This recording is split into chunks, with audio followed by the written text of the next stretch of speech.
Our story begins with an ambulance was taken off at this hospital and 4 doctors immediately rushed inside together with Young's body, which was full of bruises and blood.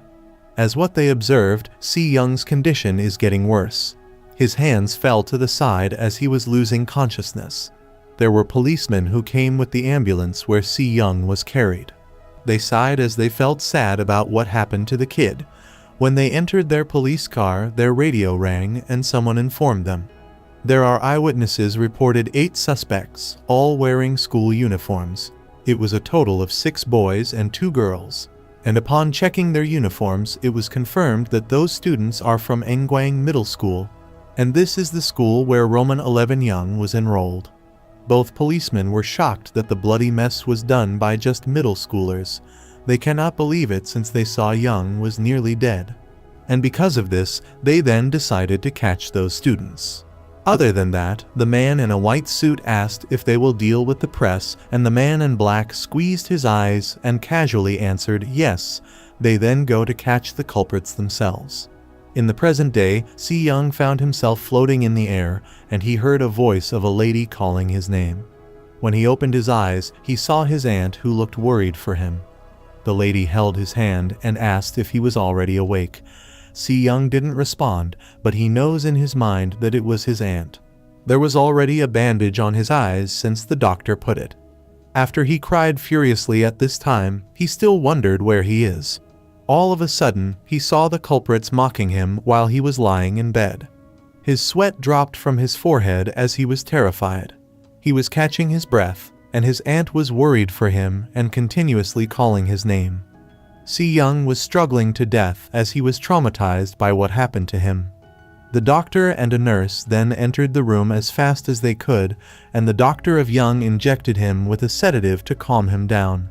C. Young finally simmers down, and this had happened to him several times. His eye was still open a little, and he saw his aunt discussing with the doctor. He witnessed how worried his aunt to him, and the doctor informed the lady that he administered a sedative to C. Young. So he concludes that C. Young is okay now. His aunt was still worried that he will not wake up again anymore. "Don't worry, it'll be okay for now.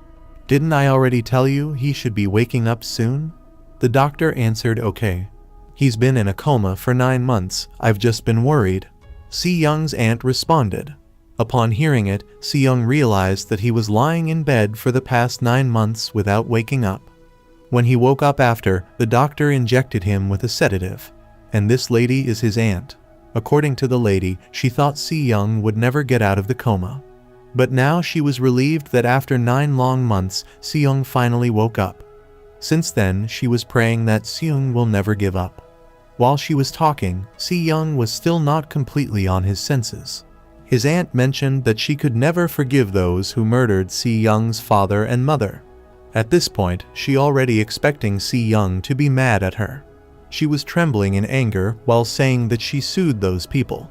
She did everything she could, and even if they dealt with the detectives and prosecutor, she believes that C. Young's father will stay dead.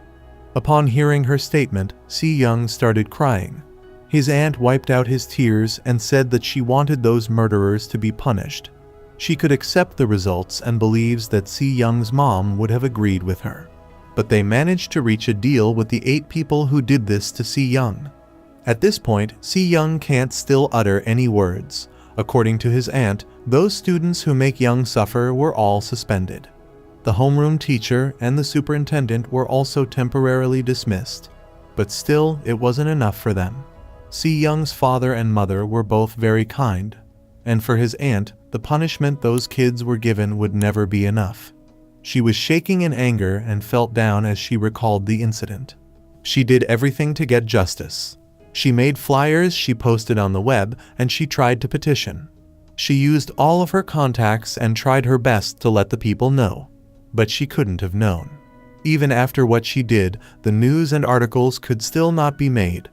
The police were even powerless, and prosecutors overlooked it. She said that those who wanted to help were all chased away and eventually got in trouble. It was then she learned the power of having an influential family. The police, inspectors, and reporters were all playing in the palm of those people. and she concludes that Seong will never get back what he lost, and the suspension of those delinquents has already passed. He then asked his crying aunt about what had happened to his parents. Although his aunt was struggling, she poured out and talked. She started crying while thinking about how Roman 11 Young's parents felt. Roman 11 Young's mother and father were both burned alive in front of Gwangwoman. After they were both poured with gasoline, burned, and had their bodies charred, and his aunt could do nothing. She was powerless in front of it, especially since the fire was too large. Roman 11 Young was dumbfounded upon hearing it. His eyes continuously fall, and he was hoping that this was just a dream. He cried loudly while catching his breath, and the only thing he heard is his aunt calling his name. He was hoping that he was just sleeping and everything was not true. Because of thinking so many things, he becomes terrified and screamed as loud as he could. His aunt let him watch his burning father since there are some people recording on their smartphones. When the incident happened, his mom embraced his burning father, and 2 months had passed since the funeral of his 2 most important people. While he was just sleeping, his aunt said that those criminals got punished and went to juvie school. His aunt smiled while saying that those police, prosecutors, and the media all wanted to punish them. Aside from that, the lady stated that these students were all investigated and even the public was scared. At first, it was 6 months of juvenile school, but there was pressure from the internet and media, so it was moved up to 2 years, the lady uttered, and she also let Si Young know that the superintendent, school principal, and the supervisor of Young were all dismissed. Eventually, the parents of those culprits also held a joint conference to improve public opinion. But the public didn't sink so easily. When the video of his parents spread, the people witnessed the gruesome scene, and the video got a total of 7 million views and counting. While Si Young is in a coma, even the president came to visit him, and the whole country was excited. Si Young is just an ordinary plane who has nothing and couldn't do anything for his parents. For him, it was compensation for taking their own lives. 2 years after, the landlord of where Si Young stayed talked to an old lady below the building. The old lady is a new renter and is willing to contact the owner once she faced any problems with her stay in this apartment. Upon hearing this, the landlord's mood instantly changes. He said that the lady should not reach out to the owner, and he claimed that he is the one in charge of acting on behalf of the building owner until the end of the contract period, since this is the relation to housing. The old lady was still insisting as she wanted to say hello to the owner, and the landlord told her that the owner hates meeting people. The lady was confused upon hearing this, and the landlord instructed him one thing as a precaution. He said that the owner of the room she rented is using the rooftop room, and the rooftop room is highly prohibited, which means she cannot enter or exit from the stairs on the 5th floor leading to the roof. She will not be able to go up because it is locked with an auxiliary iron gate. Do you have any inconveniences? If so, you can cancel the contract now. The man uttered, and the lady was terrified by his serious look, so she didn't say anything at all before leaving. The landlord smiled widely at her and was glad that the lady understood what he said. He hopes that only good things will happen from now on. They both then bid goodbye to each other after their discussions on the rooftop. Roman 11 Young was clicking his mouse fastly as he was facing his computer. He is the one that the landlord mentioned to the old lady, and he was living in this room. After he was discharged from the hospital, his room was full of garbage and it was too dark. Only his computer gave a light inside. He was typing on his keyboard and was searching for some information about Xinjiang Group, a business that was already running for 5 years in the industry. He also searched for a person named Zhang Zhongchul on the web, and it says that this person resigned as the representative of Zhang's law firm because of his child's involvement in a school assault. Another piece of information he is searching for is the Blue Wing Media, and lastly is the Stars. All of the information he searched are connected with the murder case of his parents, as he knew that those criminals have able to escape since their parents are people with a high background.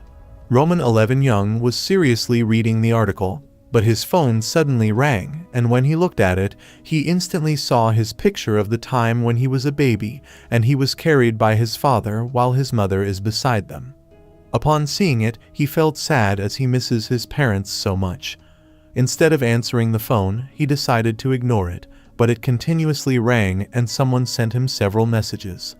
When he was about to stand, he heard someone knock on the door and he was emotionless. While walking towards it, he heard a voice asking him to open the door. "Is it wrong to write 1 minute instead of 10 minutes?" his visitor said. The person even offered of calling the hospital if she wanted to see his teacher. His visitor is a lady who was standing waiting for him to open the door. Si-young then opened the door and he instantly covered his eyes as he saw the light from the sun and he was not used to it. The lady then went inside and was complaining about why Young chose to stay on the rooftop. When Si-young closed the door, the lady was annoyed and asked him to on the light. Si-young then followed what she was asking for and lady saw several bags of garbage inside the room. "Hey, you need to live like a human, like a person." "What is this?" she said with annoyance, and Si-young only sighed. The lady walked towards the computer and asked what Si-young is doing, but then she didn't expect an answer from Si-young, and he instantly informed Young that she have a blind date, so they need to quickly finish checking Young's condition since she was. Si-young just looked at her without giving any response. His nurse was slightly lean her on the table. While asking about the arms, legs, back, eyes, and headache of Si-young and everything of these, Si-young answered that it still hurts a little. The nurse then recorded it on the note, and she also put 140/100 on the blood pressure of Si-young. She then sighed as she was sad to see Si-young still wasted and seems no care of himself. The nurse reminded him that he should stop what he was doing to himself, and she said that it's been 2 years already, and both she and Si-young's doctor were about at their limits letting this go on. While she was talking, she noticed that Si-young is not listening to her. Si-young is typing a message on his phone, and his nurse received a text message coming from him.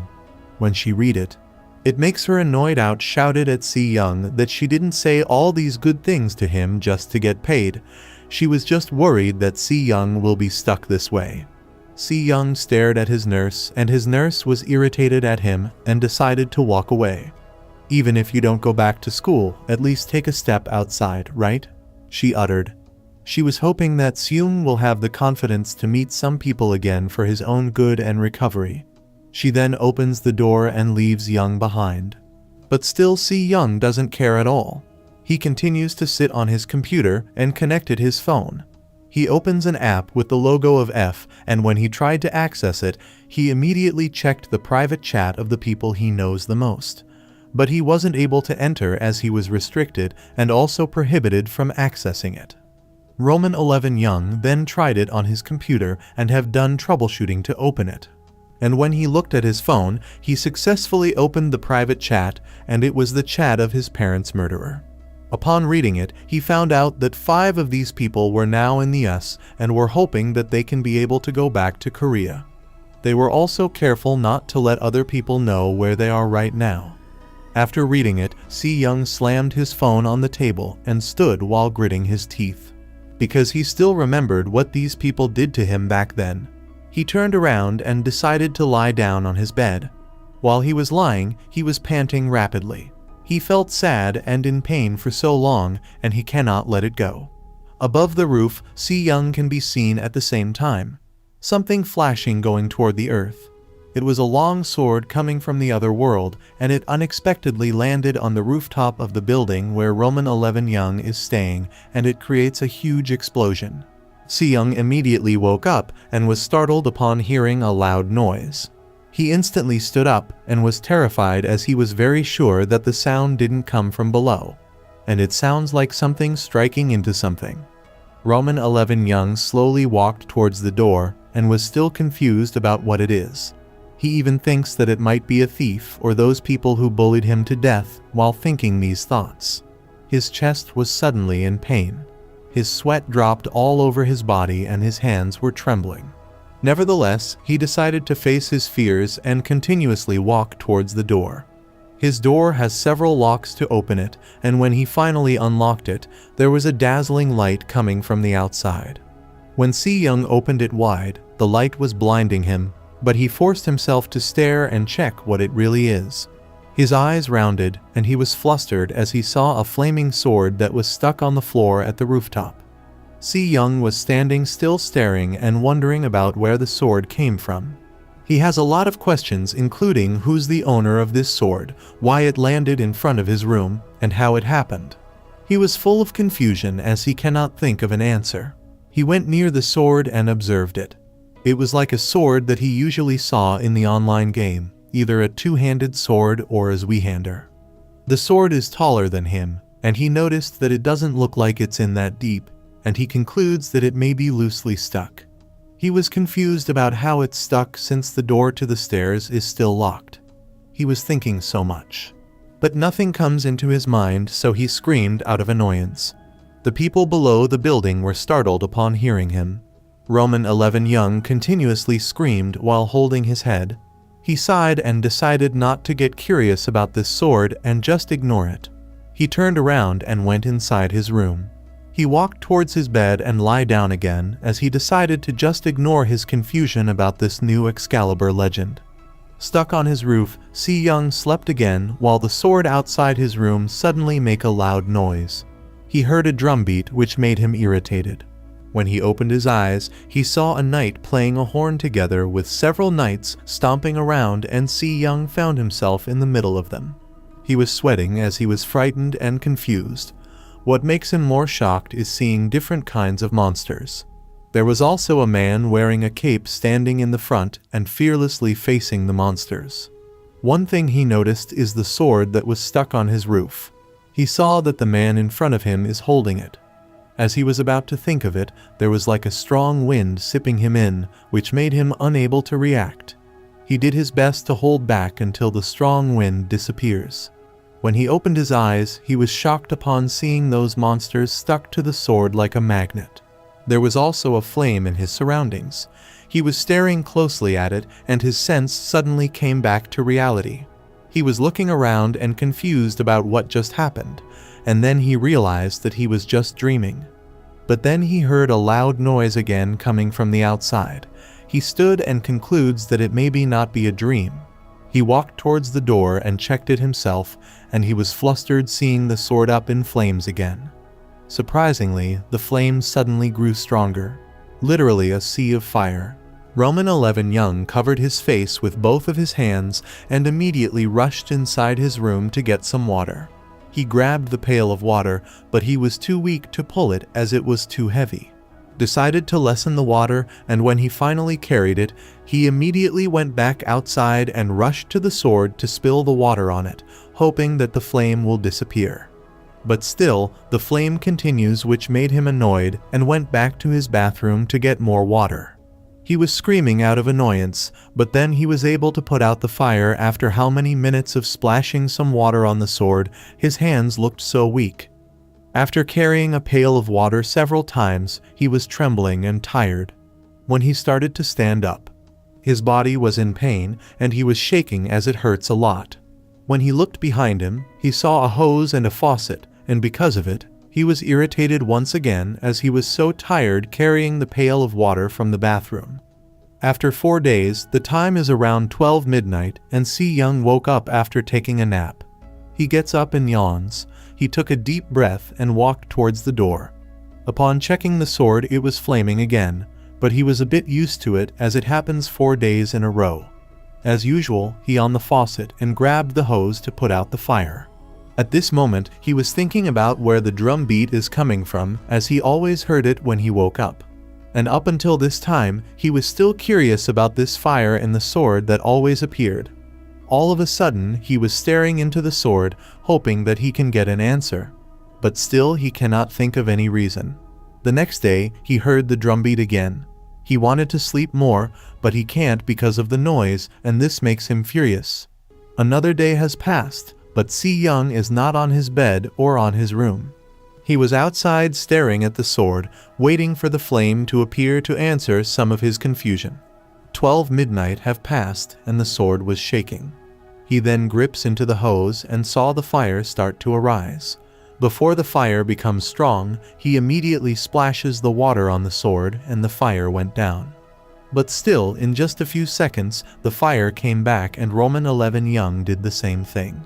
He then smiled. When the flame was gone, he went into his computer and searched for some information on how to get rid of this flaming sword.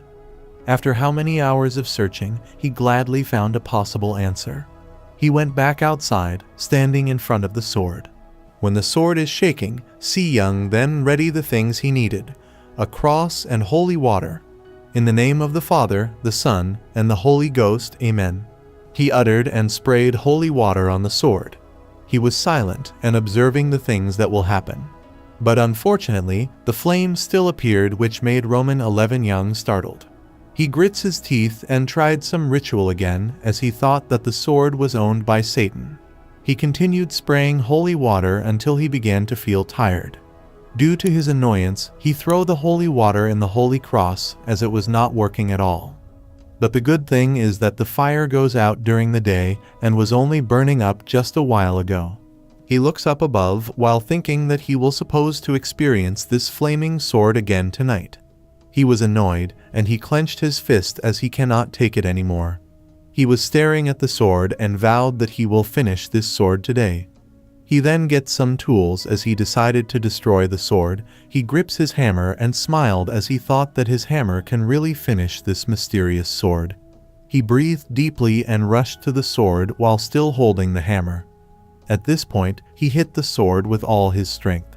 But surprisingly, the sword remained fine and his hammer was the one that got damaged.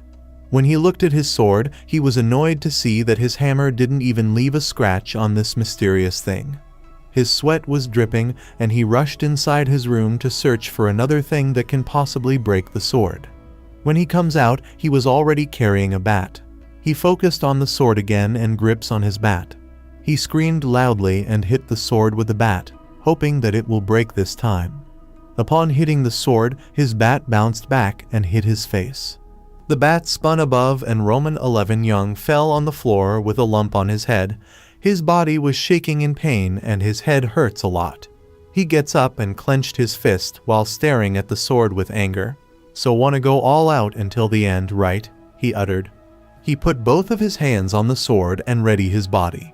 He was about to utter something, but then his mood changed as he saw the fire starting to flame up again. The flame instantly becomes strong. It's on fire all of a sudden, which made Young confused.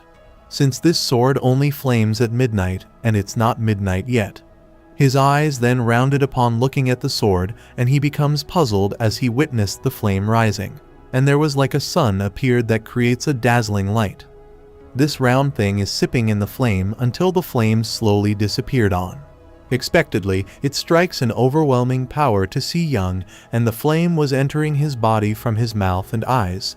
And at this moment, there were a lot of memories started emerging in his mind, causing him to feel a headache. He was screaming in pain, and he feels that his head is splitting apart.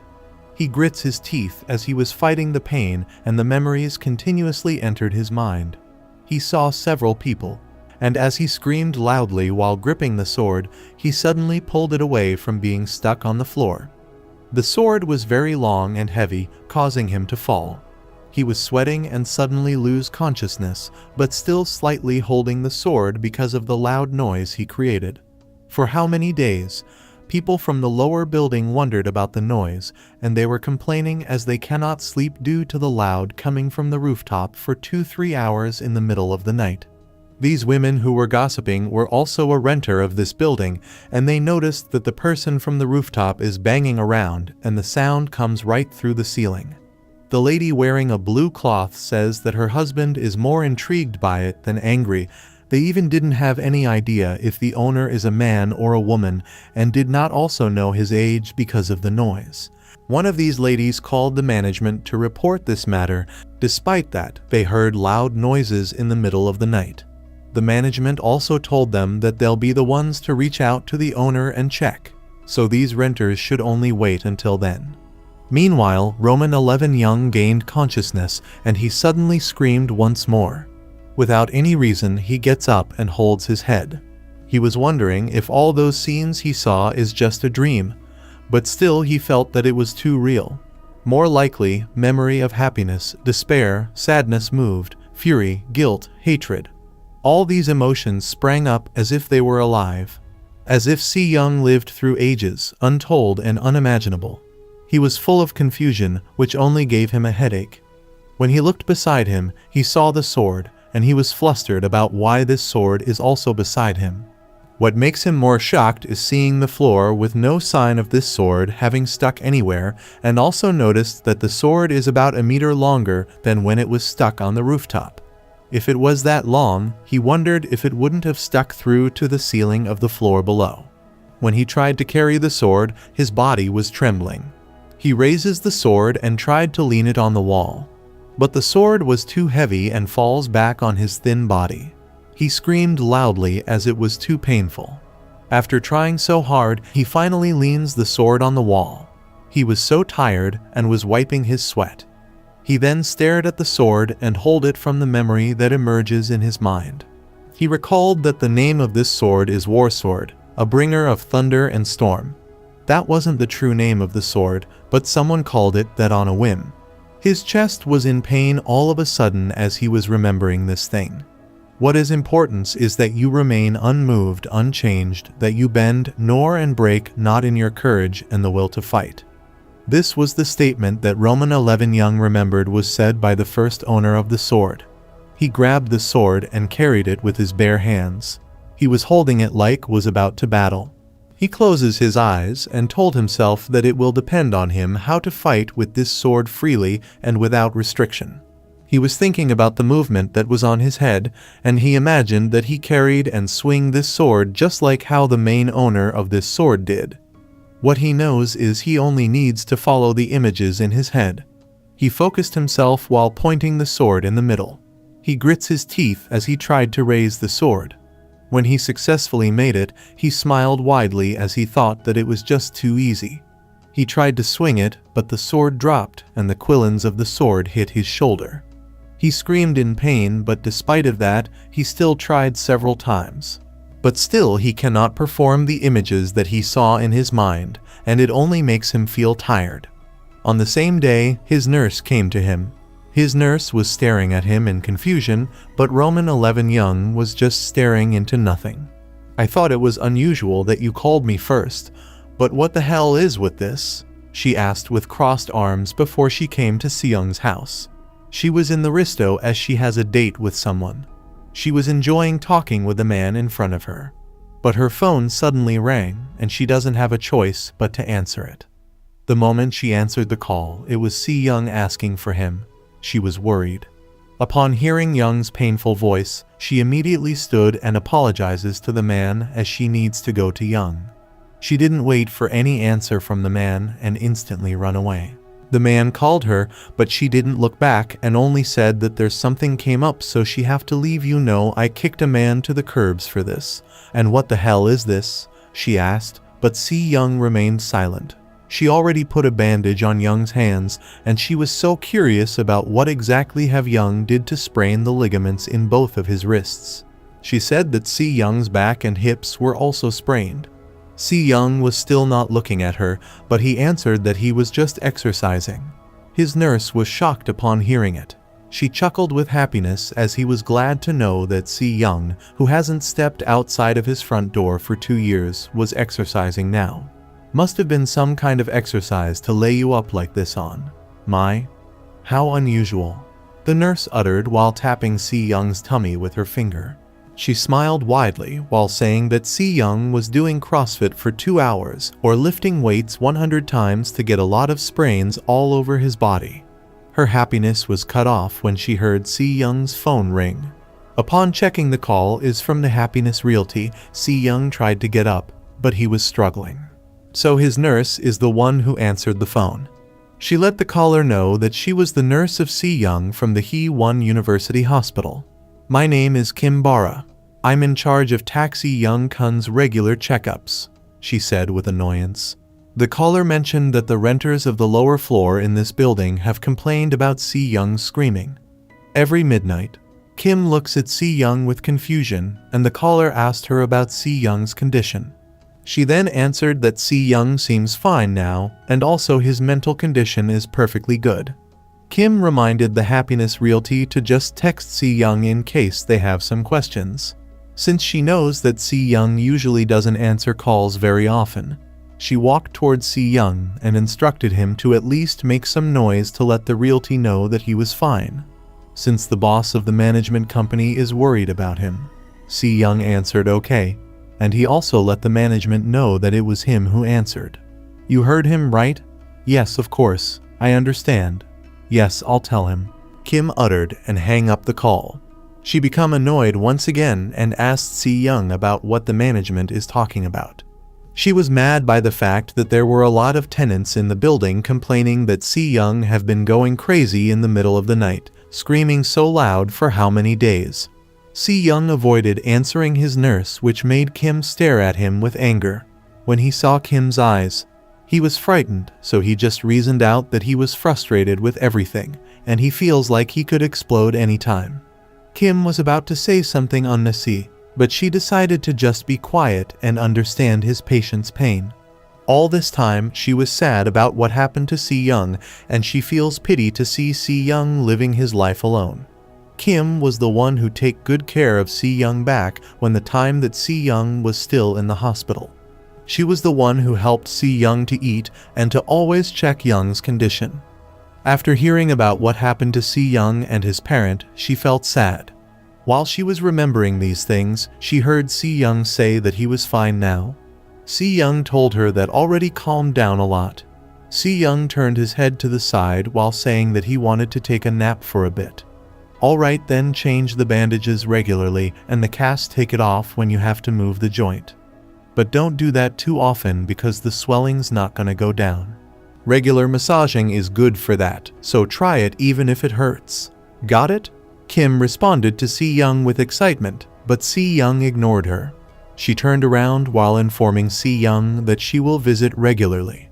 Si-young rattled upon hearing it, as he doesn't want that Kim will know what is hiding in his room. Before leaving, Kim was planning when she should be back to visit Si-young, and she decided that she will be starting to visit Si-young the week after next week, every Tuesday and Thursday. Si-young was about to resist, but Kim insisted and left so Si-young won't have the chance to react. Si-young was trembling as he forced himself to get up, since he wanted to chase his nurse to tell her that he don't need her to check him regularly. But then Si-young cannot be able to move quickly yet because of his sprain. After Kim left, Si-young was still lying inside. He then remembered the sword and checked behind his bed to make sure that it was still in his room. He sighed once more while hanging his head on the bed. He decided to grab the sword, and he was shaking as he tried to pull it. He then put it on his bed, and he was full of sweat and his sprain was in pain. Both of his hands were trembling. After forcing to carry the sword, all of a sudden, he heard a voice of a man stating that Si-young has an excellent beginning. It also said that the one who never falls never learns how to get back up. Si-young was nervous upon hearing it. He immediately turned around to check if there was someone behind him, but then it's just him inside, and the voice he heard was familiar to him. "It's better to fall when you're a fledgling because if you fall when you're bigger, you worry more about the embarrassment," the voice added. Si-young was terrified by the voice in his head. This unknown voice even told him that the path to power is so simple.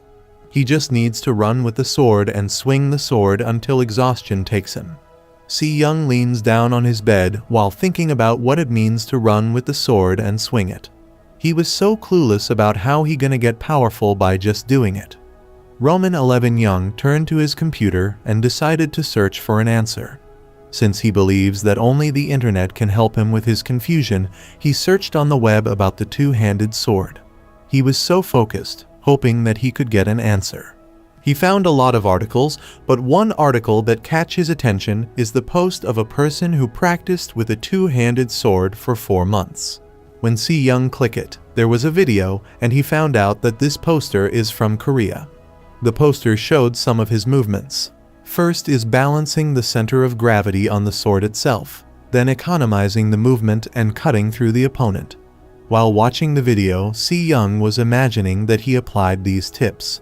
He believes that he can learn by just following these steps. But up until this time, his whole body was still trembling in pain. He looked at the sword and remembered the statement from the back of his head. The path of power is to run with the sword and swing it until exhaustion takes him. The time of Kim's visit to Seung came, and when she checked Young's sprain, she was surprised. Was about to heal from what she deduces. It should heal for about 3 weeks. Because of this, she concludes that Si-young has put some strange medicine or something to his sprain without telling his nurse. But Si-young didn't give her an answer. She then decided to leave while instructing Seung not to overdo his sprain. "Hey yo, if some shit happens to you, all that shit flows downhill to me, okay? You got that or not?" she added. And Si-young only gives her a sign to just leave, which made Kim feel a little bit annoyed and slammed the door after leaving. When Roman 11 Young confirmed that his nurse is not around, he immediately gets up. And he also checked his hands. He can now be able to clench it without feeling some pain. Heated in the forge and ripe for the hammer's blow, what fool would wait until it cools again? The voice in his mind stated he carried the sword, and the voice told him to leave this place and run at once and swing as if his life depends on it. Because of this, he wondered if the person behind this voice might be watching him. He comes out from his room together with the sword. He carried it with his bare hands and tried to raise it. His whole body was trembling because of forcing himself. Since the sword was too heavy, his body gave up and put back the tip of the sword. He concludes that it's better for him to get his strength than stamina. First, he planned to go outside to run and never mind the neighborhood. Since it's been 2 years he have been down the stairs. He doubt he's got enough stamina to run, so he decided to do it later on. In his memory, the owner of the sword has always run. Every 12 midnight, while carrying the sword on his back, he becomes stronger by just eating and running some more. Si-young tied a belt on each side of the sword to put on it on his shoulder, just like a bag. And he also tied a red cloth on it to make sure that it will not fall from his body. He was standing while clenching both of his hands and exhaling deeply while wondering how many push-ups he could do with this sword. In just a few seconds, his body was already trembling, and he was thinking that he might be able to get 30 push-ups. He hasn't been doing any exercise since then, and accounting for the weight of the sword, he changed his prediction from 30 push-ups. He believes that he might only get 10. Before he started, he was already sweating when he tried it. He felt that it was too hard since the sword is very heavy, and at the end, he decided to just get 1 push-up instead of 10. When he lowered his body, he was shaking. He grits his teeth and his face ended up sunk into the floor. He heard the voice again, reminding him to run and swing the sword until exhaustion takes him. Because of this voice, he was thinking that he was going to be insane. He didn't get up for a minute, and he sighed due to his disappointment. Meanwhile, Si-young has eaten a lot of cup noodles. He was currently lying his half body on the bed, and he instantly gets up as he decided to run with the sword, since he believes that there wouldn't be a lot of people around. He then carried the sword on his back, and he breathed deeply. He then faced at the rooftop door, and this will be the first time in 2 years that he will come out from this rooftop. He started by coming out on the door of his floor, and he was sweating and shaking as he slowly walked up the stairs. He then informed himself that he should run until exhaustion takes him with this. Just 1 flight of stairs, and he already feels his entire body is breaking while he is being careful. Slowly walking on the stairs, hoping that no one will see him, the sword unfortunately bumped into the stringer of the stair, which made him umped into the stringer of the stair, which made him stumble and instantly fall. Despite it, he still motivates himself by thinking of the statement of the voice in his head. He told himself that he will keep running whatever it takes. He continuously walked on the stairs and rested a little time and continued again until he felt exhausted. On his first day, he didn't run outside the building, but he only walked down the stairs and went up again and did a total of 4 round trips. Upon thinking that he cannot do it anymore, he believes that he was already completely exhausted when he was about to surrender. Those students who had beaten him and murdered his parents suddenly appeared in his mind, and he remembered how his parents were buried alive. Because of this, his chest is aching. He grits his teeth and grips the belts on his shoulder and decided to try one more as he was so obsessed with becoming stronger. Several weeks later, a bunch of garbage bags were outside the building. which made one tenant dumbfounded. And as expected, this garbage came from the room of Roman 11 Young. At this moment, he was lying in bed with the sword at the top of his body. When he got up, he suddenly felt hungry, so he immediately cooked some food to eat. Even if he was cooking, he still carried the sword on his back, and it seems like he was used to it. While he was cooking, he wondered why he was still hungry. Even though he eats several times after Si Young ate, he was doing some push-ups. And this time, he can easily do 100 push-ups without resting. After doing 100 push-ups, he suddenly heard the voice saying that the less rest period he has between exercises, the harder it is to transform his skin and the muscle behind it. He gets up and removes the sword from his back, and the voice instructs him to find peace in the violence of his movement and ecstasy in the pain that brings. With the help of these words, Si Young was motivated to try harder. He then ran on the stairs back and forth, and he gained a lot of changes in his movement. He can now easily run with the sword in his back without resting a bit and has cleared 8 times round trips. He stared at the sword as he decided to practice swinging it. He first raises the sword and holds tightly to it. The voice instructed him to start with 100 swings. It even demanded him to slowly swing the sword so slow that it would cause him to yawn in boredom. As he watched Si Young Da positioned his feet and started swinging the sword slowly. But then the owner of the sword stated that the tip of the sword wavers does not count. Si Young then tried once more in a counterclockwise direction. The voice asked his purpose of what he was doing right now and what is the goal behind this determination of him. And only one thing comes into his mind, and that is to get revenge for his parents. When Roman 11 Young was done with his training, he then sat at his computer and checked the video that was captured when his parents were being burned alive. He touches his PC as he feels pity for his parents being murdered mercilessly. He was crying in pain while squeezing his legs with annoyance. He screamed so loud, stating that his main goal of hard work is revenge. Si Young lay down on his bed, but he was still crying in sorrow. He decided to get up and wiped out his tears. Outside his room, Nurse Kim was slowly walking to surprise his patient, Si Young. He sent a message to Si Young saying that she was outside, and she chuckled as she thought that Si Young doesn't have any idea. But then, before knocking on the door, she was startled as it suddenly opened. Si Young was standing fiercely and Nurse Kim was confused about how Si Young knew that she was already outside. But then, Si Young only told her that she should act with her age. Kim entered Si Young's room with annoyance to think that Si Young killed her happiness. But then, Si Young only sighed at her actions. As usual, Kim was here to check Si Young's condition. Si Young also informed her that his blood pressure is 175/110. Kim asked about his arm, and he answered that it still hurts a little. The lady stared at him with annoyance while saying that both of them are in this case together, and she knows that they both don't go along. But she was just hoping that Si Young will answer her questions honestly.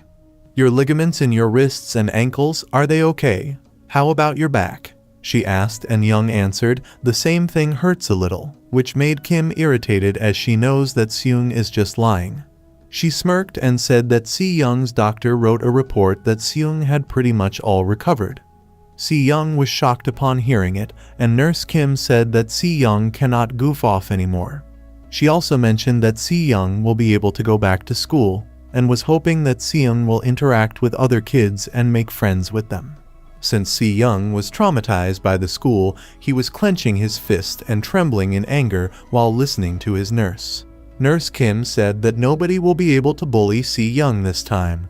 While she was talking, she noticed Si Young slowly walking near her and standing with his head down.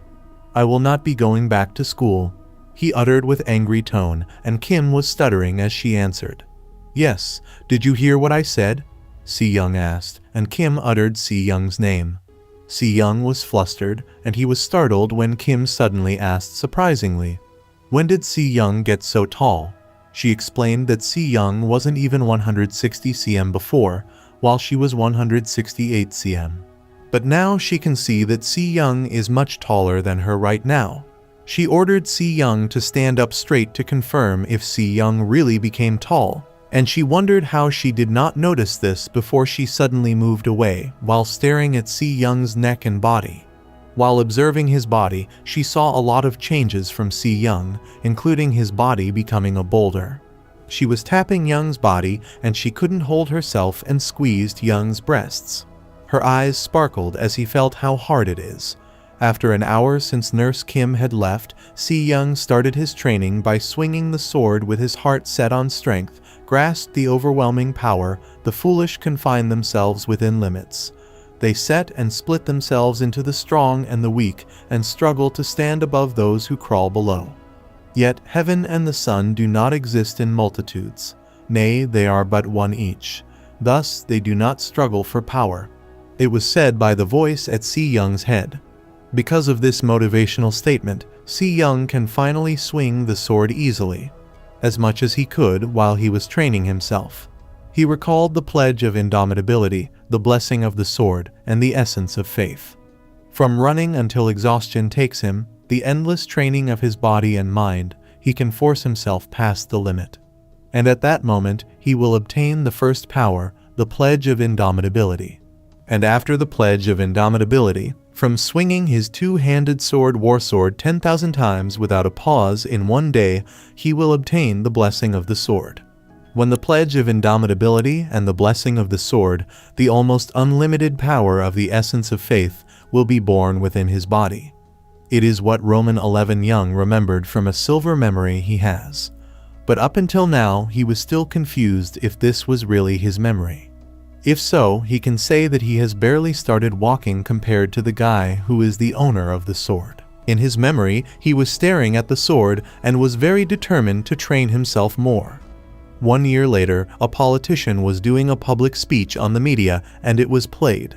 You as a citizens have reaffirmed today whether your own country is with hope or without hope. Through this election, we have proven that our country is with hope and that our collective patriotism can overcome our individual selfishness. Other politicians might place conditions on themselves to their time to approach things slowly. Not with me. However, there would be no conditions placed on your support and your desires. That's not merely my commitment, but it is the promised trust you have placed upon my shoulder. Who would dare to oppose us? Who would dare to foster hostile intent in their hearts against us? He proclaimed, and after his speech, someone congratulated him, thinking that this man have made his dream come true. Well, this is but a start, he answered and laughed. He said that he was doing this for the country. His name is Jiang Sung-chu, the 21st president elected. While he was talking to someone, his bodyguard informed him that he has a call from President Lai from the Xinjiang group. When he answered it, the first word he heard is congratulations. Sun Chu then thanked him and acknowledged that it was because of his help. Xinjiang group president invited him to have a get-together with their family to celebrate the victory of Chu. Those kids had a hard time in the S. It's past time they get back, Sung Chu answered. And he was referring to those kids who murdered Si Young's parents. At the time that he was doing a public speech on the media, Si Young was also watching with a grudge against him. 1 year has passed and Si Young still has the sword.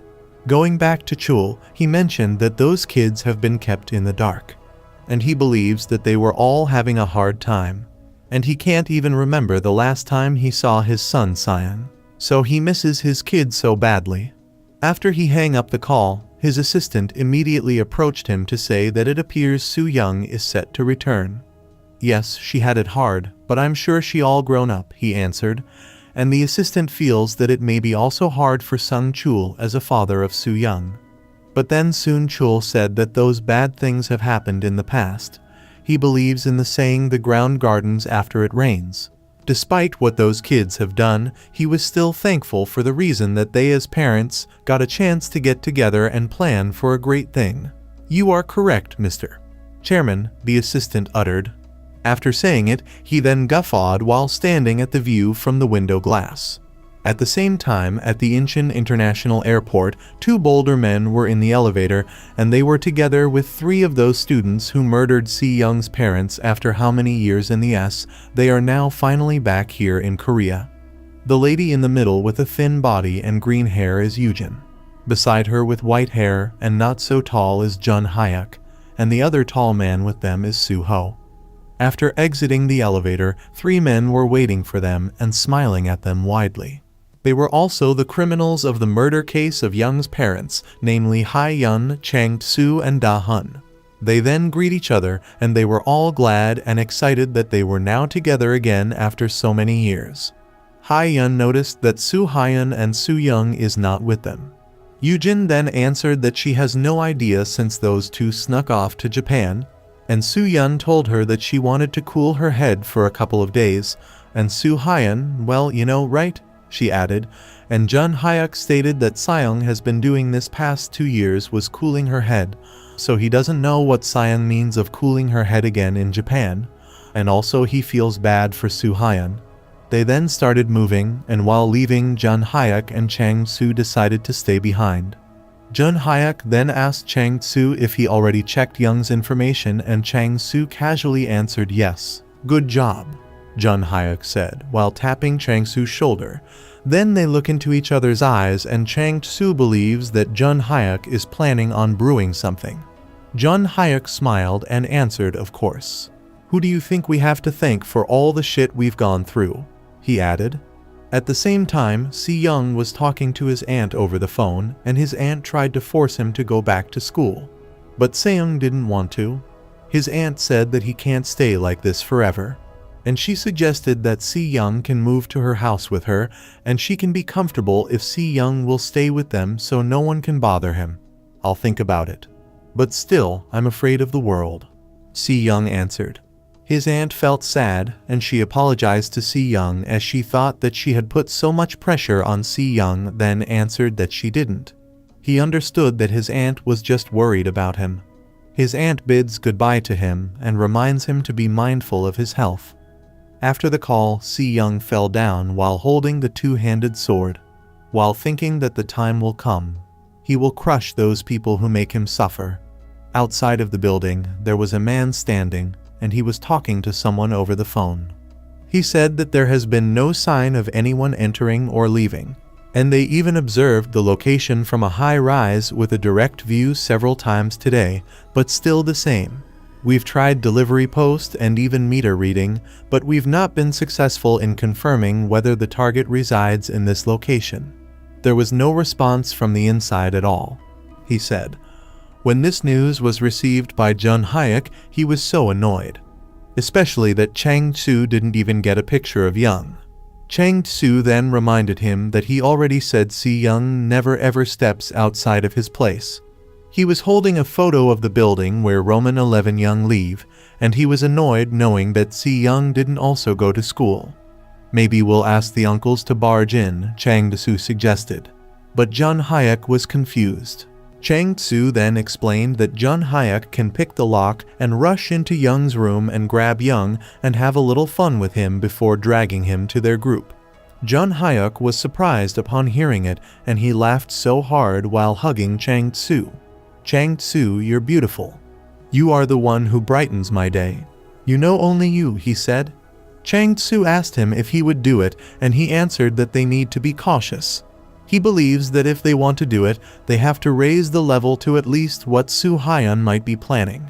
Chang-soo was confused about what Jun Hyuk is trying to say, and Jun Hyuk concludes that Chang-soo really believes that Soo-hyun went to Japan with Soo-young just so they could play. He then smirked and guffared while saying that Soo-hyun got an invitation from the Yakuza, and that is the real reason why they are not here in Korea yet. Chang-soo was shocked how it happened. So Jun Hyuk explained that both Hyun and Soo-young made some friends while they were in Japan. And the parents of these new friends they have met were Yakuza. And while they were boarding the plane, Soo-hyun said that Si-young deserves this present from them. On the same day, Si-young saw the posts of these people on social media together. Because of his anger, he grips hard into his phone and stares at their faces with a grudge. He also read the caption and realized that both Seong and Soo-hyun are not with them yet. Soo-young put down his phone while whispering into his head that he's also here waiting for them to get back together at the Narita International Airport. I thought you said it might take 1 or 2 more years. But thanks to Seong's dad being elected as president, I guess that I got the gears turning earlier. the lady said while facing both Seong and Soo Hyun. She and the man beside her are both new friends of Seong and Soo Hyun that Jun Haek mentioned, who has Yakuza parents. They then entered the limousine and decided to continue talking while they were on their way. Lee Si-hyun is part of the Xinjiang group and the son of board chairman Lee Zhuzhang.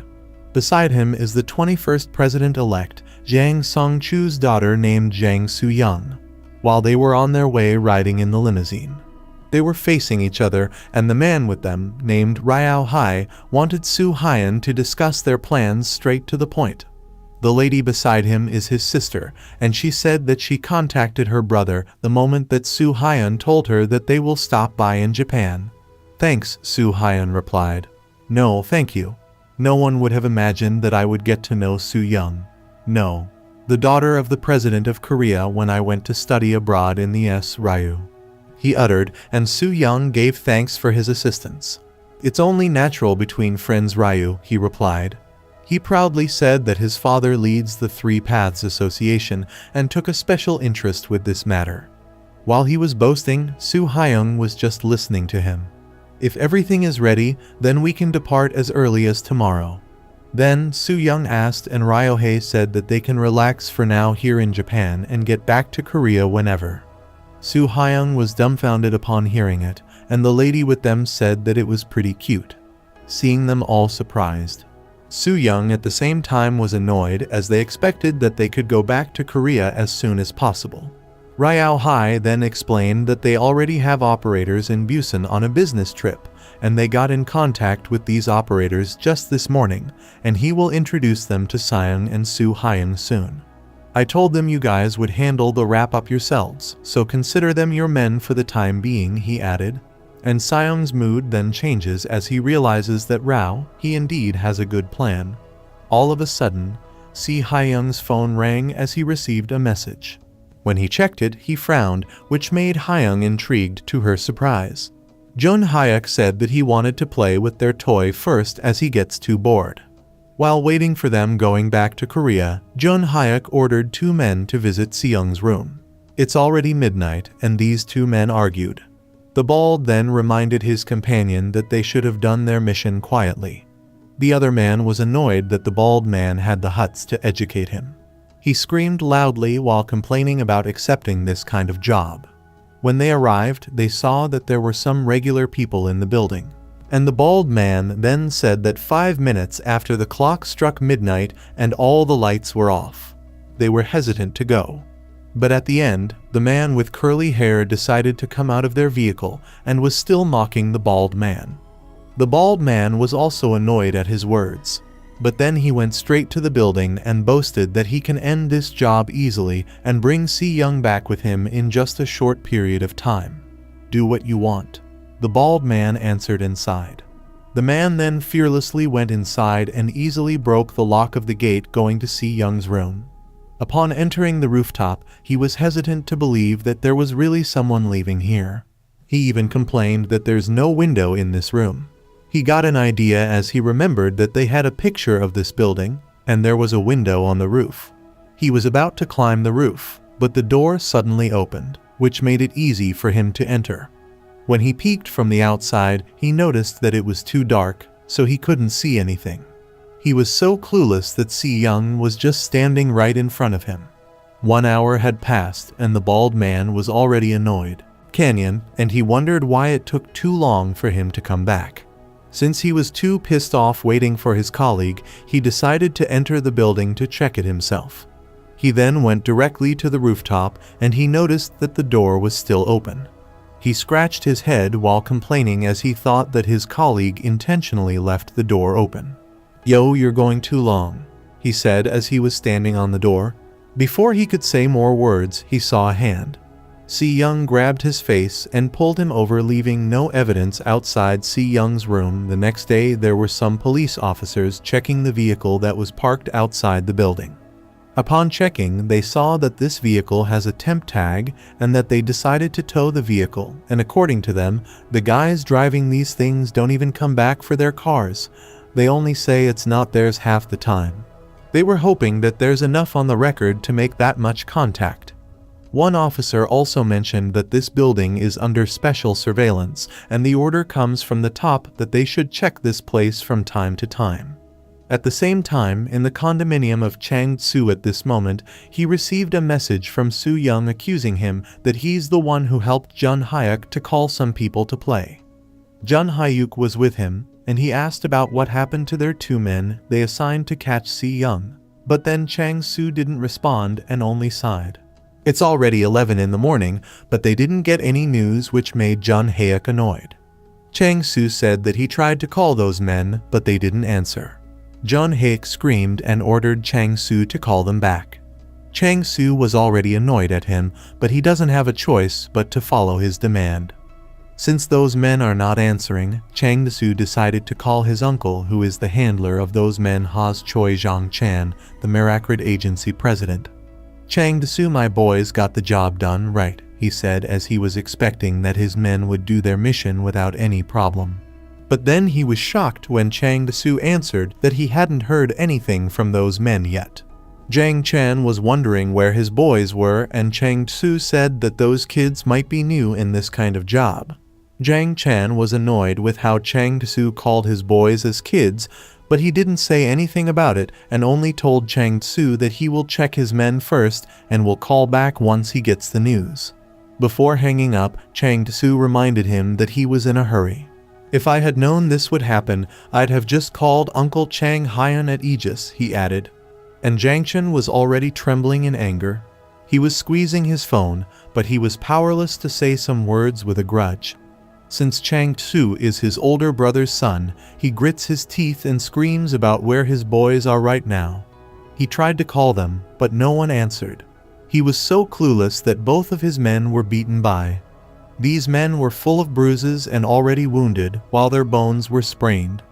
And Si Young was just standing right beside them at the Incheon International Airport. Both Seong and Su Hyun finally came back to Korea. Both of them were confused as they saw a lady standing in front of them. While saying that both of them had a difficult time, Seong was confused about who she is.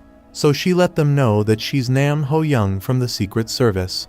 But still, Su Young was clueless why she appeared. Another man came, which made Su Hyun irritated. The man was about to say something, but he was distracted when Ho Yun grabbed Seong's wrist, as she was instructed by Su Young's father to take her to him immediately. Seong was calling Su Hyun, but Su Hyun was just staring at him, and Ho Yun also continuously grabbed her away from the other's point of view. There was a man sitting while answering a phone call from Zhang Chan. Zhang Chan was screaming over the phone while asking this man about the job that he was given yesterday. He also ordered this man to find those boys and bring them to him as soon as possible. The man just sighed and hung up the call. He's Yeon Dong-suk, the Merakrid Agency Team 2 team leader. He reached out to his other boys to ask for some news. And even the other people under him didn't have any idea either. He became curious, so he decided to go to Si Young's place by himself. He comes out from his vehicle and stares at the building. His driver was very sure that this was the building where his 2 boys had a mission last night. He's wondering where his boys are, and even annoyed that those 2 men didn't even answer his calls. As he entered, he noticed something. He looked into it and was shocked to see on the paper their car registrar number. Because of this, he confirmed that his men really came here last night. But then he was still confused why those men didn't reach out yet. From what he saw on the paper, the car was towed just this day at 1:21 in the morning. He was standing still while looking above, wondering what happened to his men. At the same time, Zhang Chan couldn't help but go to Dong-suk's office. But there has only been one man in charge since Dong-suk left. The man was startled upon seeing that it was the chairman. Zhang Chan sighed and was frowning. "How are you doing, chairman?" the man asked, hoping that he could change the mood. But then Zhang Chen continuously screamed, asking if "where is everyone?" The man was shaking in fear while explaining that the team leader had convened all of them to gather, and he said that he was also headed to them. Zhang Chan then asked who he was and where the others were going. Zhang Chan was speechless when the man answered that his team leader and the others were at Si Young's house. He immediately called Dong-suk and Dong-suk answered the call instantly. Jong-chan was still screaming while asking him what he was doing. Dong-suk then honestly answered that he believes they might have a problem as two of their boys who were assigned to beat Si-young were missing. Jang-chan was puzzled upon hearing it, and Dong-suk told him that Young's building feels weird. "So did you order our boys to go?" Jong-chan asked.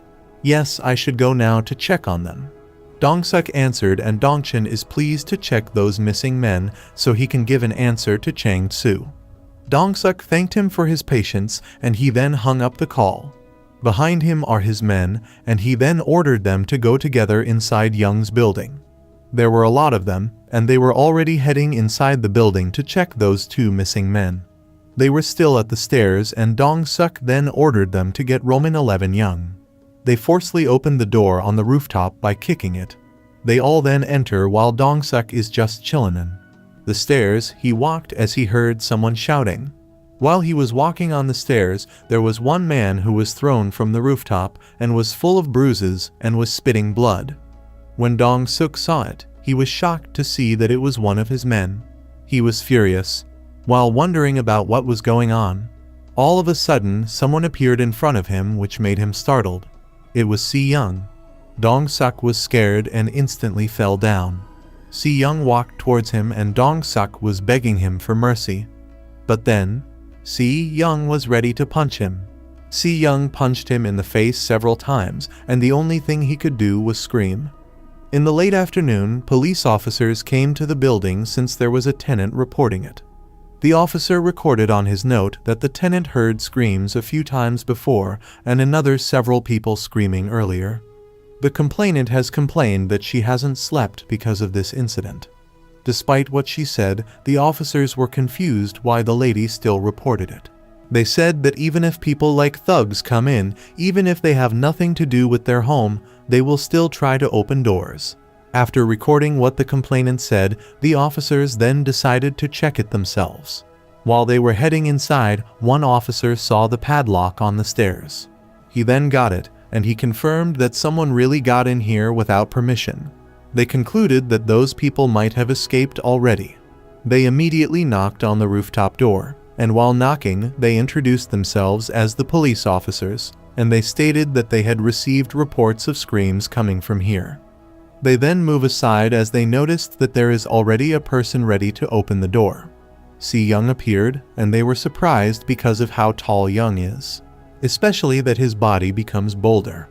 One officer got a chance to have a glimpse on the rooftop, and he was shocked by what he saw. Despite that, he was trembling. He still pointed his gun to Si-young. While telling his co-officer to arrest Young immediately, the other officer was confused, so he said to look behind Young. The officer then glanced behind Si-young, but Si-young was emotionless and didn't care at all. Surprisingly, they saw those men from the Marakrid agency that were beaten by Si-young, and the rooftop was full of blood. Si-young was still standing in front of them without saying any words, and the officers were terrified at him. Meanwhile, Si-young was still on the rooftop together with the two police inspectors. But at this time, there are a bunch of policemen and an ambulance below the building as they have received the report about Young beating several men. The paramedics then carried the bodies from the rooftop to the ambulance to bring them all to the hospital. At the same time, Zhang Chan was also here as he decided to check Dong-suk and the others. But then he was terrified and flustered upon seeing bloody bodies on the scene, and he was thinking that it might be his men at the rooftop. These two police officers are willing to arrest Si-young, but Si-young said that he doesn't have a citizen registrar number. Unintentionally, he addressed the police officer in front of a Jossi, which made the officer feel insulted.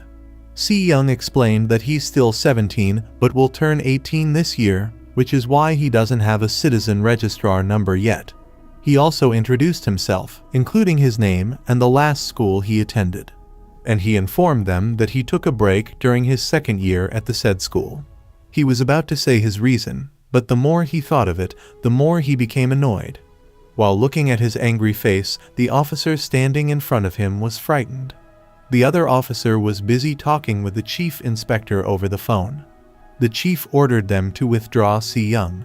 The officer tried to disagree as he doesn't believe that Seung is still a minor because of how tall he is. Whether he broke their arms and legs or stabbed them with a knife, he's still a minor. A minor. You don't understand what I'm trying to say, the chief said with annoyance.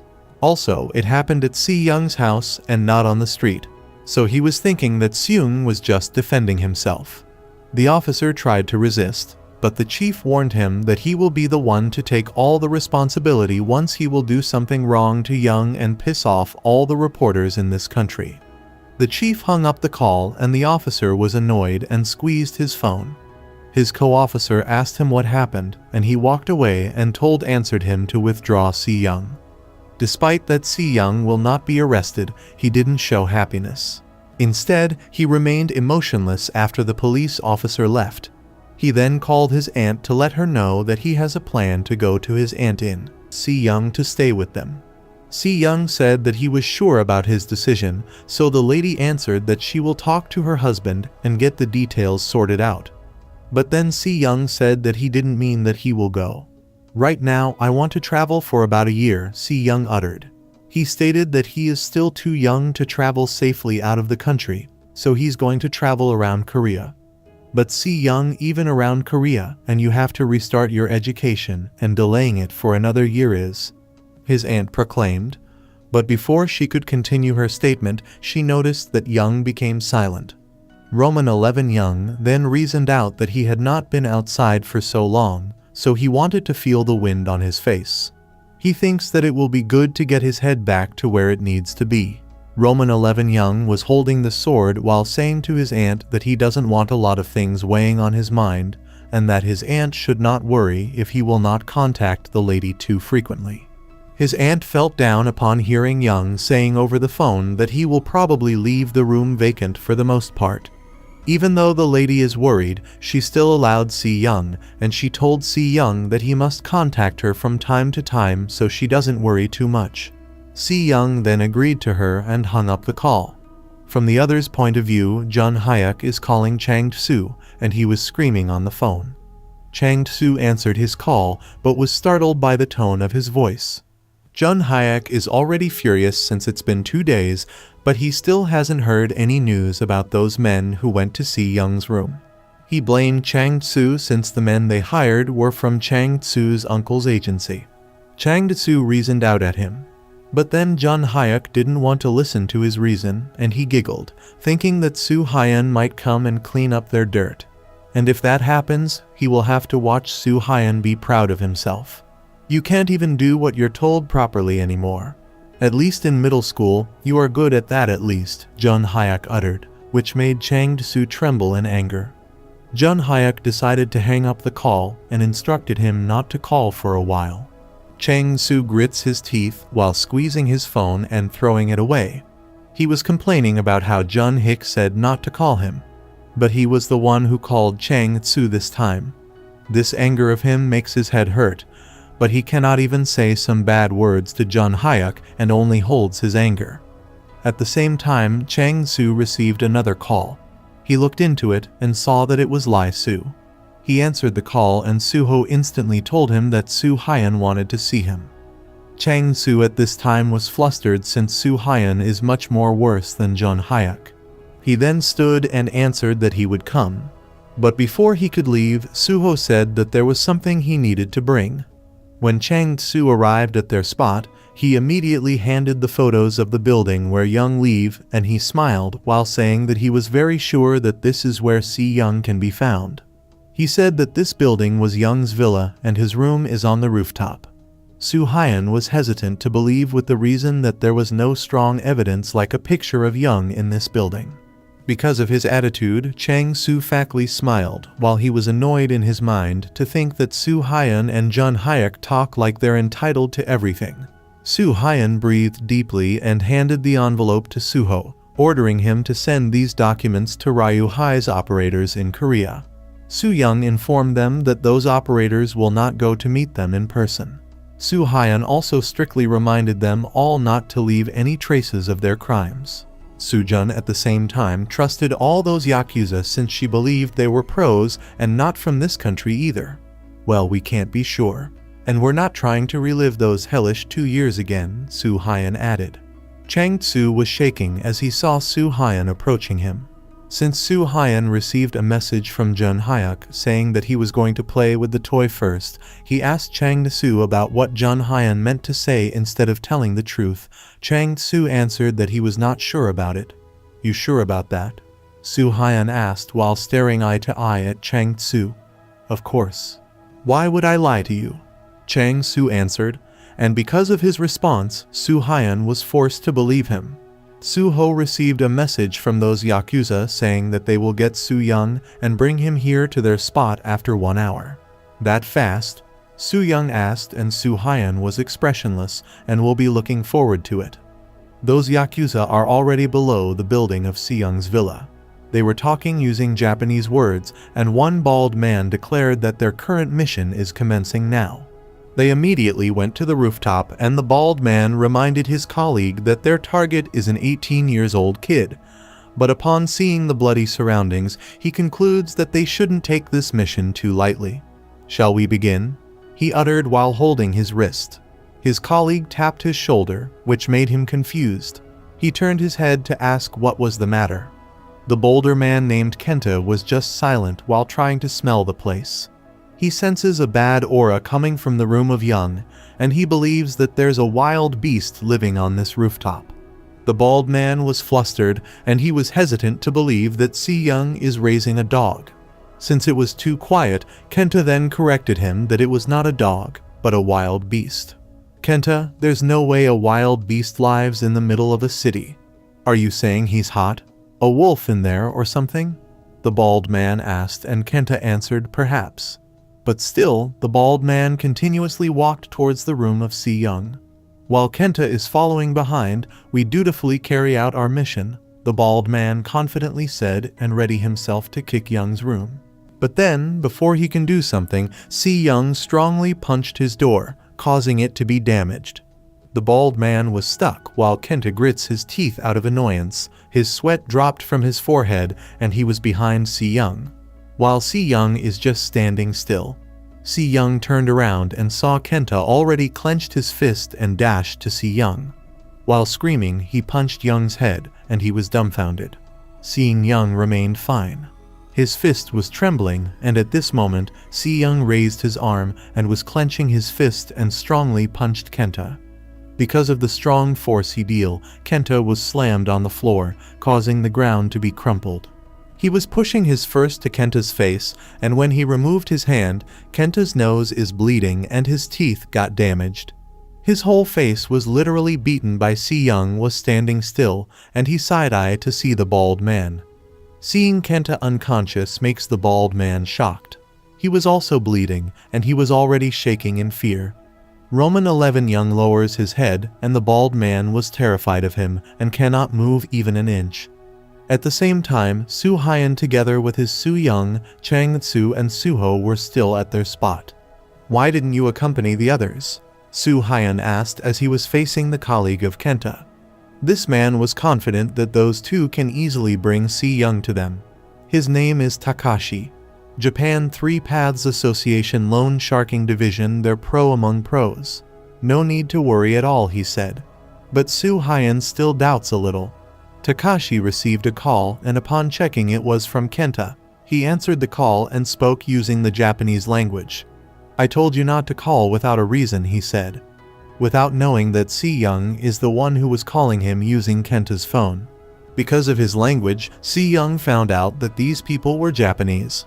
Takashi was confused upon hearing Young's voice, and he asked who it is. But he only heard Kenta screaming in pain and asking for help. He was dumbfounded as he cannot believe that the Kenta he knows is a strong man and undefeatable is now screaming in pain. He grits his teeth and was already annoyed. Where are you? Si Young asked, and since Takashi didn't give an answer, Si Young used his foot and pushed it to Kenta's chest.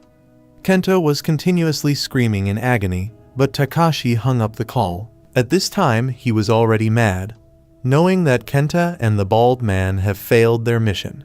Si Young then let the bald man drive the car and ordered him to go to Si Hyan's hideout. The bald man told him that it was just 10 minutes from this building, but then Si Young only gave him 5 minutes to arrive in the said place. The bald man was still shaking in fear and cannot do anything but follow Young's order. Si Young was so tall than the vehicle, and since he knows that it was hard for him to enter, he decided to remove the roof of the vehicle and throw it away. Kenta was also here with them, and he was lying inside the passenger's seat. After removing the roof, Si Young then stomped on the vehicle and inserted his half-body, while instructing the bald man to go. Takashi was unaware that Si Young is already on his way to them, but he already has a hint that Si Young will really come. After he hung up the call, Su Hyan asked what happened. Takashi still grits his teeth while ordering them all to leave this place as soon as possible. Su Hyan and the others were confused, so Takashi honestly said that they have failed in the mission. "For your own safety, please return to your home," he added. "Failed? Is that even possible? To fail to grab a shitty little kid like that?" Su Hyan responded. Takashi was already rattled and said that he will just explain everything once they can move in a secure place. Su Hyan, Sayang, Chang-su, and Suho were still puzzled while looking at Takashi. But Takashi still didn't give an explanation.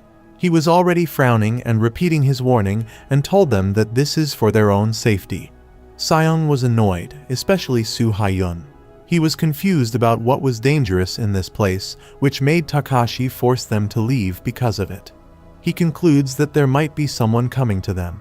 I'm laughing at the fact that you said you actually failed at bringing one shitty little kid here. And what? You're talking about our safety?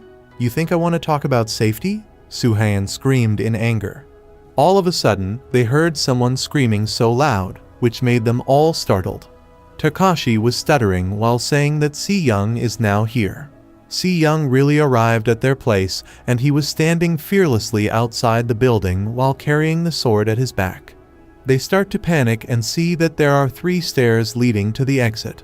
They decide to split up with the Japanese man and one other person going one way and the rest going another way. The Japanese man thinks they should all go together, but suggestion is ignored. Without wasting time, they all run away, hoping that one of them will run into the boy. As it turns out, this is exactly what happened, because it is the boy himself who ends up rescuing the prize, while the others manage to reach the exit along with the police. Chang-su has fainted, so when he wakes up, he notices that his legs and hands are tied. He quickly looks around, but he doesn't recognize anyone. The protagonist reminds him of what happened to Chang-su's, which shocks him. He realizes that the scrawny boy has become a beast. Meanwhile, the news media has already arrived at the scene calling the kidnapping. The special police group is also asking the protagonist his name and why he is doing all of this. Our boy takes his time before slowly pulling out his sword and pointing it at the man, while loudly recounting how 3 years ago 2 people in flames sacrificed themselves seeking justice. And those people were none other than his own parents. Upon hearing this account of the tragedy, everyone present immediately recognizes it, and fear begins to invade their positions. As it was very obvious what was to come, it is worth noting that up until this point, all the inhabitants of the country, even the parents of the harassers, were watching this live. The mediator of the police asked him desperately what his demand was, to which he coldly replied that there would be no negotiation, that all he had was a simple announcement. He said, "My parents paid with their lives in the fire to attract the attention of people for justice. But from today, everyone who is responsible for this has to pay with their lives," and swore that he would kill them with his own hands, as well as their parents, brothers, and sisters. But his speech did not end there. He continued to say that no one would be able to stop his revenge, and that if the police or the army tried to get in his way, he would have no problem finishing all of them off there. Without any hesitation, Chang-su, with full of tears, tried to convince him to let him go. But the protagonist just looked at him and made him stop saying. The protagonist continued to conclude his speech, yelling at everyone to pay attention and raising his sword, declaring that this was his declaration of war. Then he quickly made a fierce movement and ended the blonde.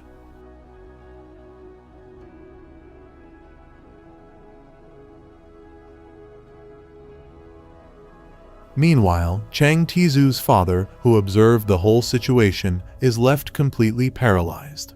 Similarly, the president starts to take measures by calling the police commissioner and explicitly ordering him to immediately execute the protagonist. This order is instantly received by the police, so the snipers are prepared to shoot, and they begin the attack by aiming at his head indiscriminately. However, he doesn't make it easy for them and bravely deflects the bullets with his sword. In response to this, the police force begins to open fire on Sewang, but he quickly dodges the bullets and jumps from the building, using his sword to fall without a scratch. He then stands in front of the police cars and clearly screams that anyone who gets in his way will end up dead. In a brutal move, he throws his sword and starts destroying a couple of vehicles that are only in the way. He advances slowly through the gunfire, leaving the police to wonder if he is even human, despite seeing what he is capable of. They continue to shoot at him, but they can't hit him at all. After seeing that nothing is working, the police desperately ask the sniper to shoot the protagonist, but at last, he cut the sniper bullet into parts using his sword. Feng realizes that the police won't stop, so he charges at them, crushing a couple and sweeping the rest to the ground. At this point, the journalists run away in terror, leaving behind even their own cameras, which manage to capture some of the disturbance caused by our young protagonist. All of this was observed on television by those who bullied the protagonist, and after seeing this, they were shivering from fear and didn't know what was coming next.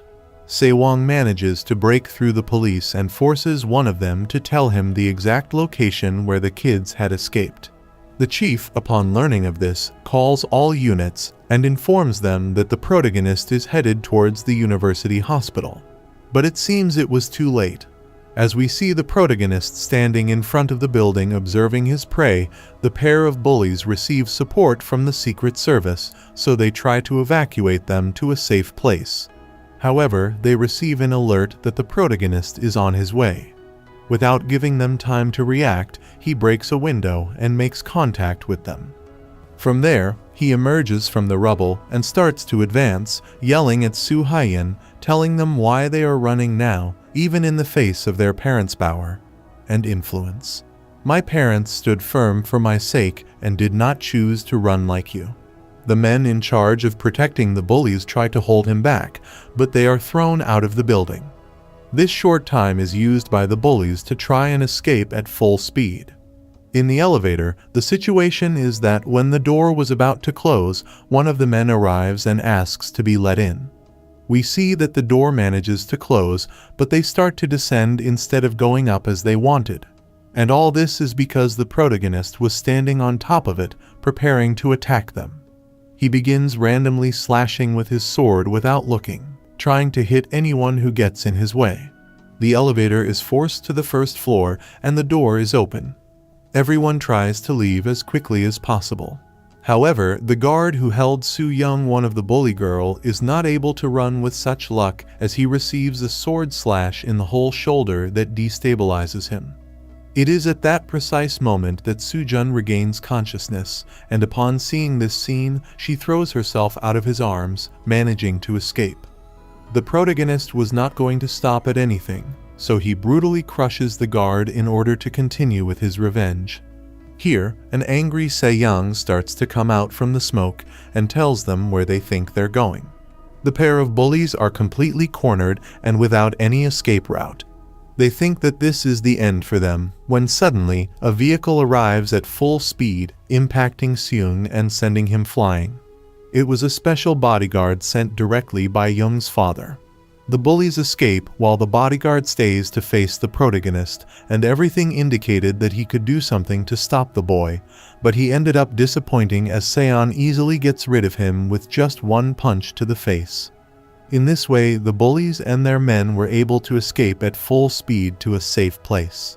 Here, several reinforcements were added to ensure their escape would be successful. However, as expected, our protagonist appeared in the air, attacking the vehicles. He jumped from one car to another, reaching the car of his prey, and with a sword strike, sent the roof of the car flying. Sujin screamed for his life with tears, but this did not stop the protagonist, who without losing time proceeded to kill them. However, the driver managed to avoid this by braking abruptly, causing Seong to be thrown out again. Here, the police force comes again to try to stop him. They use all possible weapons, but as expected, they don't even tickle the protagonist.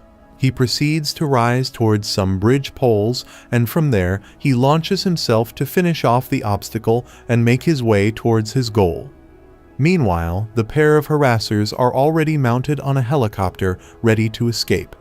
Our protagonist becomes furious and prepares to launch his sword to prevent their escape. But right there, he stops and tells himself that this is not the way in which they should die. Instead, he will wait for them to be consumed by despair. On the other hand, we see government officials gathered to debating the ways to stop Sale. Strangely, the president is not in attendance at this important meeting because he is simultaneously attending another private meeting where the parents of the harassers are also discussing how to solve this problem. They come to the conclusion to send all of the arsenal of assassins. In this way, we return to our protagonist, who heads without much haste towards the cemetery of his parents. Here, upon entering, the doorman manages to identify him and immediately calls the police to come and arrest him. But Seung doesn't care. He heads to the tomb of his parents and begins to talk with them. He starts by asking for forgiveness for not visiting them as soon as he could step out of his house. There, the pain invades him, and he starts to cry inconsolably. Telling them how much he misses them, he says, "Mom and Dad, please don't worry. I fully understand what I am doing, so relax and watch me from there." That he will not forgive a single one of them, and not one of them will live. Not even the country that turned its back on them when they only wanted justice. He says, "The pain I feel after losing you, their parents will get back, is pain of losing their own children." Having said that, he proceeds to leave some of his belongings for them, expressing that it's all that is left of that son that they loved so much. Just then, the police arrive at the location and begin to ask him to surrender as he is completely surrounded. But at the same time, the military arrives without warning and starts bombing him with a tank. This, while it doesn't hit him directly, is enough to cause a tremendous explosion. When they believe they had gone too far, he comes out from the smoke, grabs his large sword, and puts it between his teeth to take a fighting stance. We see that this position he takes is called the wolf form, where he charges at high speed and starts to shred anyone in his way. As expected, he finishes off the military without much trouble. After this massacre, Sayan looks towards the horizon and remembers his parents when they were together with him. This saddens him for a moment, but at the same time fills him with conviction. To continue with his vengeance, he proceeds to leave the place and goes in search of his next victim. The government begins investigating Sewong's background information, but they are unable to find anything relevant except that his only remaining close relative is an aunt. Contacting her will be difficult as she has moved to the United States and formed a family there. However, this is not an obstacle as they contact the Korean embassy in the United States to visit the aunt's house and convince her to return, whether voluntarily or by force if necessary. In the scene, we see two agents arriving at the aunt's home and presenting themselves as part of the Korean embassy. However, the woman, seeing the violent way in which they presented themselves, refuses to let them in, but the agents tell her that it is about her nephew Seong, and it is only then that the woman decides to open the door. It is here that she realizes that it was not just two agents, but a literal squad was ready and prepared to attack. This scene is left there as we see it again. Now let's move on to the protagonist's end. Apart from the group of harassers, this time it was who was with Suho. Here, they receive a call from Gi and another member of harassers' group, who asks how they are on this. He gets angry at the call, telling him to worry only about himself and not to bother him anymore. Without any reason and with a trembling voice, he insists on asking if they are in a safe and out-of-danger place, to which his friend tells him that yes, they are, because his father sent him to a United States military base installed in Korea. He also adds that no one can enter there, so it is impossible for the Saiyan to find them in this way. He hangs up the call with saying that he should stop worrying since it is very obvious that the nervousness is consuming him. However, the reason he is so nervous or afraid is because next to him, protagonist is standing, and after cutting the call, he starts to beg the protagonist to forgive him because he already did what he wanted, which was to call his friend and find the place where he was hiding. Here, in a more general way, we can appreciate how our protagonist and did all the security to find this bully. Desperately, the bully tries to convince the protagonist that all the harassment was on orders and that he was not to blame, that he was only following orders. Here he kneels and full of tears starts to beg him to please forgive him, and adding that he was wrong and that now he is fully remorseful for everything he did. Our protagonist stops to look at him directly and asks him, "When we were begging for our life, what did you guys do?" And at this question, he stays paralyzed without words, to which our protagonist, shouting, asks him again. And with no answer, our protagonist raises his sword in front of his eyes and proceeds to let it fall with a simple but effective goodbye. This is how the protagonist ends his second victim. Now, with the obtained information, he heads for the next one. Without any drama, he goes to the city center to take transportation that takes him to the military base where other bullies are hiding. Obviously, on the road, other people already recognize him, and as soon as they see him, they start running away quickly. At the bus stop, the protagonist raises his hand to be able to get on a bus, but the driver, upon seeing him, also manages to identify him. So he pretends not to see him and tries to pass him without stopping the bus. But the protagonist was not going to allow this and pulls the vehicle, forcing it to stop. On the other hand, we see the president having a private conversation with Sahin's father, who tells him that he sent his son to the United States military base located in Korea, where security is guaranteed. So he encourages him to send his daughter there too. The president finds this a very good idea, so he immediately gives the order to take his daughter there. After this, we see Sujin with her personal agent, arriving at the army base. As soon as they arrive, the alarm starts sounding, but people tell her not to worry, that everything is under control. However, nothing was fine because at that precise moment, our protagonist had just arrived and using only his body, he knocked down the whole wall to be able to enter the base. There, he advances a few steps at a slow pace and stops to shout out Sahan's name at the top of his voice. The American soldiers arrive at full speed, standing in his way, and ask him to drop his sword and raise his hand. On which the protagonist replied, "There are people I seek hiding in this place." He knows that the troops will not stop without fighting, so he decides to throw his sword. But instead of using it as a form of surrender, he uses it to be ejected from the smoke and mouth on it. This way, he splits an armored tank in two in a magnificent way. Thus, Sang begins a new massacre, destroying vehicles and shooting against soldiers, killing and destroying several of them. Seung takes the time to gain momentum and make a jump, reaching a great height and then falling with everything on the last armored tank, where he pierces the driver with a. This tremendous pose leaves the surviving soldiers paralyzed. But just then, the operational base of the CIA is shown as they were observing everything through the squad's cameras. These people are surprised by the protagonist's potential and suggest that even the combat android they have in process does not even reach his heels, as well as all the projects they were secretly developing. One of the members of this group tells the others that he will leave in an hour to Korea, stating that the best thing is to stop attacking. Seung, as a valuable being like this, should not be damaged.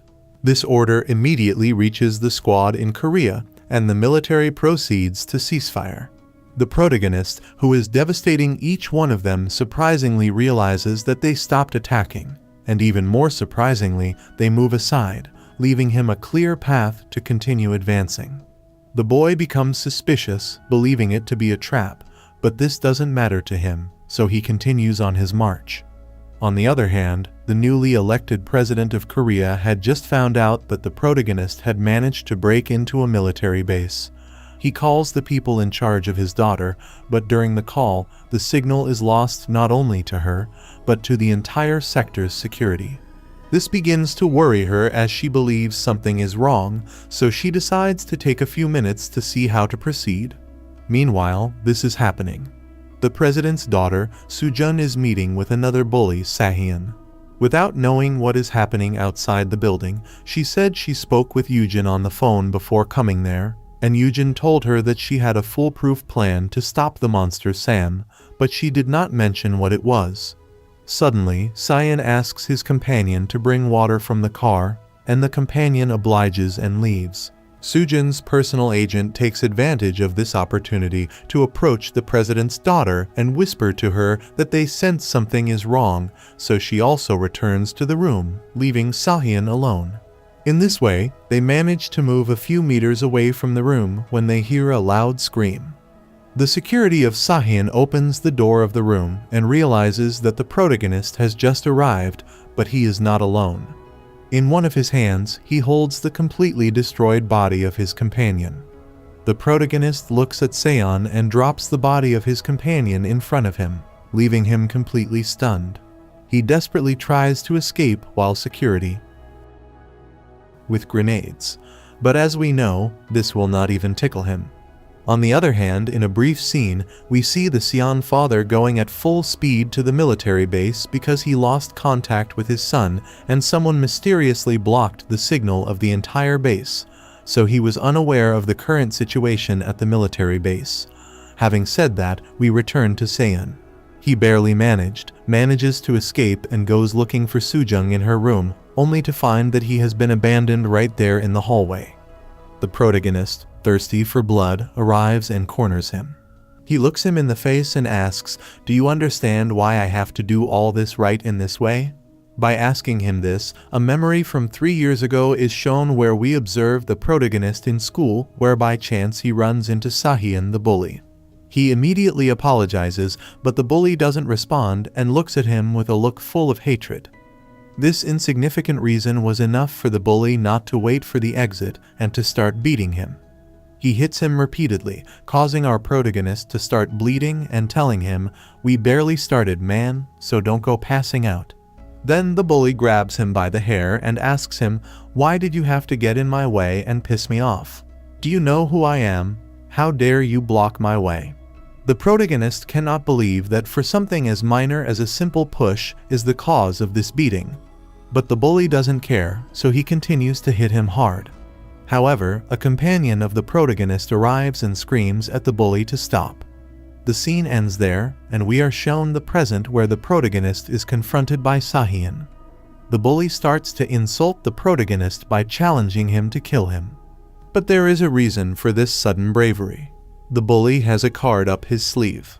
He tells the protagonist that he can't kill him because if he does, the same thing will happen to his beloved aunt. Hearing this, the protagonist stops and looks at him without much to do. Then the army contacts the protagonist to inform him that his aunt is indeed in a dangerous situation. This makes Sehan even more brave, and he starts to insult and provoke the protagonist by asking him to kill him if he doesn't care about his aunt.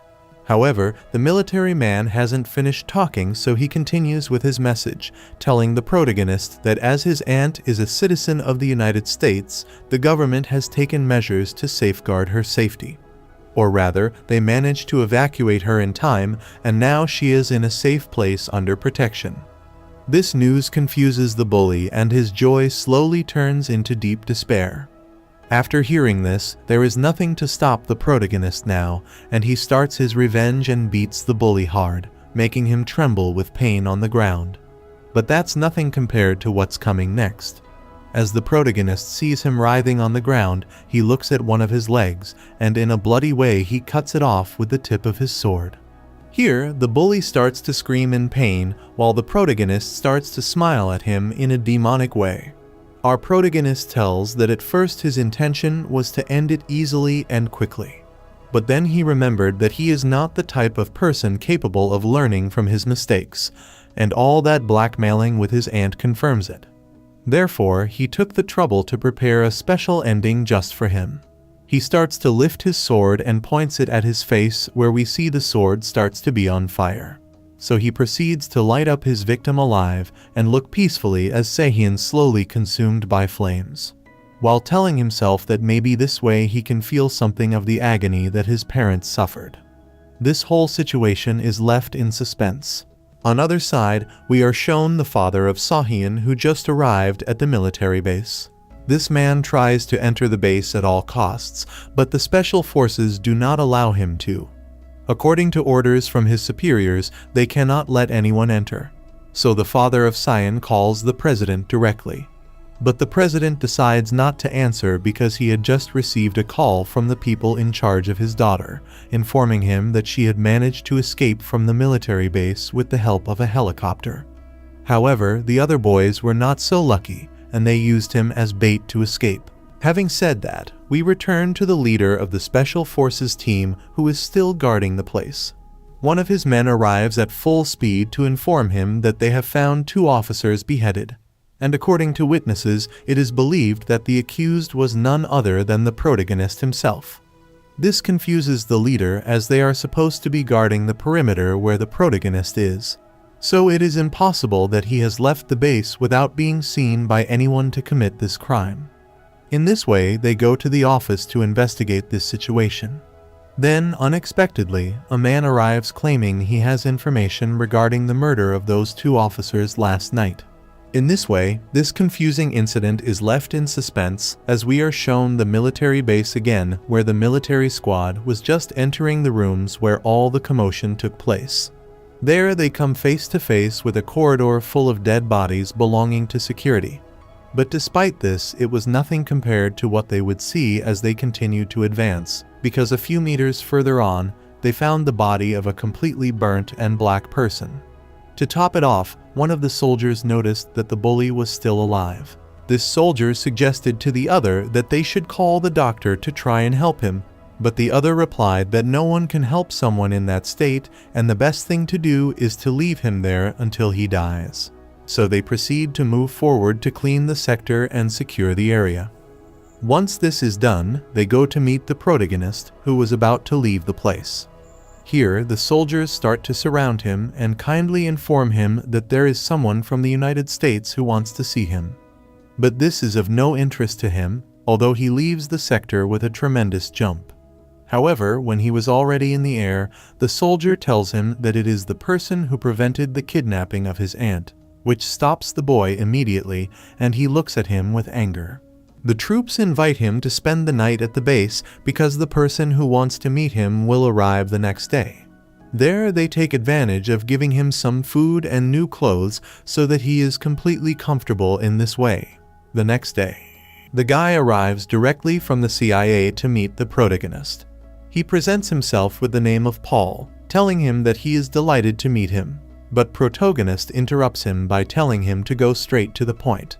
Paul tells him that it is very simple. The government of the United States needs his help in something and sees it as a return of favor for not intervening in his revenge, but on the contrary, because they helped him to carry it out.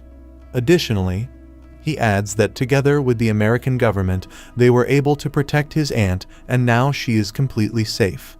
The protagonist is looking at Paul with suspicion and tells him that he will only grant him one favor. Paul responds that this has to be negotiated and tries to blackmail him with the safety of his aunt.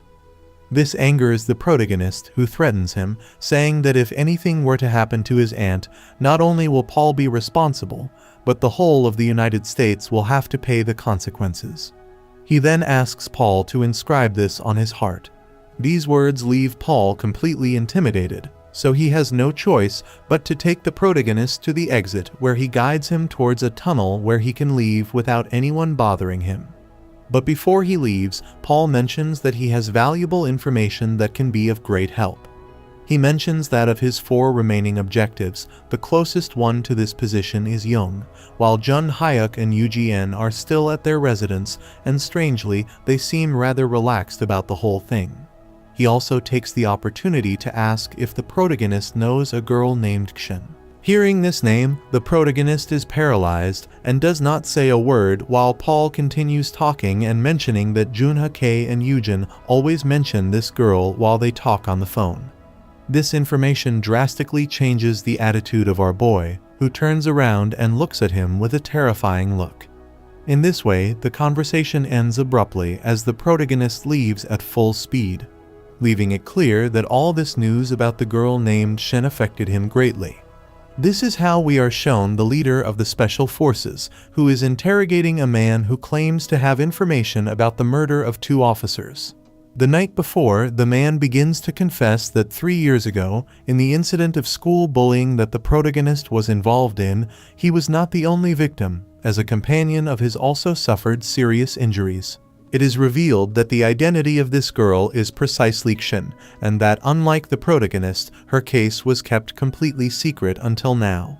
The man confesses that all the doctors and police officers who assisted this girl were paid to keep quiet, as well as the parents decided to. From these powerful families.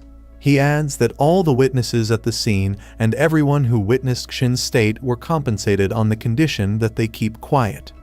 The interrogator asks him why he is telling him this now, and the man responds that he fears for his life as he also accepted being bribed. The interrogator interrupts him and asks where Xian is now, to which the man responds that he doesn't know, but probably she is dead. The head of the Special Forces immediately orders one of his men to investigate where Xian is located. In minutes, the girl's report arrives, indicating that she is still alive, but is confined in a psychiatric hospital. There we begin to see the girl in her room drawing on the wall, and curiously, they depict the deaths of 2 policemen at her hands. The situation remains as we return to our protagonist heading towards his next victim. This time, he is heading to the sector where Junha and Eugen live. Eugen is the first one to find out about it as she sees a live broadcast of him advancing towards their zone through social media. Immediately, she sends a message to her friend, alerting him of everything that's happening. After hearing this, Junha goes to his mother and informs her as well as the police and military who are protecting him. Right then they receive confirmation by radio that the protagonist has decided to advance first to Eugen's house, not this guy's. This is how Junha finds out and quickly calls his friend to tell her. But on the other end of the call, he only hears a loud and ominous scream. The bully starts to feel extreme fear and tells them that they must leave immediately as he knows a way to stop the protagonist. Junha's mom tries to stop him by saying that they even have military protection here. But Junha replies that they can't stop Sang. If he gets there, they will all be dead. So they leave before Sang reaches there. With that, we see Sang already inside Eugen's house, firmly grasping her neck and asking her where Ziyun is. She responds that she is at the psychiatric hospital and begs for forgiveness as she is telling the truth. Furious, he tells her that after waking up from a coma, he tried everything to contact Shihyun, but nobody knew of her because she was not registered in the news, social media, or even in school records. He even thought she never existed and began to doubt himself that she had ever existed. He continues by saying that the reason he is doing this is because of their attitude. They acted as if nothing had happened while his parents were dying, in complete depths of despair, and that they had the pleasure of burying the existence of a normal and innocent girl without any remorse. He then furiously raises his fist and strikes her in the stomach, splitting her in 2 and damaging the wall. Lastly, he throws away the top half just to watch her last seconds of life. The story then immediately goes to the psychiatric hospital where Junha and his mother have arrived and start running in a hurry towards the 2nd floor of the hospital. Upon seeing this, the doctor of the hospital tries to ask them who they are, but in response, Junha throws him. After seeing this behavior, the doctor smiles in a demonic way as if he knows something bad. Later, we see Shihan, the protagonist's companion, on a hospital bed. It was always the bullies' plan to go after Shihan and use her to blackmail the protagonist. Junha smiles upon finding her, but they are warned that the protagonist has also arrived. Sean quickly destroys the roof to reach her floor where he is met by many soldiers, but the protagonist easily dispatches them. He goes to her door but becomes scared when he sees blood on the window. Thinking he's too late, he opens the door and is surprised to see a happy and ecstatic Shihyun who is covered in blood belonging to the bully. This is because she had taken care of getting rid of the bully herself. Furthermore, the bully's mother, upon seeing this, begins to berate him, telling him who he thinks he is and what right he has to decide if her son lives or dies. But at that moment, everything stops as Shihyun also finishes off the bully's mother. Lastly, she turns towards Sang, looks him in the face, and proceeds to give him a cheerful smile. At this point, we begin to see how she met the protagonist, where she was transferred to Sang's school from another school. She was the first-ranked student there. She selflessly began to help Sang pick up trash, even though he had never spoken to her before. But when he did, he told her she shouldn't help him because if the others found out, they would start to harass her just like they did him. She replied that he shouldn't worry, that she would pretend to bully him so that no one notices that she is helping him. That's when they became friends. As in another memory, she tells him that today someone confessed to her, and he responds that it shouldn't surprise him because she is intelligent, beautiful, and very popular. She tells him that she had to reject him because she found him strange and unpleasant, and asks him if he is not serious about who it was. Here, she tells him that it was Suho, and it was very funny that at the moment of the confession, he was accompanied by his entire group. Later on, we see them sitting outside the school talking. The protagonist asks if after class she will go somewhere, to which she sadly replies that yes, because someone from the bully group will do her the favor of introducing her to some new friends from another class. She confesses to him that she accepted this because from the moment she rejected Suho, her friends gradually stopped talking to her. Upon hearing this, he tells her that she shouldn't go because it's a trap, that they will force her to do unpleasant things like stealing from someone or swallowing glue, all in the name of humiliating her. And he knows this very well because they did the same thing to him a while back. Additionally, he tells her that from the moment she rejected Suho and they saw her hanging out with him, she became a target for that group. Here, another memory begins to take shape. This time from the moment they were beating the protagonist because he warned Shihyun and asked him how he could steal their toy and interrupt their fun. It was at that moment that she arrived screaming for them to stop. But unfortunately, she met the same fate as the bullies beat both of them while mocking them, saying that they have heard that you have been spending a lot of time with Shihyun. Are you two dating or just playing house with each other? In addition, they said that they had planned to forcefully give his girlfriend a part-time kissing job and would also pay a good amount of money for it.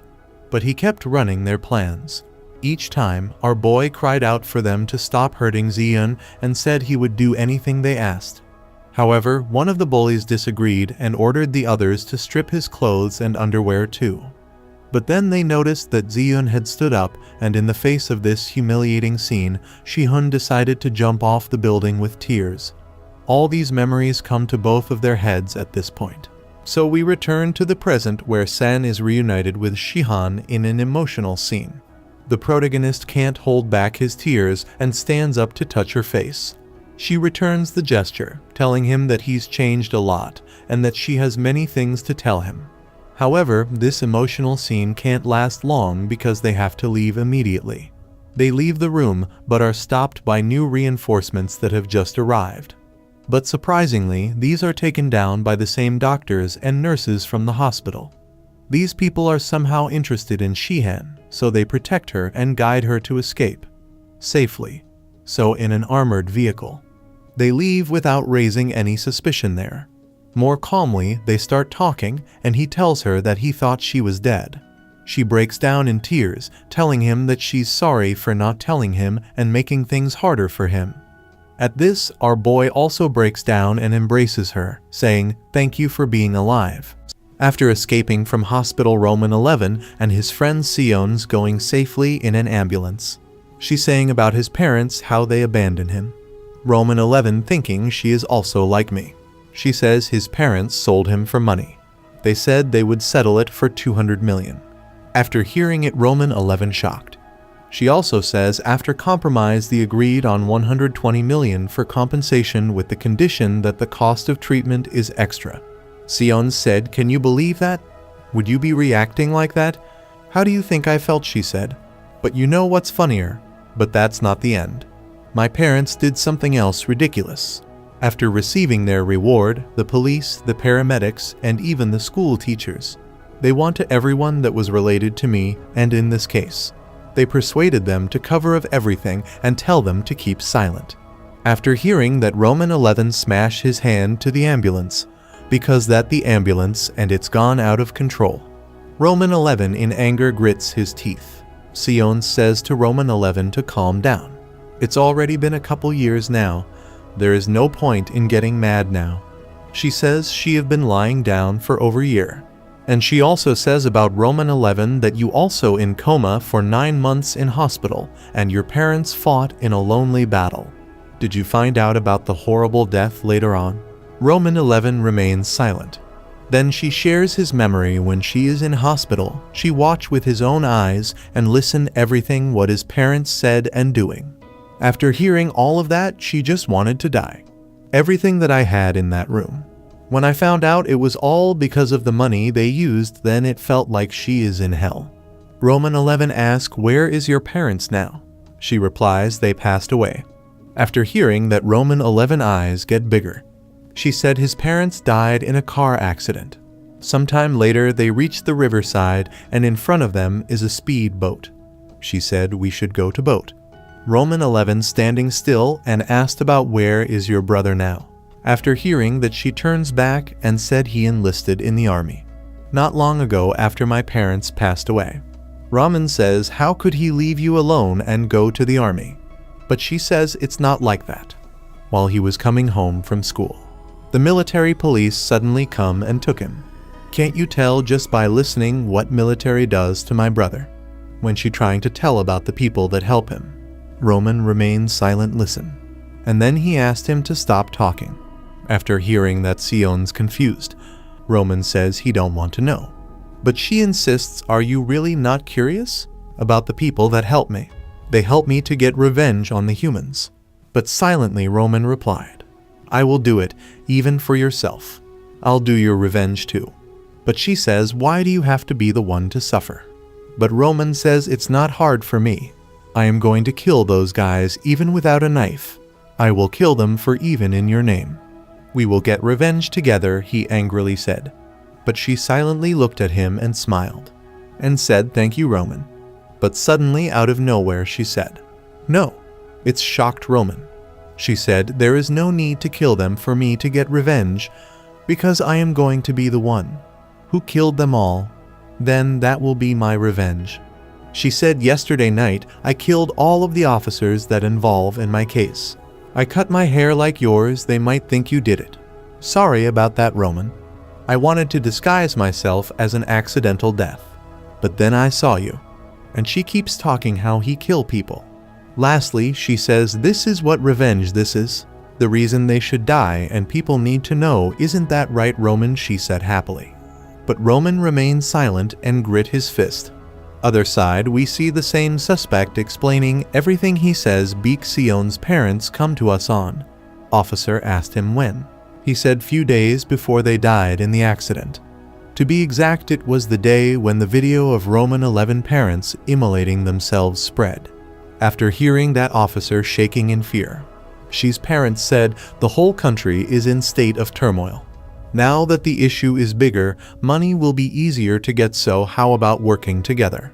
Officer thinking, how could such parents sell out their own child like that? How they called themselves. He also reveals the bullies' parents are the powerful people, and everyone is afraid of them. They aerial hard to ignore, but I think people should do that. Officer in angrily thinks the first reason must have been the big one. He said a few days after that, Beek Roman parents died in the car accident. But I know that it wasn't an car accident. Officer curiously think it was an accident? Interrogado say, how could you say that? Then that man shows evidence, a message. Suddenly one of the subordinate calls him and say he superior, there is no need to investigate Beek Sionis is alive or not. We have an intel that asks CU Roman 11 on his way to see her. The police and the army on their way too. Officer in anger grits his teeth and says the police and army. And other side, she said, Roman, don't stop, keep going for your revenge until you the end. I will also not stop on my revenge either. Roman wanted to help him, but she says this revenge is the path that I need to face alone. She also says, if you leave evil things be, they will judge become more evil. If you wait for them to become good, the good thing will become an evil. So that's why I have to get rid of them. Roman want to know, what are you going to do? She says, in order to create a new world, I have to get rid of the bad things. After hearing that, Roman eyes got bigger. In the meantime, a boat coming to them, and Roman saw it curiously. In the deck of the boat, there we see two people. One of them is old man-like third-class Santa. By the way, boat stop in front of them. And old man says loudly, why you weren't coming. Beek Seyuns wave his hand and call him Dean.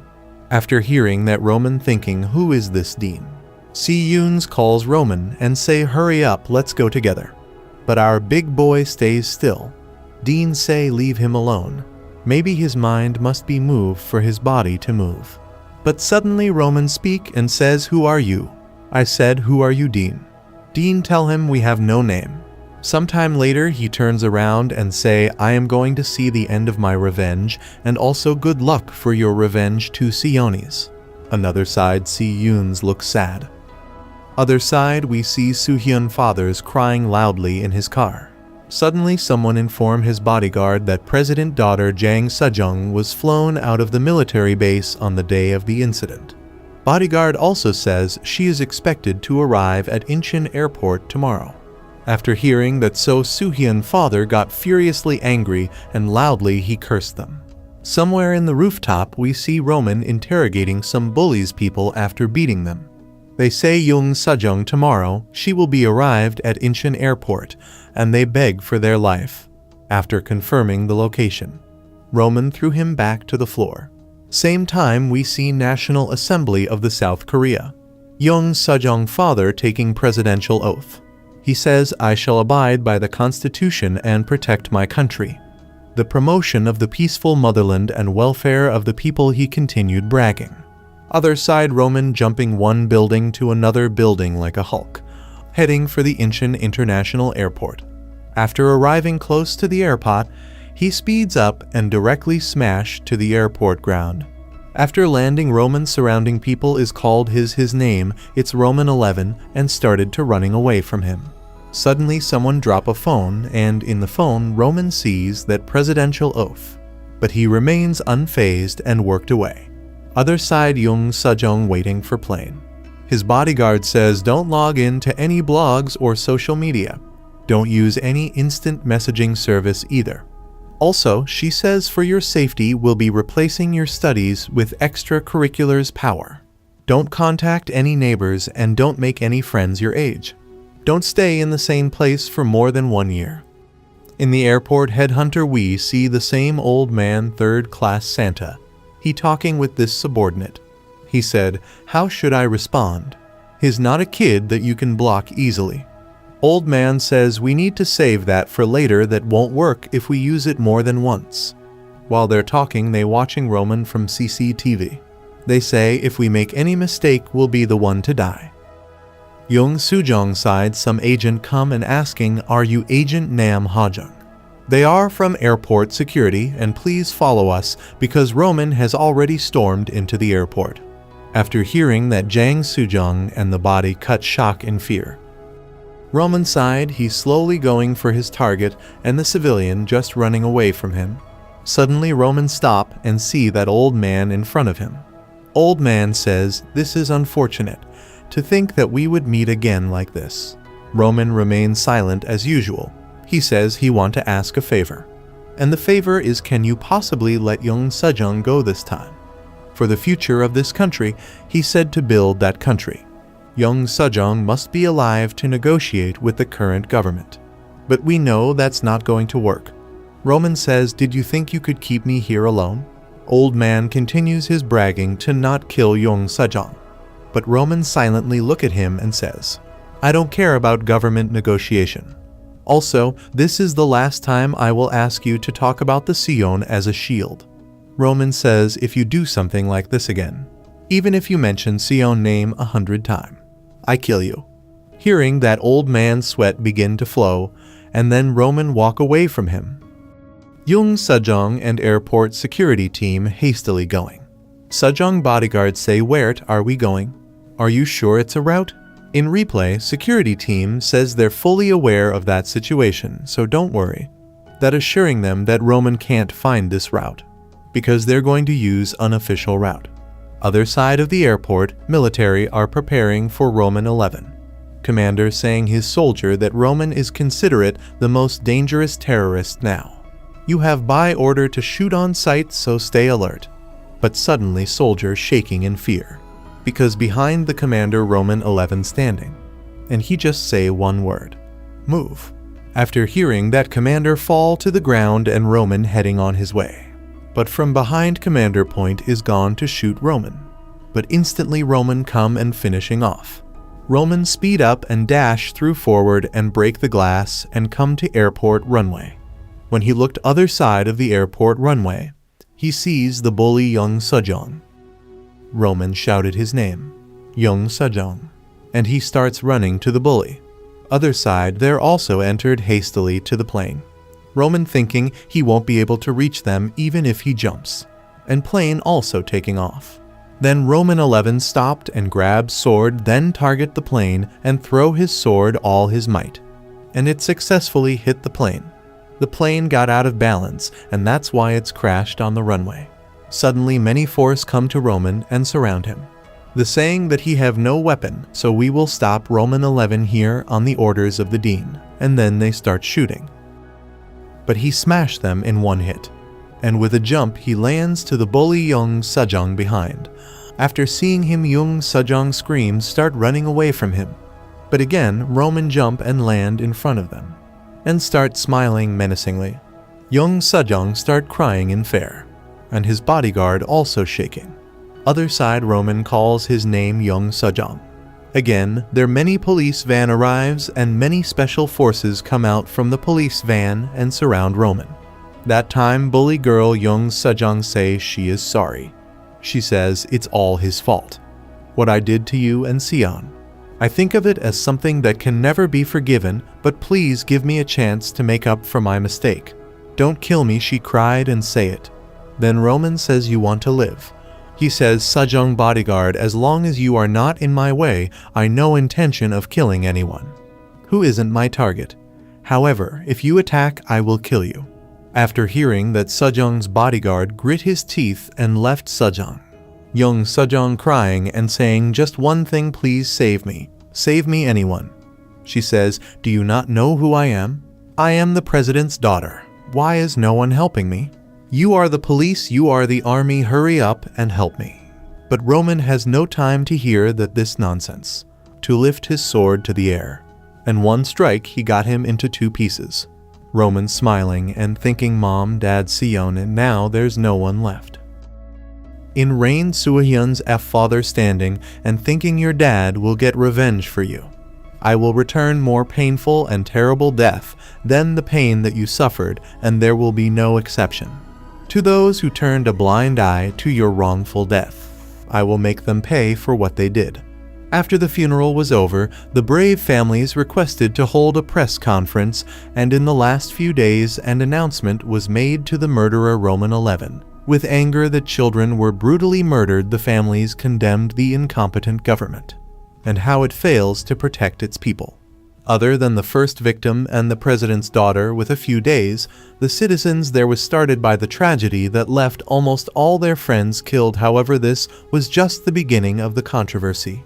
In the process of them being killed, the news forecast on the 100 of innocent military and police casualties, there was seething public opinion. Those who looked to Roman 11 as a hero or not him disappeared. Other people wanted Roman 11 to be seen as a terrorist who distributed law and order. Consider it as an evil that returned the safety of the nation and its people. Roman 11 become a public enemy. President seeing in his tablet how his daughter get killed and crying. He says, Sejong, my kind daughter, your dad is sorry. He grits his teeth and thinking in his mind, I will make sure to get revenge. You wait for me in heaven. That time someone come to President room. He is the head of the National Intelligence Service Park Song-kyun. He introduced another man, yet that the same old man. He says, my name is Young Yeonjung.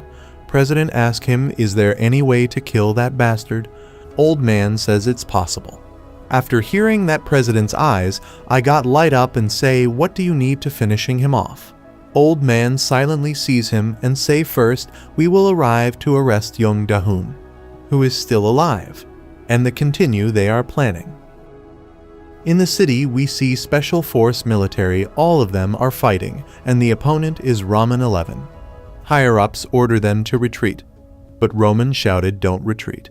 After hearing that soldier got confused, someone walking middle of the soldier to Roman 11 and say, this is why you need to have athletic experience. He says, I will go against you big and strong isn't all the matters, kid. Your skills are matter, he mentioned Roman. He says, I am the former boxing world champion, awarding your spontaneous attacks would be a piece of cake. How about you give it a go? After saying that he got a fighting stand, he said, this is the fight between you and me. But maybe guys, he doesn't know what means father is. Roman hit him in the face, and he fly away to the 3rd floor. I think that's the fastest way to get 3rd floor.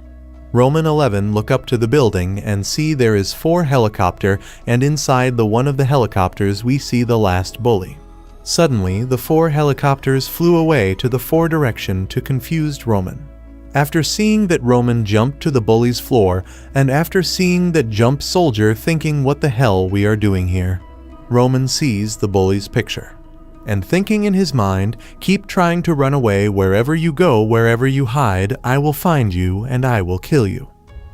We see one of the helicopter land middle of the forest. 3 people exit from helicopter. They are presidents and 2 hooligans. Presidents say, where are we going? There is nothing in this area. But old man says there is a military unit of there, so this place will be off to below that hill. They entered the jeep and go through the big tunnel. Chief of Defense say, we will arrive it soon, so I will explain the details then, so don't worry, President. Sometime later, when he looked in front of him, there is a massive door. He thinks, what is this facility? Suddenly door open, and he sees big military base. Old man says this place will capture Roman 11. President got angry and say, what are you planning to do? If it's the Roman 11, he can easily destroy the place. A person who will not explode even if shot with missile in a place like this Roman can easily escape. But old man says we have a scenario to neutralize Roman 11. But President didn't calm down. Old man insists it is the method that has already been verified. President got confused. Old man explained strength, speed, sense a body that has accident the limits of humans. There was a person before who was similar to Roman 11. President asked before then when. Old man replied it happened 30 years ago. President shouted at him, don't talk nonsense, then how come nobody knows? Everyone in the country is in panic from a guy like Roman 11. Even I haven't had about this before. Old man calmly says back, then it was easy to hide from the public, it was not easy like it is today. For a regular person to be obtained information. Old man walks to President and says there was some slight work done. The citizens remember it differently and you know who it is. President thinks someone I know. Who is he? Then old man says the code name Marchai. When President hear that name, President got shocked and asked Director Park. Director Park says at one point Maruchi was the Korean CIA's top agent. President say then where is that person is now? Old man is stop him and say he's dead now. Maruchi is no longer in this world. President angrily say if that person was an agent of the Korean CIA, then that means he was working for the country, why was he eliminated? If that person was not eliminated, then he can help us now. But old man says to be accurate, the group responsible for running this plan back then was not the government. The North Koreans worried and start plan to capture Maruchi. Maruchi successfully destroy 3 North Korean military squad all by himself, and back then he was younger than Roman 11. Other side, we see Roman walking on the road, and suddenly he saw Nangguang Middle High School. It's a school where Roman 11 studied. He jumps and go to the school rooftop, and thinking the past, not only bully, also school teachers give him hard time. He sees the place where they bullied him. He angrily thinking they bully him every day, but no one come to help him, because the whole is school belongs to them. He screamed in anger and grit his fist, then he smashes the school building with one strike. We see in President House, the president calls last bully and his parents. Bully's parents are begging him to save his child, and the president is also giving him hope. President said that all the children died. My only daughter also died, and now you have your only son left. Don't you think you would have to do everything to keep him alive? We see the last bully's name is Young Da-hoon, and his father Young Hyun-suk is Nan Financial Holdings saving bank owner. President told them that even this place isn't safe now. After hearing that bully and his parents, sweat began to flow. President said, according to the unit commander, seeing as you move as a family unit, maybe this is the reason this location was discovered. He also said because the only person Tak Seung is aiming for is Da-hoon. We are planning to first take just Da-hoon to a hideout that we have prepared.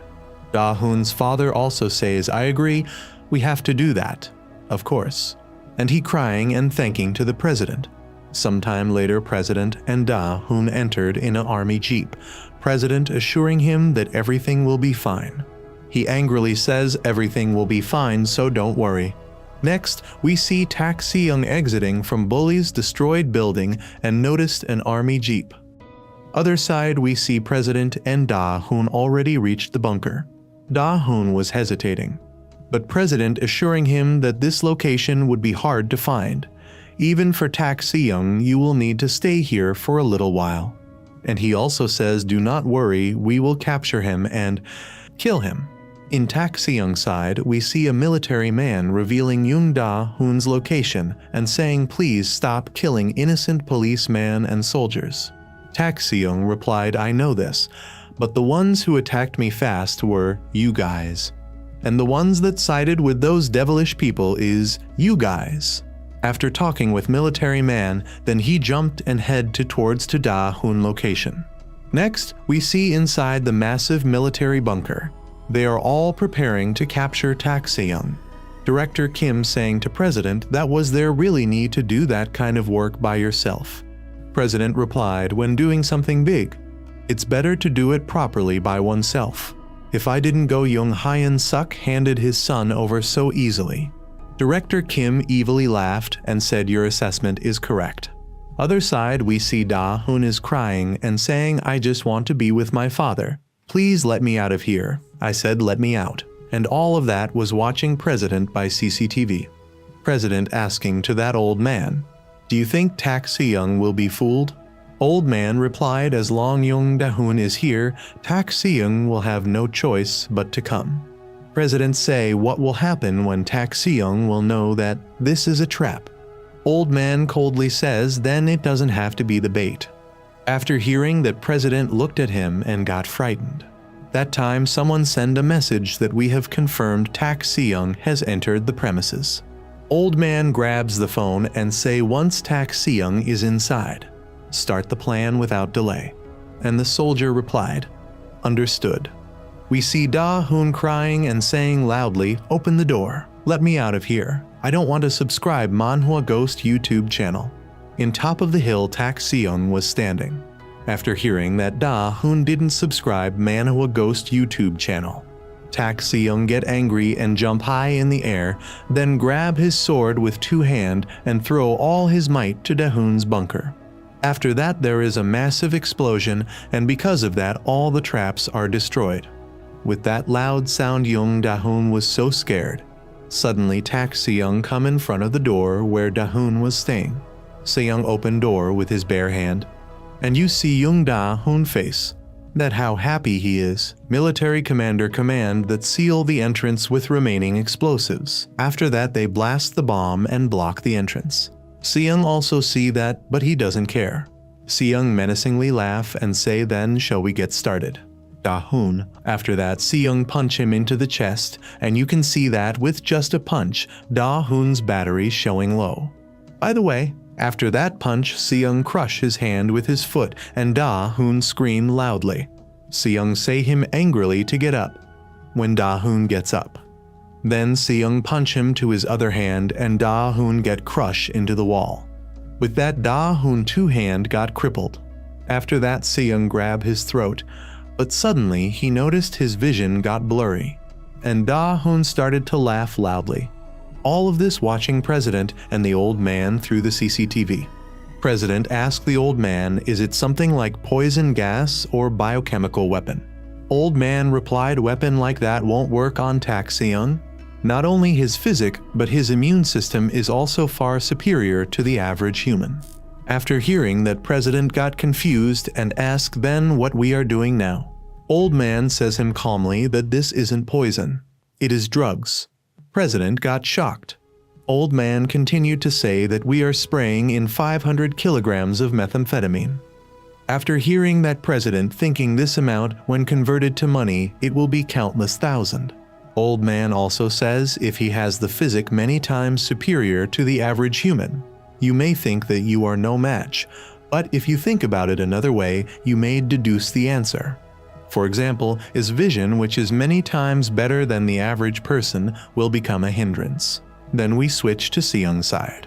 We see that Seung beat him too badly, that we can't recognize Da-hoon's face. Seung lastly say him, goodbye. I will see you in hell. And with the last punch, Seung destroyed Da-hoon's body. After that, Tak Seung said, Mom, Dad, Seung, I killed all of them now, but suddenly his head start hurting. Then when he stepped in the trap, that time old man shouted, start now. Seung start to fall down through the long tunnel. He tried to grab the wall, but he can't. He saw the oil in the wall. When Seung falling down, he saw those three Pokemon, President and his mans. After Seung fall to the ground, old man command to proceed. Then soldier throw so many flash grenades. Old man explained in a sealed area that increased vision and hearing and the flash grenade will reduce it. The result of that, Seung feeling weak and goes into his knees. After seeing that, President shouted to old man that hurry up and kill him right now. What are you hesitating for? But old man silently says even though his sense is dulled, missile and guns still don't work on him. If you want to be sure in finishing of Tak Seung, we have to proceed as we planned. Director Kim say to the old man that the strong countries all over the world are racing to obtain Tak Seung. If possible, we should extract his blood. But Governor Yang, old man say Tak Seung's senses will adapt perfectly after this attempt. If he escapes, we really won't have a way to capture him again. But will you still go for it? After hearing that Director Kim remains silent, old man says then we will proceed with the final step. Then from the roof we see some liquid pouring towards on Seung. President say, what is this? Old man answers him that it's cement. He also says in water a bullet is able to perform as needed and cement is stronger than water.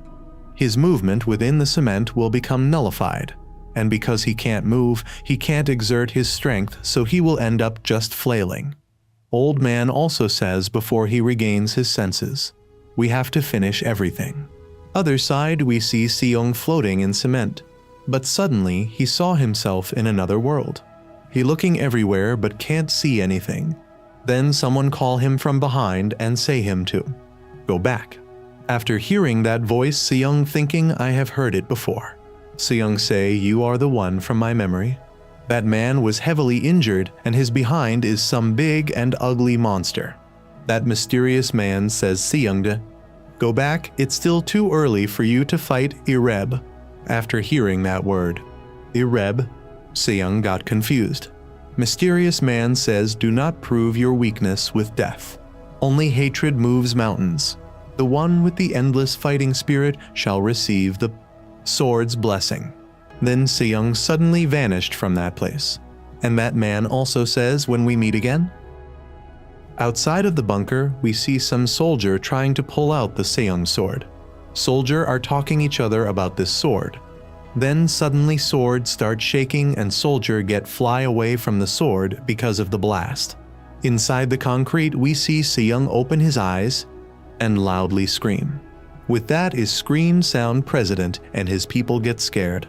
Outside of the bunker Seung's sword also moving. Soldier reporting that sword is gone. Whole bunker is shaking. Then we see a blast behind the president. When they all look behind, they see Seung's sword. Old man immediately say we have to leave. Hurry and get out of this place now. The sword dash towards to Seung's side and start hitting the hard cement. In a few moments, sword destroys Seung's surrounding cement. The other side, those 3 Pokemon trying to flee away with army jeep. Old man shouted in phone battalion commander the plan has failed. Tak Seung will be escaping soon. Battalion commander reply we have finished preparation. Outside the bunker we see so many soldiers and war tank. Bunker door open and the Zeep come out. Those 3 trying to reach the helipad. But maybe they don't know how first Seung is. Seung throw his sword and sword cuts trees, then going towards to military jeep and hit it. After that president exit from the jeep and see Seung standing in front of him. Old man also sees that president shouted to Seung that being back my daughter. Seung remained silent and say then what about my parents? He placed his sword on top of the president. Seung moves his hand and sword hit the president. Then president meets his daughter. Director Kim grabbed the gun and starts shooting towards Seung. In reply, Seung moves his finger. With one swing of the sword, director Kim's head got cut off. But you can see the old man ran away successfully.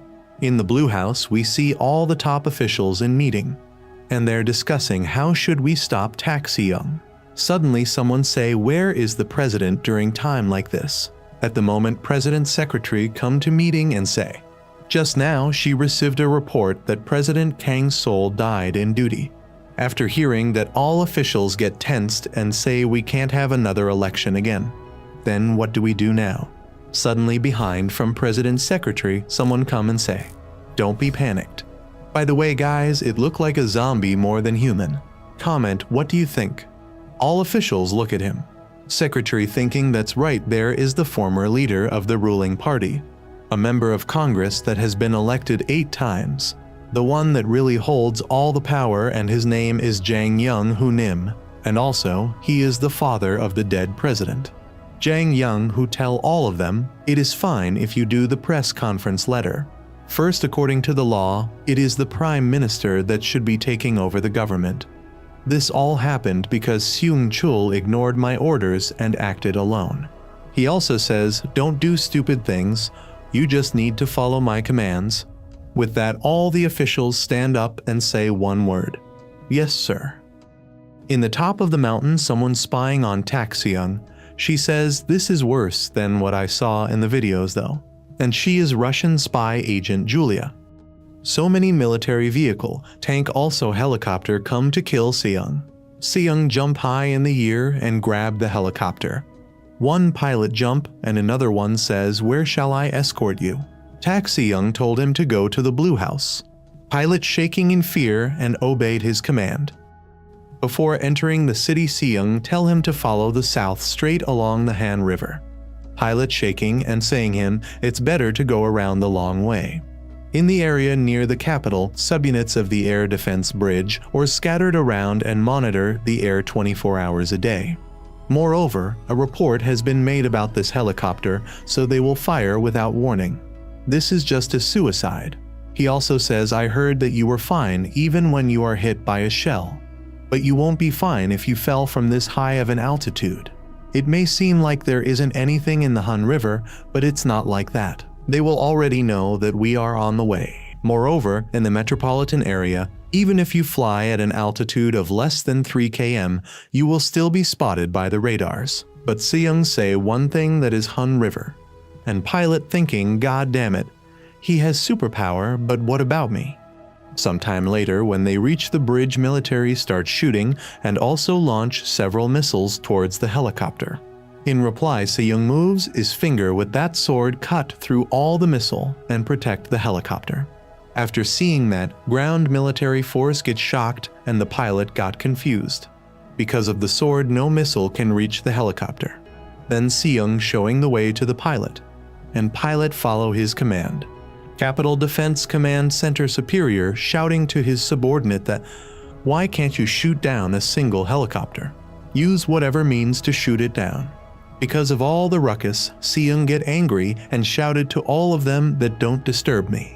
And the one swing of the sword, he destroyed all the differences. In the Blue House, we see Jang Young, who placing his hand to the desk and thinking about his son. After finally placing you in the position you wanted, but you foolish one to leave this world before your father. Secretary come and say him that I have received a report that Tak Seung is headed in this direction. You have to evacuate. Jang Young who sighed and replied, "Understood."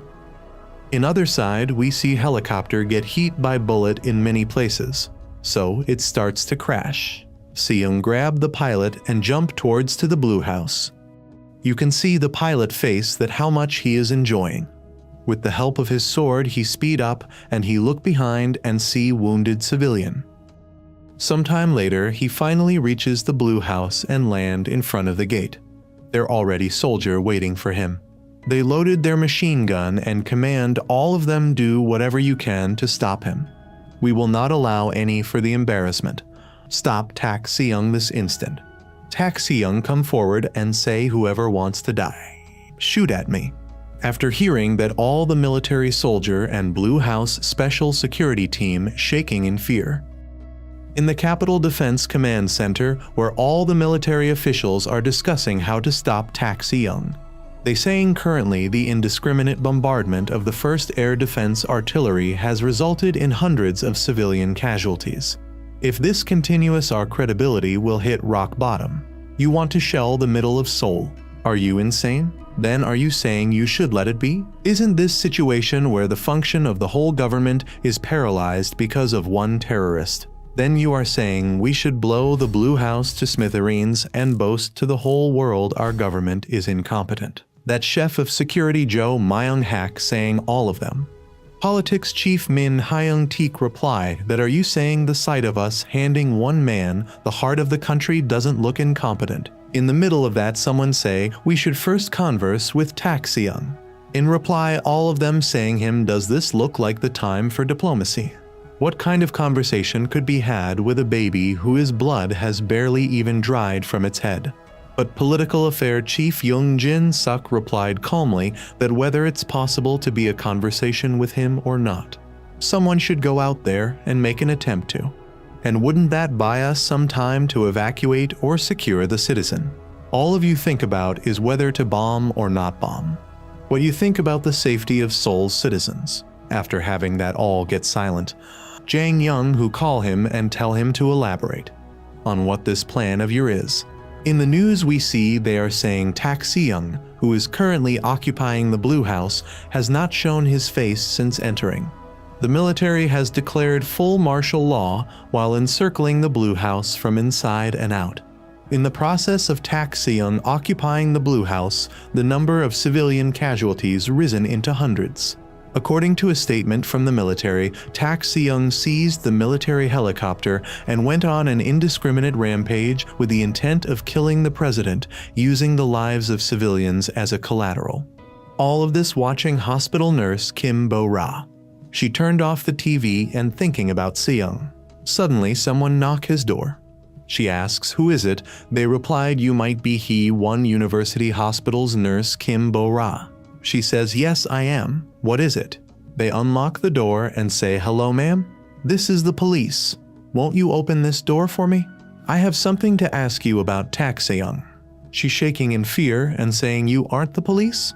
They start shouting at him and saying, just open the door. Why won't you open it? Then suddenly someone shoot him in the head and the other two police also hit by the bullet.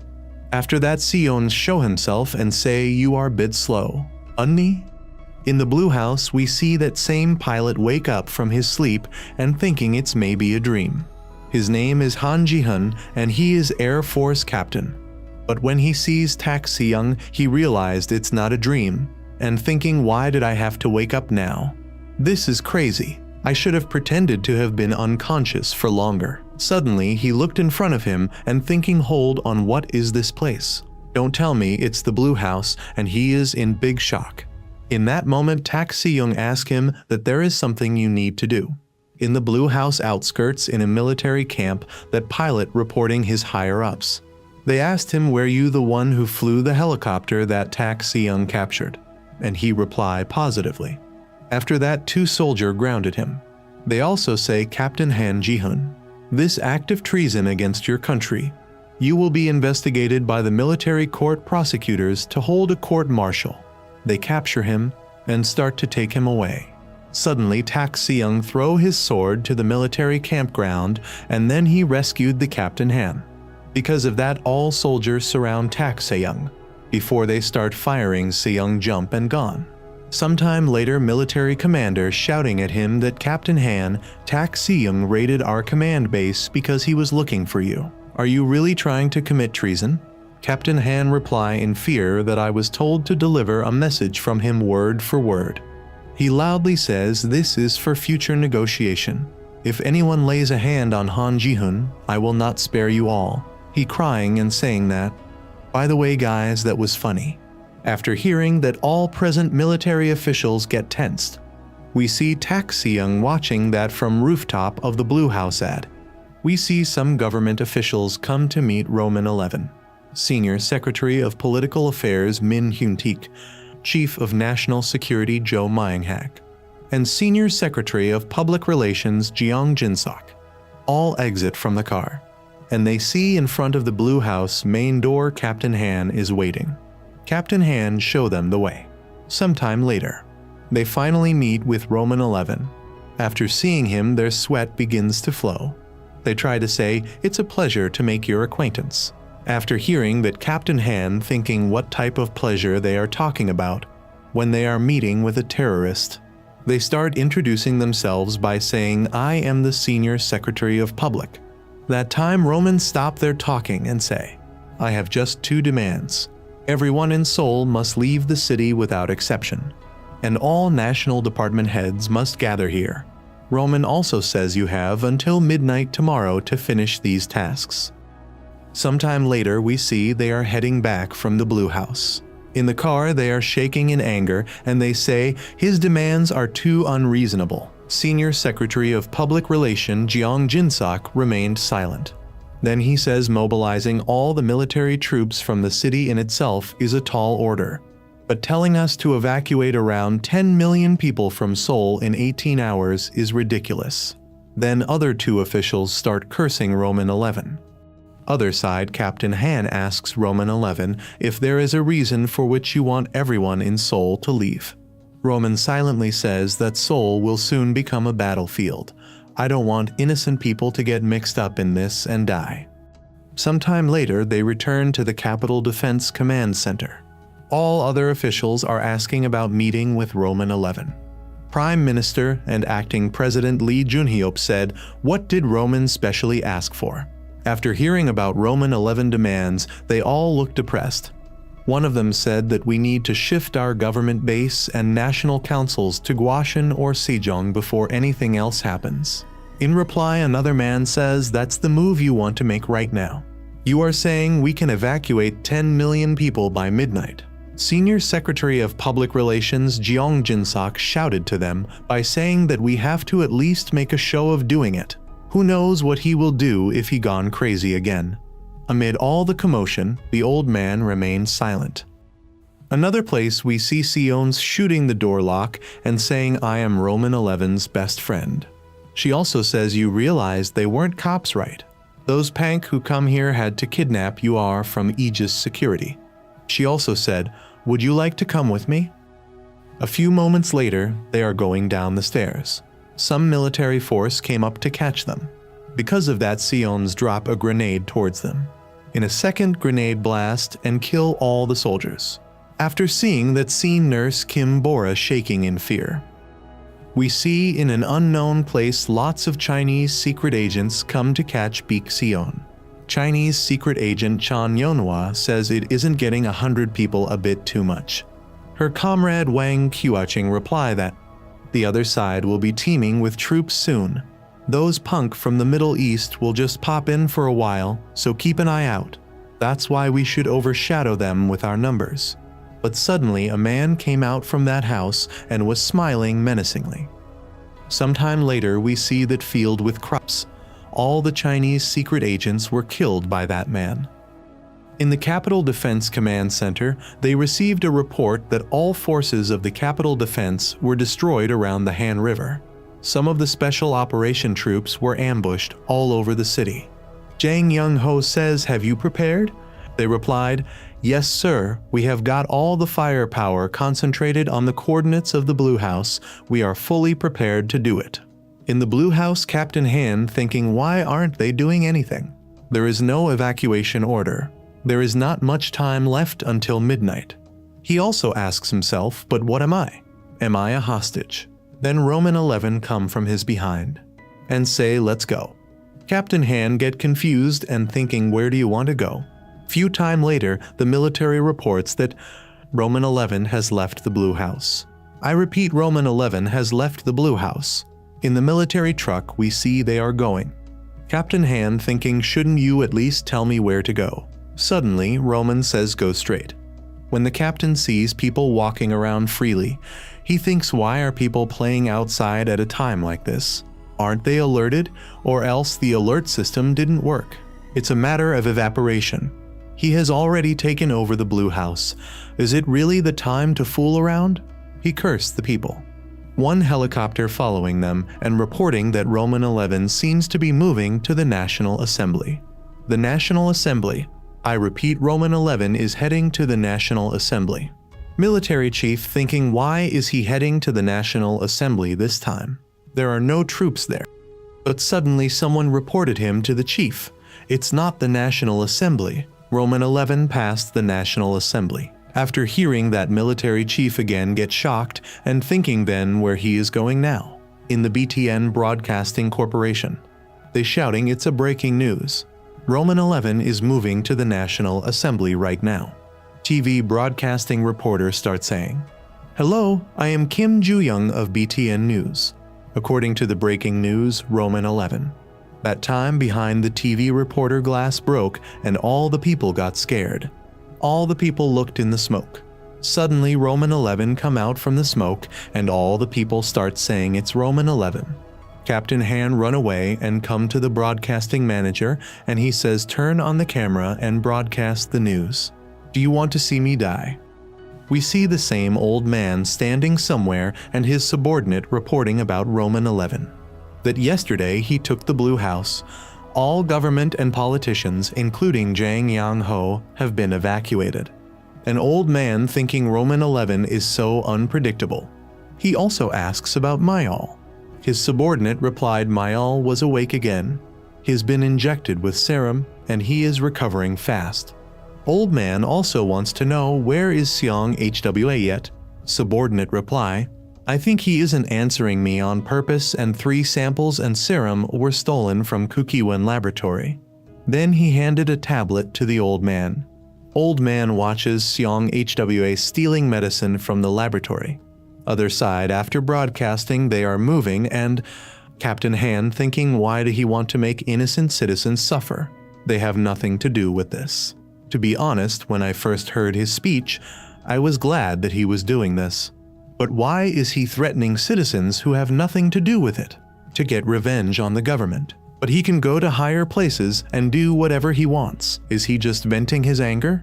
These all the questions are spinning in Captain Han's mind. Then they arrive at the elevator side. Captain Han asked Roman, are you going back to the Blue House? Roman say, no, I am going to get a helicopter first. The Captain Han agreed and clicked the elevator button. When elevator door opens, Captain Han and Roman sees inside the elevator, there is already an unknown man standing. Captain Han tried to tell that man to get off quickly. Why aren't you getting off? But that man remains silent. Then the lift door closed. Captain Han thought, is he blind? Roman 11 is right in front of you. Suddenly he notices that no button is pressed. Then why didn't that unknown man get off when we were getting in the elevator?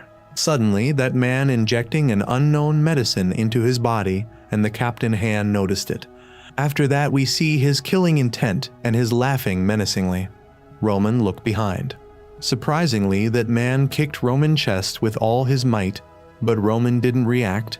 After that, he again makes a front kick, and then with a powerful drop kick, Roman 11 goes into his knees. Captain Han thinking what is happening. In an instant, did he beat the undefeated Roman 11.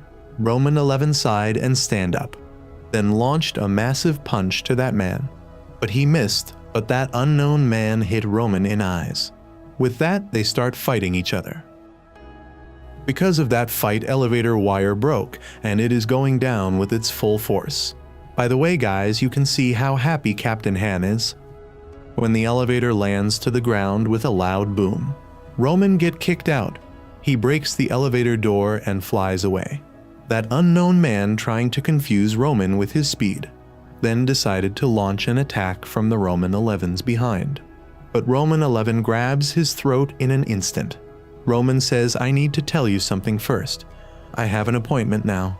That man saw a Roman sword missing from his back, and thinking where it is. When found out, it is too late to avoid it. With one hit of the sword, his chapter ends. Then Roman 11 says to Captain Han to move on. When they are gone, that unknown man injects another medicine to his body and laughs. Sometime later, when Roman and Captain Han reach the top of the building and see their helicopter is missing. Captain Han say, "Looks like the people in the broadcasting station to the helicopter." Captain Han thinking, "What do you want me to do about it? If you want me to get a helicopter, do you think I can just pull it out of nowhere?" Roman points his finger in the sky and says, "I am talking about that helicopter." Captain Han trying to see in the sky, where is the helicopter? We see there is indeed a helicopter, and unluckily those two hooligans who are spying on Roman 11. Suddenly, they notice the Captain Han waving his hand at them. They are confused and saying at this altitude, "How did he spot us?" Another pilot takes the binocular and says, "I will check it out. Don't lower the altitude." He sees that Captain Han trying to saying them, "Land here and subscribe Manhua Ghost YouTube channel." By the way, pilot saying, "Isn't that a suicide mission? Why would you land in front of that monster?" They look to the left side of their helicopter, and there is already Roman 11's sword pointing to them. Few moments later, we see that two pilots standing on the building rooftop and cursing themselves. On the other side, Captain Han say to Roman, "Where you want to go?" Roman replied, "To the nearest bridge." Captain Han thinking about citizens. If it's the closest bridge, it's Mappo Bridge. In Defense Command Center Secretary saying, "We have received a report that Roman 11 is told the helicopter and has left the broadcasting station." After hearing that, they all get frustrated. Suddenly, she got another report that Mappo Bridge got destroyed. After destroying the Mappo Bridge, Roman 11 commanded the Captain Han to go to the next bridge. Captain Han shaking in fear. In a TV report, we see a reporter saying that Roman 11, a terrorist who illegally occupied a blue house and caused 100 casualties, is now on the run, and the destruction of Mappo Bridge, the main road connecting Seoul. Suddenly, another report come. She says it's a breaking news. Mappo Bridge, Segang Bridge, and Wonhyo Bridge were destroyed. Roman 11 was caught on camera destroying the Yanghua Bridge just now. Roman 11 is moving in a helicopter, and he is committing sabotage without hesitation. People are thinking, is he trying to cut off all the Han River's bridges? It's been less than 10 minutes since the news came out, and he has already destroyed so many bridges. Then, will everyone in Gangbuk get trapped? Some people watching that on TV, and they didn't care. They say, "What do you think? That's going to cost a fortune to rebuild the bridge." His wife said, "Shouldn't we get out of Seoul too?" But his daughter said she didn't care. She was supposed to meet his friends in Hongdae. Suddenly, a breaking news came that prisoners have escaped from Seoul Southern Prison and Seoul Detention Center. There are many phone calls coming in, but no police appear to be on the move, which is likely to worsen the situation. They also say, citizens should not go out and they should thoroughly crack down on security and stay in their rooms. After that, the family shakes in fear and sees how prisoners are committing crime now. Burglary and mass assaults have been happening everywhere. There are reports of a series of arsons in cars and shops. They notice that Roman XI's fear would not allow the police to conduct proper policing. After seeing that scene, you can shout and say, "Pack your things now. Let's get out of here before it's too late." In the Defense Command Center, all the officials are seeing public security has now collapsed. Citizens who felt insecure and threatened should get home quickly. South Korea's capital city has fallen. Down Seoul is in full chaos. After all of that, Roman XI went back to the Blue House. Captain Han looked at the city and it's burning. He thinking, Roman XI, is this what you wanted Korea to look like this? The other side in the Defense Command Center secretary says Ambassador Grant said Roman XI was planning a terrorist attack in downtown Seoul yesterday.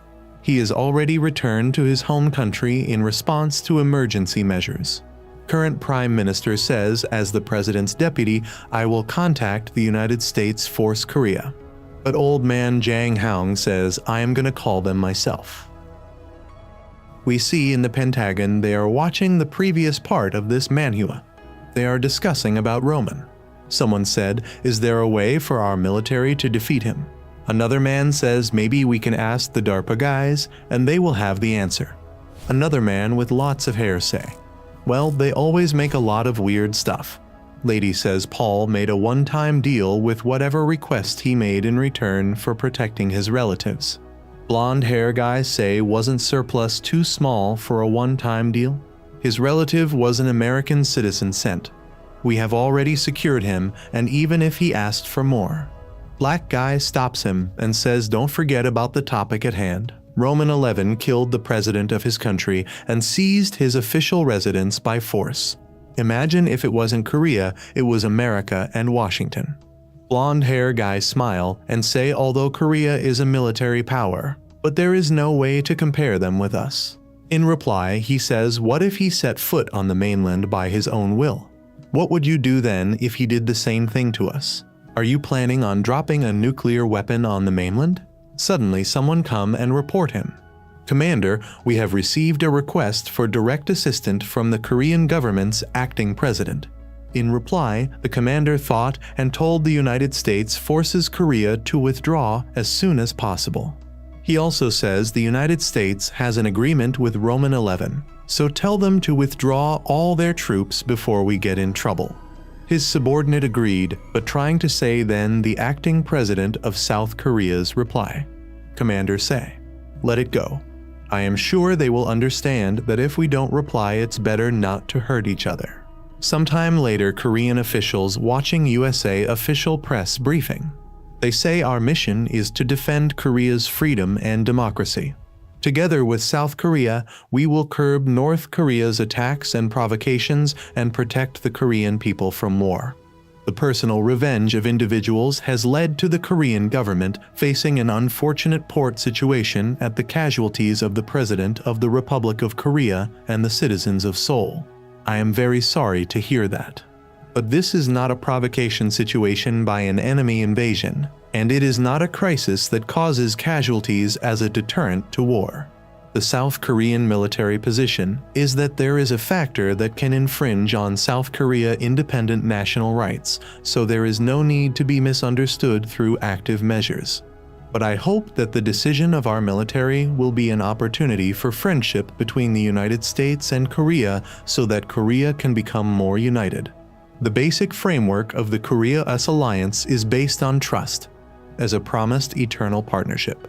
Guys, this is like after breaking up with my girlfriend and then she saying we will remain friends.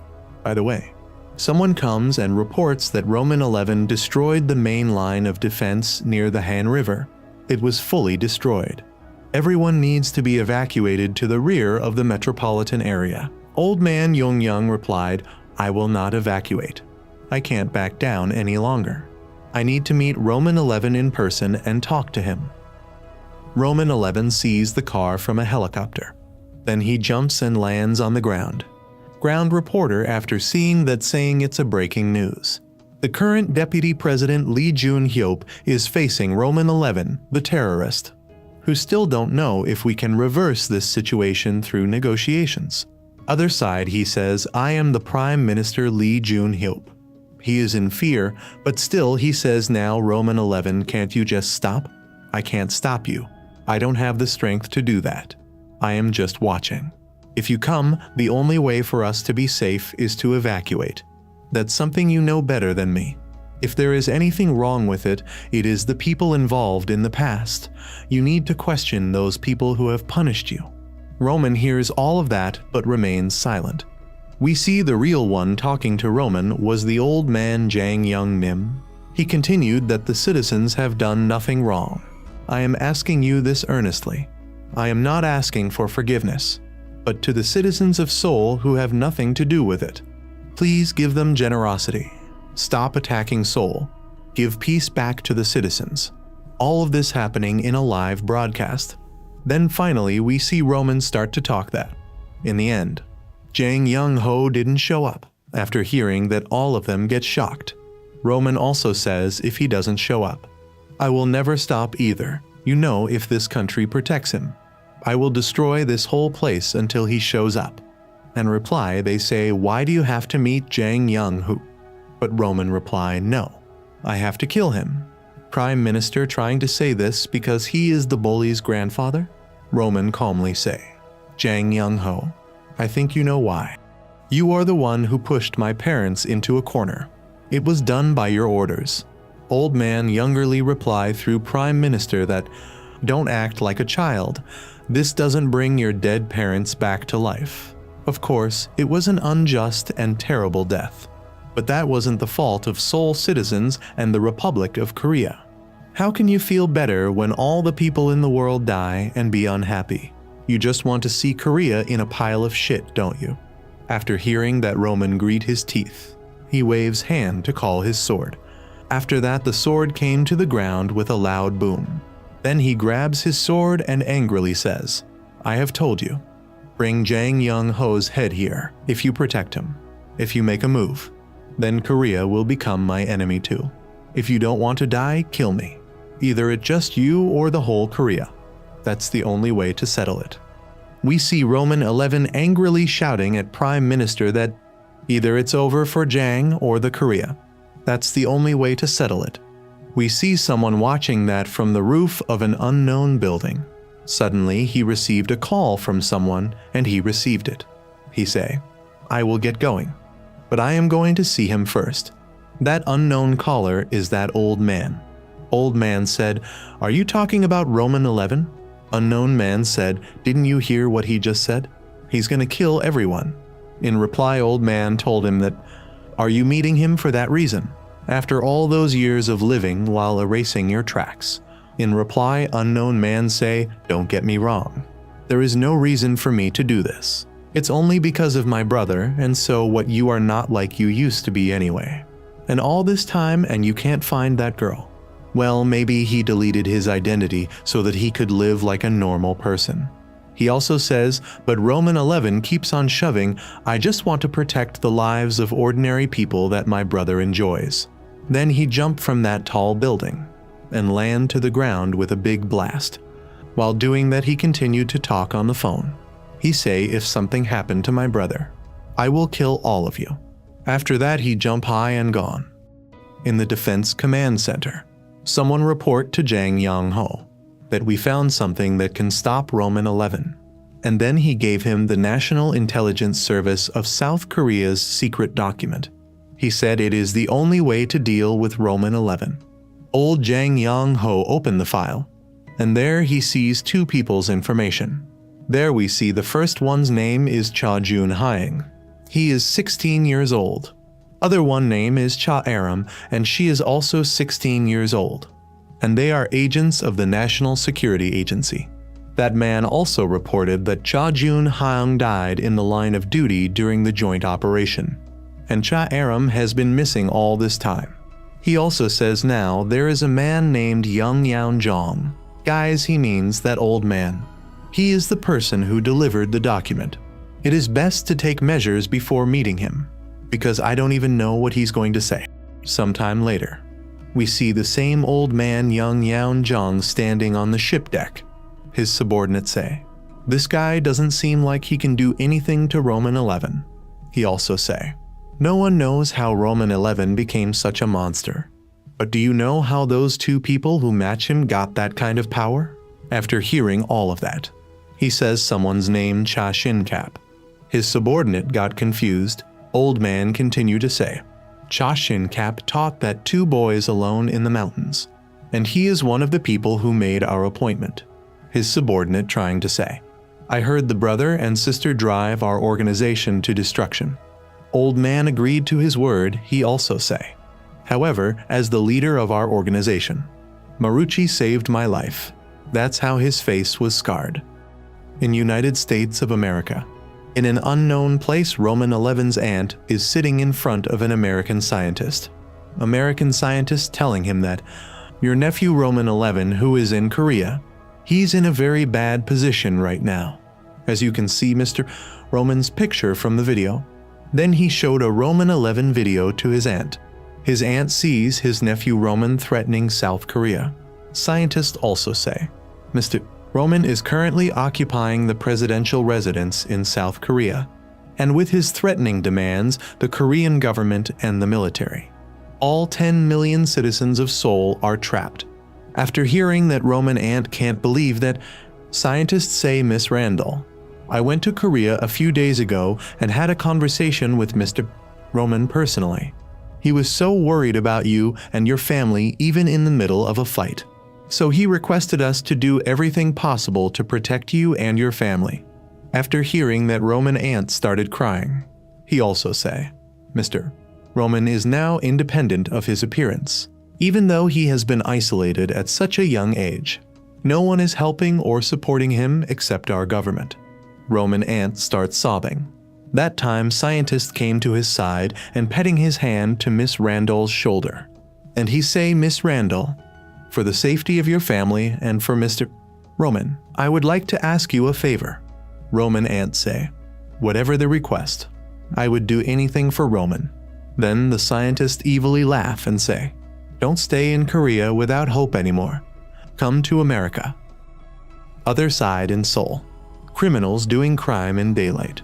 The chaos of the city was caused by Roman 11. But this scene it was created by other people. In helicopter Captain Han thinking in just 2 days.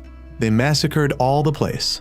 Violence, looting, they are doing all sorts of crime. The weak fear the strong and the weak are suppressed, as if the suppressed emotions were exploding now. It was a moment when human nature was revealed. Roman looked down from the helicopter and see that lot of people beating one man. He jumped to the ground. After that, all the people look behind and see Roman 11 coming from the smoke. They shouting, "It's Roman 11." Surprisingly, they are happy to see Roman. They are shouting his name loudly. Captain Han thinking just by seeing Roman they are cheering. Roman remains silent. One of the man with glasses say, "Roman 11, you are our hero. We were able to gather up our courage when we saw you. Look at him. We have been killing all the people who have been harassing us. Without you, we would be beaten to death." After that, Roman say, "I certainly said to not go out for any reason." After that, they say, "What are you talking about? You led us. You killed all the people who bullied you. Then can't we kill the people who bullied us? Don't you know how we feel the most? We are beaten up every day for no reason. There was no one to help. No one understands our suffering. You know how it feels, how measurable and humiliating." Roman trying to say something. But that time someone from his behind say, "It's ironic, isn't it?" Roman swing his fist behind. But his opponent is too fast. He jump and sit in a small tower. That unknown man name is Cha Jun Hyung. Jun Hyung says, "What are you embarrassed about? Are you feeling something?" Roman didn't answer him. Jun Hyung continued to say, "I understand what they said, but do you think something is wrong with your mind? But if you admit that you are wrong, and you have done negative things so far." In reply, Roman 11 jumped from his place and come to hit him. Next we see all the bullies' parents are gathered in one place. They are contacting someone from foreign country. There we see Kim Yoo-jin saying there were talks of how you can only kill him with bombs. that can completely destroy the city, so it's impossible to escape. He also hesitantly says, "Is that really possible?" Yellow hair guy says, "Don't worry, I won't die. Until I kill him. I will burn him, like how we killed his mother." Li Su Hyan say, "I think you know what to do." In reply, yellow hair guy say, "We can't just kill Roman 11 like this. We are going to detonate the bombs as far as we can. My poor son was innocent. When I handed my son over to those incompetent governments, they couldn't even protect him," he angrily said. In Defense Command Center, Young Yaon Zhang meet Jang Young Ju Nim in Defense Command Center. Jiang Jinsak asks Young Yaon Zhang, "What will happen if we can't control it? Then how will we control more than one problem?" In reply, old man Young Yaon says, "If you do not control it, then we will end up in a situation much worse than it is now. But if we find it and bring back Maruki project back to life, after all, we have been developing it for a long time. But it is still not complete. I propose to return to the project in secret. We will find it in secret. Removing Roman 11 is the first priority." And then, Jang Young-ju was listening to all of that silently. Young Yaon continued to say, "We have been working on secret for the past 30 years. You will see the fruits of your country's sacrifice, and you will see that Korea has a chance to become the most powerful country in the world. After that, we back to Roman 11 and see a big blast." Someone watching that from a building rooftop. Suddenly something came flying to him and destroyed the rooftop, and he saw behind. It was Roman 11. Roman gets up and jumps to his enemy location. That poor man said, "I am 5 km away from that place, and it is still not safe. How far do I need to be so I can be safe?" We can see those two people fighting with each other. Roman launched a punch to him, and another guy blocked it with his kick. After that, those to crash into the ground. Roman 11 gets up searching for his enemy. Suddenly, Roman notices he is in his behind. He launch a punch to him, but he miss. But that man named Cha Jun kicked in the Roman chest with all his might. Because of that, we first time see Roman cough up blood. After that, with great force, he crashed to the ground. Again, Roman 11 jumped to the air, but that man was too fast. Cha Jun also comes on top of the Roman in the air, and saying, "You are not the only monster in this world anymore." But Roman didn't care. Roman blocked his kick with his hand and launch a counter-punch. Cha Jun also tried to block it. But because of a Roman punch, Cha Jun crashed to the ground too hard. After that, Cha Jun gets up, and he also coughs up blood. Again, the launch punch and kick to each other. Because of that, they flew away in different directions. After that, they again got up and looked at each other furiously, and launched into each other. But suddenly Roman calls his sword, and with the flip of his finger, he threw his sword on Cha Jun, and we see a massive blast. When the smoke remove, we see Cha Jun manage to block the sword. He shouted loudly and threw the sword in the air. Next moment, we see him jump and kick back the sword on Roman. Roman sees that, and with his hand, he barely stopped the sword. Cha Jun say, "Your specialty is that sword."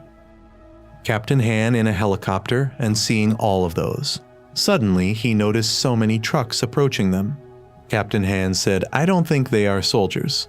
Do they have no idea? Roman 11 is right around the corner and you are coming here. Are they desperate to die?" He asked that question to them. Sometime later, we see those soldiers are killing civilians. After seeing that, Captain Han gets shocked and saying, "What are those people doing? Why are they shooting the citizens?" Then he noticed something in the truck. Captain Han's thought begin to flow, and he say, "Don't tell me that is."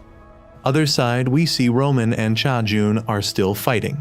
They throw punches and kick at each other. Roman also used his sword to attack him. Another sight, Captain Han thinking, "I have to tell everyone quickly. Even if it's Roman 11 doesn't destroy the city, those missiles will destroy this place easily. If people don't evacuate from the city, a lot of innocent people are going to die." Captain Han cursed him in his mind.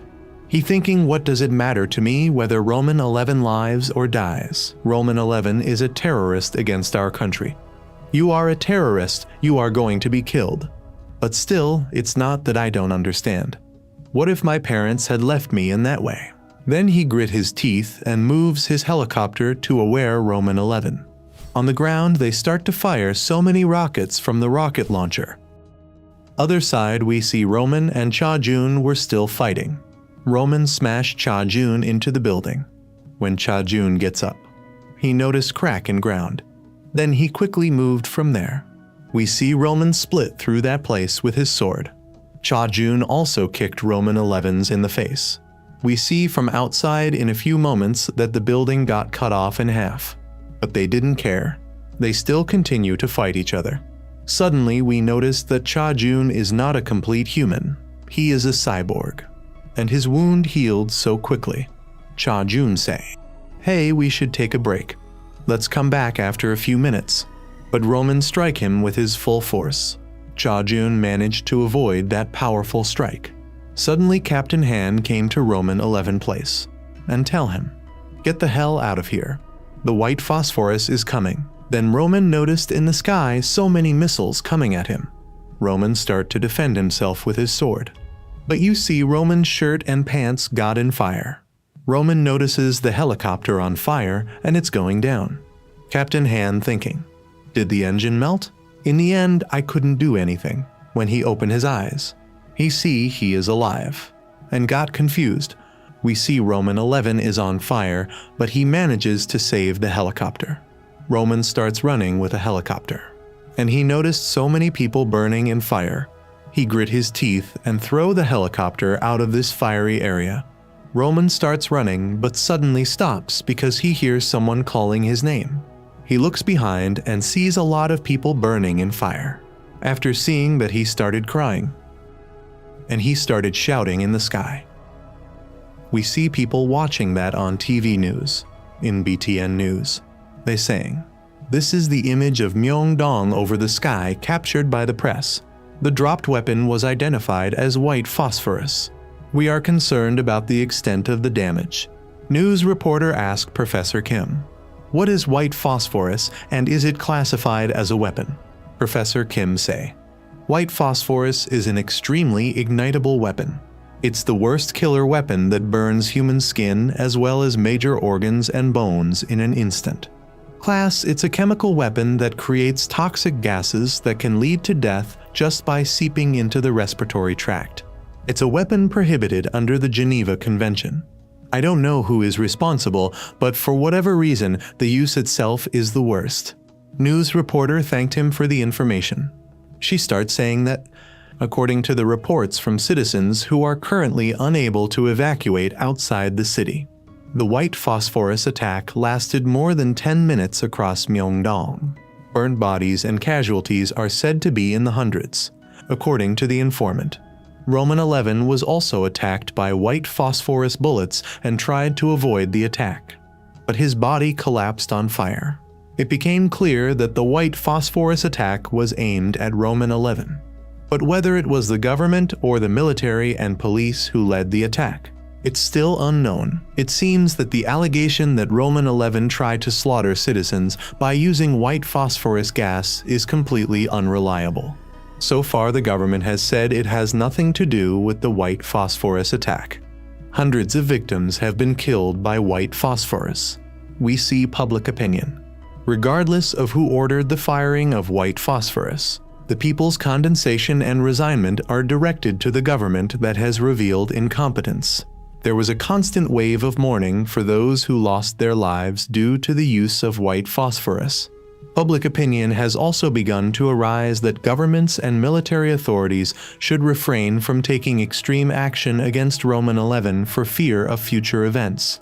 All the damage that been done, and the public opinion that this destruction was caused by Roman 11. It was changing little by little.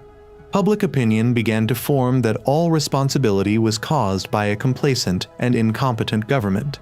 A week later, with Roman 11 not showing up for a week, the government, under the slogan, "Retake the capital."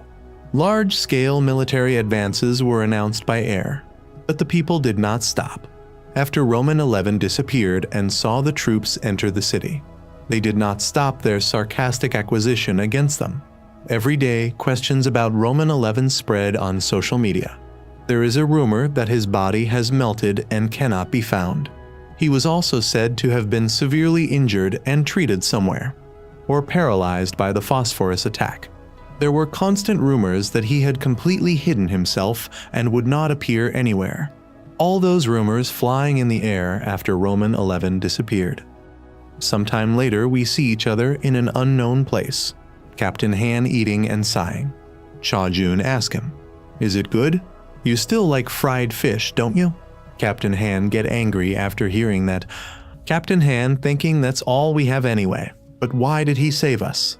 In Captain Han memory, we see Cha Jun is the man who saved Roman 11 from fire, and also Captain Han saved by him. Lastly, we see Roman 11 is in deep sleep in another room. Roman 11 falls into the deep sleep. After a few days later, Captain Han came out from that room and saw a rail track in front of him.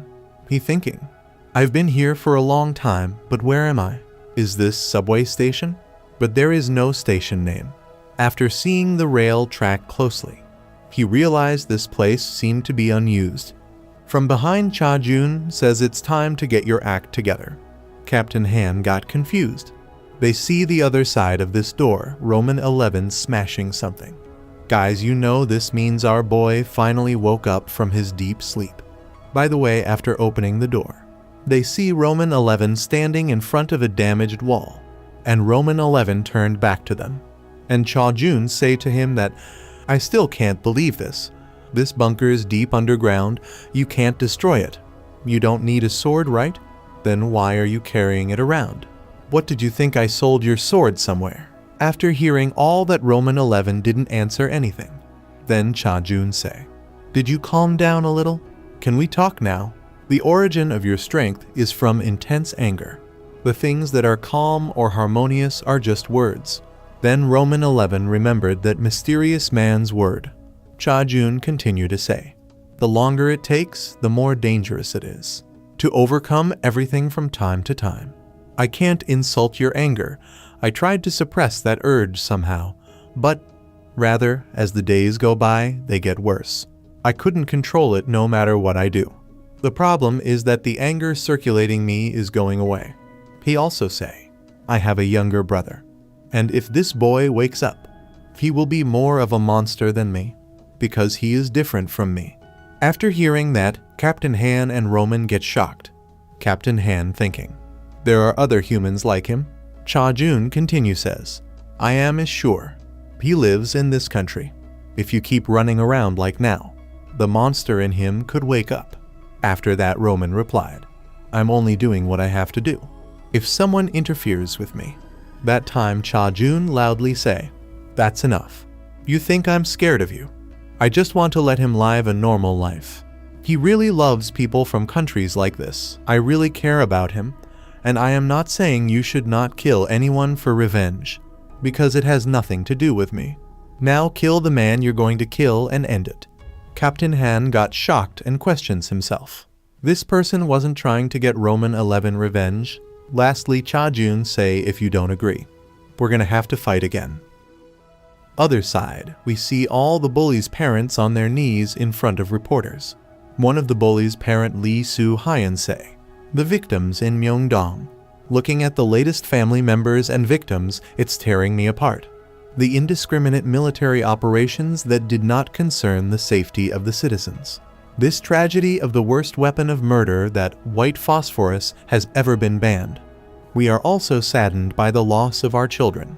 First of all, we will make every effort to compensate the victims and their families." One reporter stand up and ask him, "Why did the CEO and the people here come forward to make this compensation? Shouldn't the people who occupied Seoul be responsible for Roman 11 and the use of white phosphorus?" In reply, Lee Soo Hyan say, "Let me get to the root cause. It's all our fault. Roman 11 who became a serial killer after killing our children.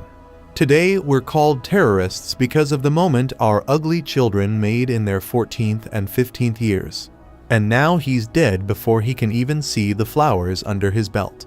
I can't repent or take responsibility for children's actions," he loudly say. "As parents we are. but it's right to take responsibility for this, without considering the safety of the citizens who have nothing to do with it. It also exploded in the middle of the city, resulting in a terrible tragedy, even though we asked for an apology by dying. This happened because Roman 11 couldn't accept it. After all, there is no way to control Roman 11 who took over Seoul. I made that extreme choice, and this happened. So please forgive us. If I were to find the root cause, more than Roman 11, we taught our child the wrong way. But we see he is laughing evilly and says we have a big responsibility. Next day, Lee Soo-hyun was in his office. Someone say from outside that Kyung-jun Wook from Nan Financial Group is here. I think he came after watching the show. Lee Soo-hyun tells him to come in. Then they meet each other. Lee Soo-hyun say to Jun Wook, "Where have you been? Why didn't you call me?" Jun Wook say his son, Da-hoon, is dead. Seung Cheol said he would protect my family by evacuating them to the military base. Seung Cheol was killed by Roman 11. Lee Soo-hyun coldly say, "Jun Wook, there are some things you don't understand." Jun Wook got confused. Lee Soo-hyun say, "I have a lot to tell you. Let me explain the things you misunderstood." Other side in TV news. TV reporter saying, "Currently, Seoul has been reclaimed, but the government is still in a mess. The department in charge of handling this situation is showing incompetence, not knowing where to go." On the other hand, the bereaved families such as the Shinjin group who lost their children to Roman 11.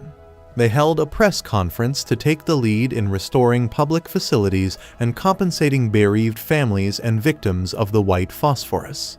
As people became aware of this, a message of support and encouragement was sent to the bereaved families such as CEO Lee Jo-young and others who fulfilled their duties even after the nation's people lost their children.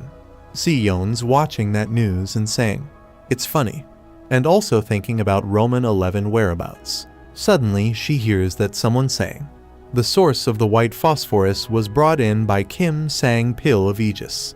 Funding was led by Shinjin and Goodfield." Old man Young Jang said, "Are you sure?" That man say, "Yes, I have compiled all the wiretaps and the footage that they had on my computer. I'll send it to you right away." Old man thanked him for his hard work. After hearing that Seon say, "We're going to have a lot more fun." We see in the middle of the city all people gathered for their lost relatives. Lee Soo-hyun is also there. He is showing sympathy for them. Suddenly, a subordinate reported something to him. Sometime later, a lot of VIP cars come to that place. Someone stepped out of the car, and that was Deputy Prime Minister Lee Jun-in-yeop. Deputy Prime Minister trying to say something, but all the people angrily start throwing rocks at them. They saying, "Who do you think you are? Get the hell out of here. We don't want to see you. Get out of here. You all are dogs." They also saying, "Your government ordered the white phosphorus at Rome. You see us as dogs and pigs." After that, the Deputy Prime Minister left that place. Sometime later, Lee Soo-hyun looking in his phone, and he sees a video where they are discussing about white phosphorus. After that, all people get the same video, and all people start seeing that video. There they can see that these bullies' parents are the culprit of white phosphorus incident. Lee Soo-hyun and other bullies in extreme fear. They look behind and see that. All people looking them in furiously. Lee Soo-hyun trying to say, "Everyone please calm down. This is someone's conspiracy. This is a fake video." But someone threw his phone on his face. They angrily cursing them. Soldiers stop them, but they continue to say, "Where are you running? You guys are not humans." But the bully's parents ran away from that place. Sometime later, bully's parent again opened another press conference again. The gist of his speech was this: the recording file was clearly fabricated. The reason for illegally wiretapping is unknown.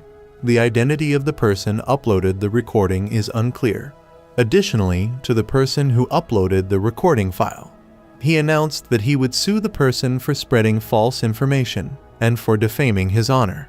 And although he even developed psychological trauma from feeling threatened by the angry bereaved at the crematory. He took into consideration the sadness of losing a family member and announced that he would show mercy to the person that sent out the recording, and if the reason for uploading the file was honorable. He enforced his opinion that the mystery person should reveal themselves and comply with the investigation. Another place. Old man young Jang shouting at Siones that, "Why would you do this without my permission?" Siones say. "Those guys did it all and blamed it on Roman." Old man say, "Is that why you took my files without my permission?" Siones admit it was wrong. "But why were you trying to hide the file when it could reveal their secret? I didn't understand your intention for it." After hearing that old man calmly say, "We treated you like family, but it must not have been that way for you to suspect us like that. You were only thinking of using us as tools for your revenge." Siones say, "I didn't mean it to be that way." Old man continued to say, "Everyone has a heart-wrenching reason in the organization.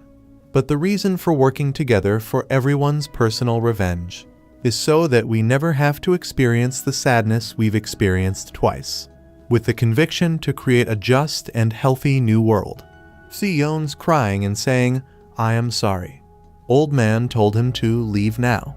"I don't wish to speak to you further or else my heart will be wounded." And she leave the room. We see she's tears is not real. Sometime later, old man's subordinates say, although this wasn't the scheduled plan, the result was as the dean expected. Old man said, "Are you starting the preparations?" In a reply he say, "Yes, it is being handled without anyone knowing." Old man told him, "Remember the opponent is the Blue House. Since Sion and I are going out completely, it needs to be thorough, especially since it's a rotten government after Jang Seung-chol's death. We can't overlook them using private weapons so softly." In reply, that man say, "I will make sure of it. I will check again to make sure there are no mistakes." Then we return Roman place. Roman 11 make lightning slash with his sword and cut his hair. Cha Jun say, "Are the preparations complete?" "Well, it seems like the clothes fit you well." Our boy reply, "There was nothing that fit me." Then they walked out from that room and see a hand car in rail track. When they get up on that hand car, Captain Han see that no one is pulling the handle. Sometime later we see Captain Han trying all his might, and he cursing them and thinking, if they were the ones doing it, it would move even if they only used their pinky. After that we see Captain Han lying on the ground with his exhausted body. Cha Jun left them and said, "We will see each other again someday." Then Captain Han and Roman 11 exit from that place and see that it's a rural area. They continue to walking. Captain Han say to Roman that, "What will you do now?" But Roman thinking about Cha Jun word that no matter how much you turn the land upside down and make Seoul into a sea of flames, the people won't change. Human nature won't change that easily. They need to know they've made a big mistake to correct it or not. So instead of wasting time doing that kind of work, save that girl who's being used like a tool and cast it away by those Im Jung guys. Isn't she precious to you? Romans say Cha Jun words are correct. Sion is in danger. Roman says to Captain Han that he is thinking of stopping now. After hearing that Captain Han didn't believe, you guys can see how happy he is. Suddenly Roman say, he want a helicopter. But Captain Han tells him why you need a helicopter. Didn't you say you would end it all? Roman 11 say, yea, but I am thinking of ending after I kill their families. Again Captain Han crying and saying, why is this happening to me? Then we see a truck coming to them. When track driver see them, driver gets shocked. Sometime later, Captain Han said to the driver, I would be grateful you drove us to the nearby military base. Driver cried and say, yes, I understand. Captain Han says, I am saying this because you might misunderstand, but you are not a hostage. Captain Han also asked him to subscribe to the Manhua Ghost YouTube channel. You can see that driver happily says, yes, I understand. Behind the truck, we see Roman sitting and staring at his sword. He's saying, why you chose me? To help. Or block a war? We can again see that our mysterious man is struggling. Sometime later we see he was possessed by that demon. His hair color turned into black to white. In his chest there is a big eye, and also a lot of eyes all over his body. Other side people seeing in internet that the one who spread the footage all across the country. They talked about how they have the original file of the video that spread via text, and that in a group assault case Roman 11 was a victim 3 years ago. They revealed they had evidence to prove themselves and the fact that the truth was purposefully hidden behind their backs. If the government or the investigation agency can protect their identity. They ended the note saying that they'll personally go with evidence, and they revealed their name at the end, and the information leak out by Beek Siones. In the Blue House, Jang Yang-ho grit his teeth, one man say. Currently, Beek Siones is in the top wanted list. Jang Yang-ho say mobilize all means to contact Beek Sion and make sure I can see Beek Sion tomorrow at the Blue House, another man say. But Jang Yang-ho, if Beek Sion is exposed, each nation's secret agents will rush like moths to a flame. There was even a report saying that 100 members who tried to recruit Beek Sion were completely wiped out. It seems like there was a fight with a different nation's secret agents. They will try to secure a way to control Roman 11 in any way. If that happens, the defense in Seoul will be destroyed. After hearing that Jang Yang remained silent. Another place Young Jong saying to his subordinate that, have they still not found out those two's whereabouts? Underlings reply there aren't any witnesses anywhere. We've tried inspecting the underground area the helicopter landed in, but there are many ways to escape to the surface, so it is hard to track them. Our unit retreated because of Beek Rinton, but it seems like those two fought to the end. I wonder what the result is. Old men say they're beings that are devoid of common sense. There's no knowing. However, no matter which side wins, there's nothing bad for us, if we need to. Marucci would be better than an unstable Roman 11. It would be even better if both collapsed. That man got frightened after hearing that. Hey, thinking? Cha-jun Hyung no Marucci, our organization patiently waited that long and brought the ball in. Wasn't Roman 11 also because Beek Sion wanted to be on our side? But it's good if they both disappeared. Suddenly someone came and reported that there was a call from the Blue House. After that old man say, bring Corporal Beek Sion, and he subordinate agreed. Old man watching Roman 11 and Cha-jun's fight. After seeing that fight, old man Young Jong's body started shaking. Suddenly someone calls him and an old man receives the call. Someone called him deputy director. It seems the time for Chung Jungsa to appear will be sooner than expected. Old man just said, give me the command. Then the caller says Beek Sion requested personal protection to the Blue House. I will entrust the escort mission to you. In reply, the old man said, don't worry, I will handle this mission.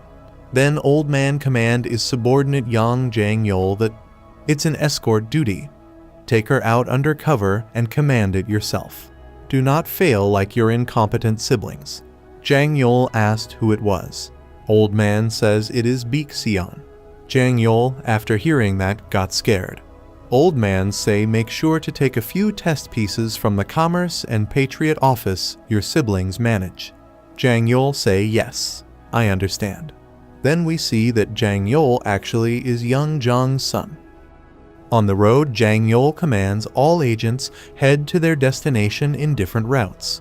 Then they start going in different routes one by one. Russian spy Yulia spying on them, and she says they are moving. Chinese spy Wang Xiaoan say it's starting. Japanese spy Sadamayaj Satoshi told his subordinate to move on. In another place, Roman jump into the military base ground. All the soldiers couldn't move because of fear. Roman say, I have nothing to do with you. If you don't wish to die, stay still. Captain Han starts the helicopter engine. And ask Roman, where are we going? Sinjin Group headquarters? Roman say, we're going to the Blue House. Captain Han awkwardly says, what? Again? Then he sighed and agreed. CIA headquarters in USA. Director asked that scientist, are you sure we don't have to step up before securing Beek Sion? Scientist assures him that there is no need. He also says we have Roman 11 kin, and we are protecting them. Roman 11 obviously asked our government to protect them. Director says I know as well. But you know, other Ministry of Information are jumping like that saying they'll use force, but us doing nothing. Scientists say for a step closer in close ties and relations between the government and Roman 11. There is one thing I'd like to request. Director ask what is it? Scientists say ask Commander O'Reilly. To protect the Korean government. General say you mean, us a Commander General Chester O'Reilly? Scientist reply. Yes, I'm saying to not secure Baekseon like the others, but to help the Korean government. Directors say didn't say there was a lot of dissension between Roman 11 and the Korean government. If we help the Korean government, the ties between Roman 11 maybe crack. But scientists evilly laugh and say currently the Korean government is also trying to secure Baekseon's private life. If only Baekseon is safe, we did all we needed to do. We can revive the recent difficult diplomatic relations with the Korean government and earn points from Roman 11. We're ostensibly helping the Korean government, but really getting points from Roman 11. The misunderstanding is the responsibility of the Korean government. We see all the vehicle is going in different direction. One of the cars passed City Hall Square, entering underpass. That car stops in middle of underpass, then Jang Yeol exit from the car. There we see old man Young Jong and Baekseon standing there.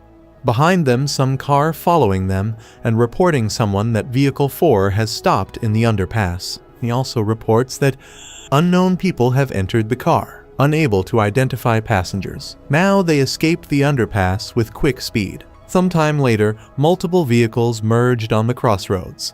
It appears to be a support vehicle. After that signal is cut off, and we see that informer is caught by the special force. In the vehicle, Young Jong asking Jang Yeol, "Can you go there safely?" Jang Yeol assuring him that no need to worry. "We shall escort you safely to the Blue House." Baekseon showing she is in fear and grab Jang Young. Jang Young say, "Don't worry too much." Jang Yeol looked in front of the car and see that one missile directly coming towards them. Moreover, there was a big blast and car got fly away. Later we see that was not Jang Yeol car. He thinking the crazy people. They shoot a missile in the middle of the city. Are they going to start a war regardless of diplomatic relations of anything?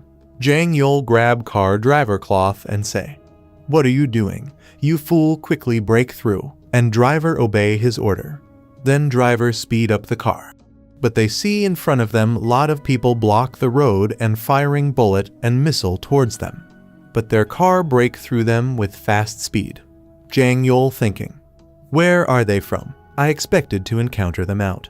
To think they'd shoot heavy weapons in the capital of a nation. Jang Yeol command is subordinate through walkie-talkie that now passing through the three-way intersection in Yeongnam-dong. It's an emergency. Everyone stand by. Requesting backup immediately. Over. Suddenly, they see a truck coming to crashing them. But driver cleverly moved the car and got out of that place. But those people didn't stop there, they continuously shooting the car. We see in another place Lee Soo-hyun and Kim Sang gather in one place. Kim Sang asking Lee Soo-hyun, "What should we do?" But Lee Soo-hyun silently say to him that it's not time yet. Did we prepare all this while enduring all these toils? Just to kill that one item called Baekseon or whatever. No matter how incapable you are, you should be able to get out of this much. You should be capable of this much. If you can't even do that, the government is with no holes. When Roman 11 dies, when everyone thought everything ended, while waiting until the last minute, that's when we'll blow it up. Whether it's Baekseon or Jang Yong-ho, all of them. Other side, we see a lot of people surround the car from all sides. Someone seeing that from a rooftop. His subordinate saying, "Captain, we should change the plan." But he didn't answer. He thinking, it's more dangerous than expected. Although it's soon, do we have to pull forward? But suddenly he notices some people going that place. Other side, they still shooting towards the car. Jang Yeol thinking if this continuous, even the bulletproof glass won't be able to endure it. Those soldiers came close to the car. Soldiers start saying loudly, "Get out of the car." But suddenly they noticed a blast behind the car. Jang Yol smile and thinking in his mind that they have finally arrived. Then he commands the driver that, "When I give you signal, move quickly." And driver say, "Yes, master."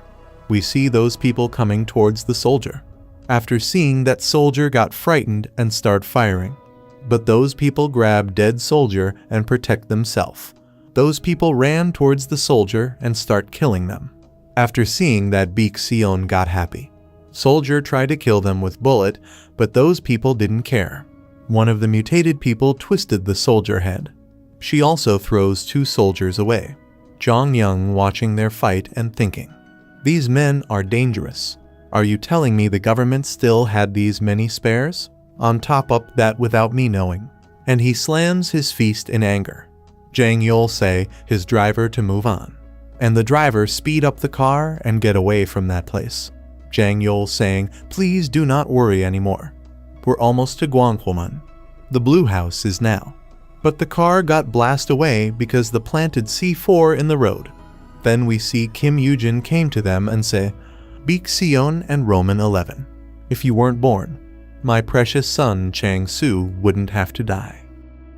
Back in time, Lee Su Hyan saying, "The present, when Roman 11 is dead, when everyone waits for the last of last, and thinks everything has ended, that's when we will send it off. Whether Baek Sion or Jang Yang, everyone has to die. After that, we can lift the land." But Kim Sang says, "Probably Roman 11 might still be alive. If a normal person was hit with that much white phosphorus, at the least there should a part where the body melted. But that doesn't seem to be the case for Roman 11. It might be impossible to kill Roman 11. Then I will at least kill the Baek Sion with my own hands and will show the corpse to Roman 11 who killed my sons, as if to say, look." Then we came back to present. After the blast, car twisted 2 times. Kim Sang Pil coming and saying, "If it weren't for you, my precious son Chang Su wouldn't have had to die." He commands his soldier that, without steering a single one, kill everyone in the car. Then they start firing to the car. Japanese spy Sadamaru Satoshi, watching that from rooftop. He ordered his subordinate that they will kill Baek Sion. Quickly secure Baek Sion. When they going to act, they notice some car coming towards that place. They are Russian spy. They saying, "We will definitely secure Baek Sion here. That way we can control Roman 11. He ordered his subordinate. Fast get rid of the hindrance. Other side Kim Sang Pil saying, "I have no business with you. I only need this Baek Sion to die." And they continue to fire on the car. Suddenly we noticed a helicopter flying on top of them. We know that means our boy Roman has arrived. Roman say, "Right now, who are you telling? To die?" After that he land on the ground and cut off Kim Sang Pil 2 hands. Kim Sang Pil watches his 2 hands on the air and loudly scream. After watching that, all people start sweating in fear. Baek Sion call Roman 11. Then Roman 11 turned around. Kim Sang Pil moaning in pain. Roman say to him that, "Whatever you just said, just say it again. Who are you going to kill?" Kim Sang Pil cursed Roman 11 and, shouting at his soldiers that, "What are you guys doing? Quickly kill him." Then we see a lot of attack helicopter approaching them. They say, "Lower your weapons and surrender. Non-compliance will be regarded as terrorism in accordance with the principles of the Mihan Alliance and will be immediately killed. If you accept the recommendation of surrender, we will be responsible for repatriating you to each country to be investigated in your country." Then Kim Sang Pil shouted to all of them that, "You vicious devils, I will kill you all." By the way, he couldn't complete his word. Roman 11 swing his sword and cut off his head in instant. Roman say, "You are the one who died now." Kim Sang Pil, after seeing that his soldiers scared in fear. Then we see Captain Han land his helicopter in that place. Roman 11 jump and come to Baek Sion. Then Baek Sion hack him tightly and say, "I'm glad that you're alive." Baek Sion ask him, What should one do? Roman, their parents are going to take a plane and escape to overseas. They are already flying away on private planes. Roman just say, Sion, why are you here? Sion reply that, I am on my way to Blue House with my dean. Then young Jong come out from the car and say to Roman, how are you? Long time no sees. That Roman didn't reply him. From a distance, all countries' spy seeing that event. Russian spy asks his leader, what should we do now, boss? She told him to wait.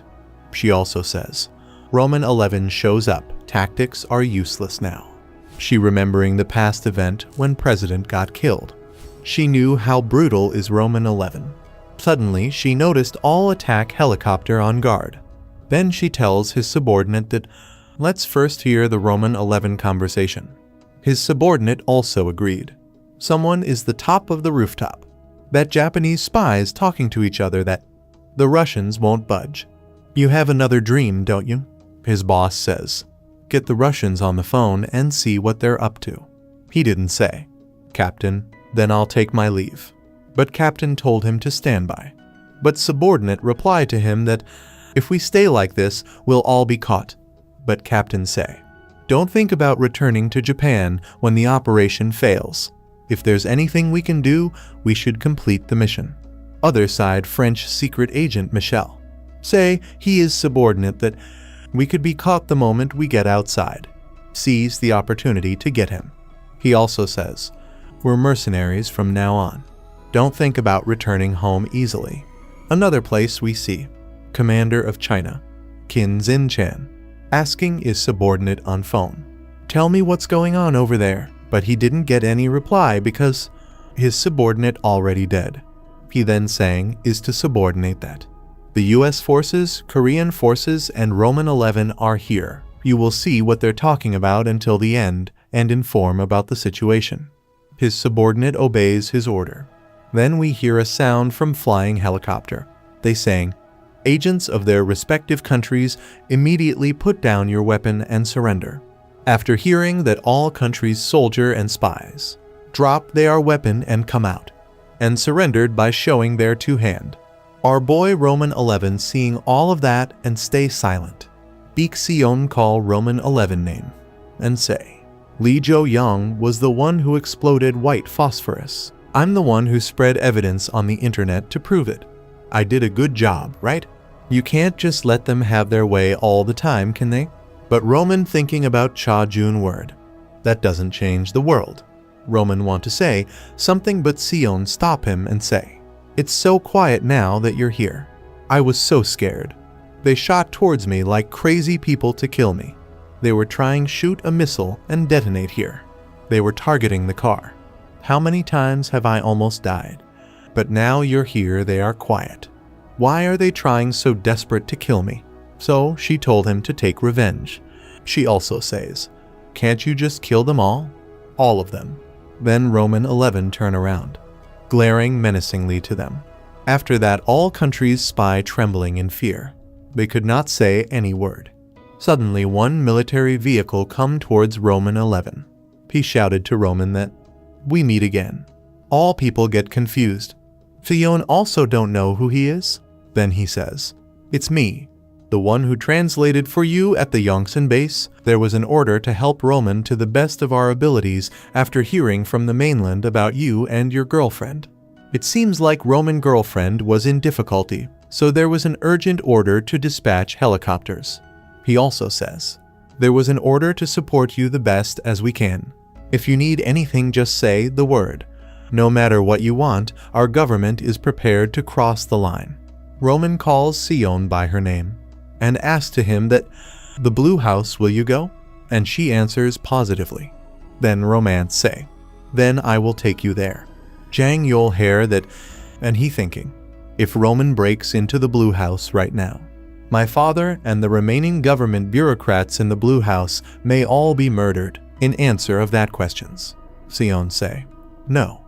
Roman ask him, why? She said, don't worry, I will do well on my own. You can write a plan to grab all the ones that ran away. I will go finish what I need to do. And you also finish what you need to do. Romance say to him, okay. she says. The last time we met, the dark circles on your eyes were so severe. I was worried. I am glad they are gone. Then Roman told American Soldier to take Sion to the Blue House. Soldier asked him, is that all? Then Roman say, I want more thing. Then he looked to Captain Han. After that, Captain Han ran towards Roman 11 to see what he wants to say. Roman asked him, can you pilot plans as well? Captain Han gets shocked and say, how can I pilot planes? They're completely different from helicopter. Then he turns to American Soldier and asks him for a plane and pilot. We see Captain Han just praying. US Soldier say, let's go using the car. We shall move to Assen as quickly as possible. By the time we arrive, everything will be prepared.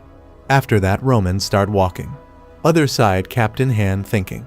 Roman 11 is about to change the ride. Then I, the helicopter pilot, am the package of a package, an unneeded existence to Roman 11.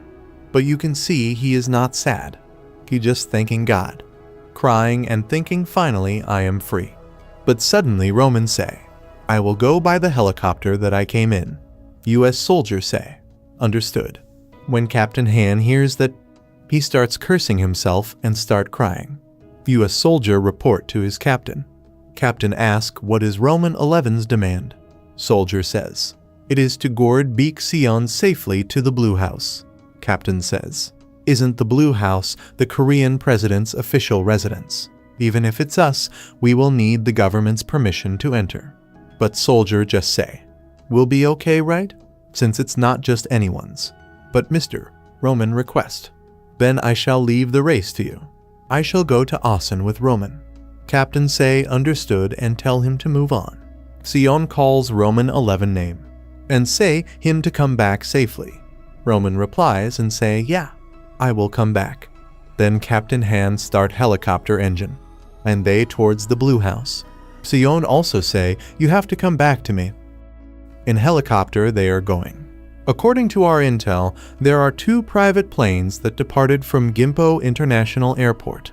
One is heading to Osaka, Japan. Another one is heading to Beijing, China. US Soldier following them and say, where do you wish to go? If Roman 11 go to Beijing. Chinese spy reply, what? What do you mean? Roman 11 is coming to the mainland. Their plan to depart as soon as they receive the US Army's help. According to intel, it seems the people that have an unwell relationship with Roman have fled overseas and private planes. Among them one is heading to Osaka, and the other is Beijing of our country. In Japan Cabinet Information Investigation Office, Director received a call. From other side of the call someone say, Director, this is Murata Sadao. Roman may head to Osaka. No, he will go there now. Director, it is impudent, but I must say something. You cannot allow Roman 11 to enter the mainland. Roman 11 is no different from sticking bomb that may explode at any time. You know well that even the Korean government could only helplessly watch his tyranny. The reason Roman 11 is going to Japan is because the people who aren't on good terms with him have escaped Korea and are on the run. Until he finds them, Roman 11 will not stay still. I apologize. But my conclusion after personally seeing Roman 11, even Tokyo may become a sea of fire. Then Director replied, I got it.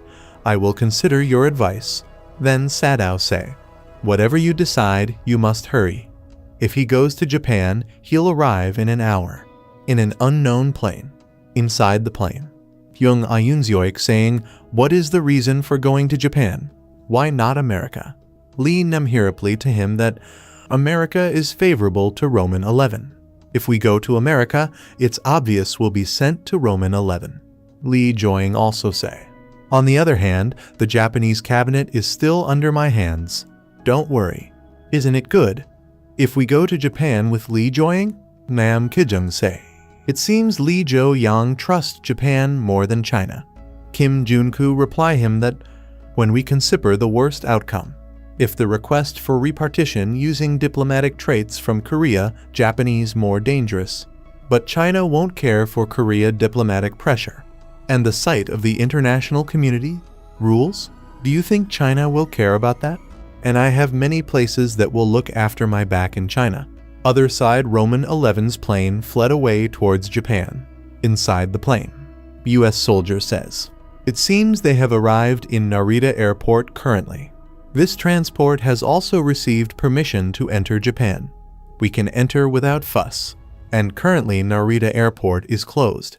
They say the Tokyo National Guard, Aviation Squadron, and Air Self-Defense Force are in combat position." Romans say it doesn't matter. But soldiers say there is one more. They say they are in transport somewhere after getting of the plane. "We are tracking them through our government satellites and drones, so don't worry about losing them."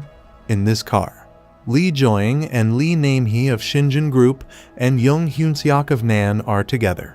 After that, sometime later, they land on Narita International Airport in Japan.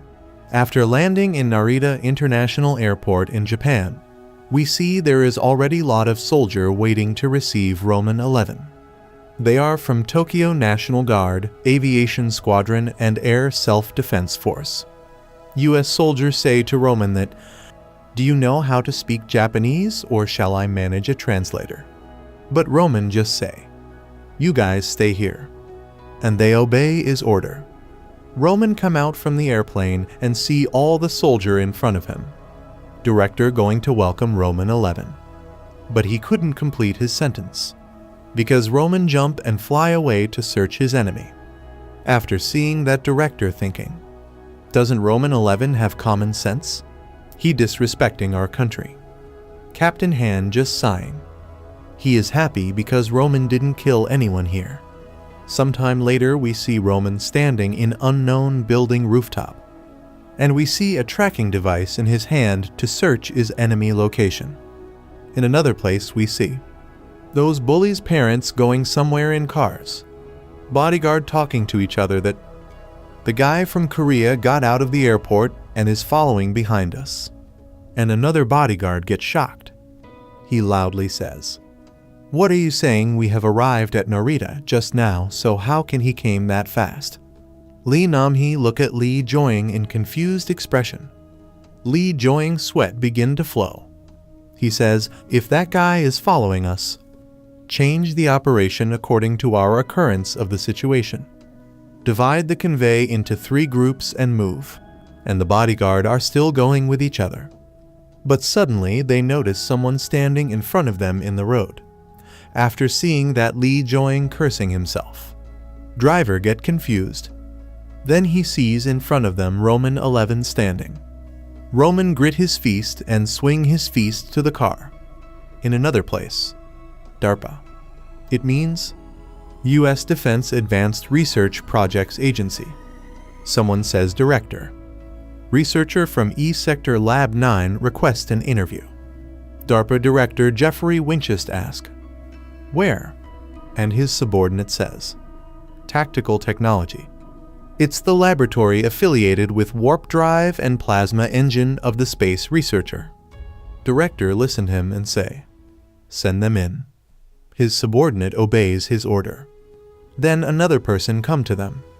He says, "I am Helen Griffin." Director say, "What's the reason for your request to see me?" But he says, "Please see this first." Then he shows them our previous Manhua part. I mean Roman 11's video. Director says, "Isn't this the video filmed at the Yongsan military base?" Helen answered him in positively. Director confusingly say, "Is this video?" Helen then starts showing Roman 11 action video one by one. He mentioned, "You will see noise occurring." We had determined the noise pattern.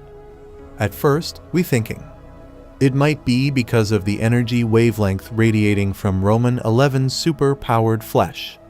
He also says, "But when you convert this, we can confirm that the noise origin comes from that blade."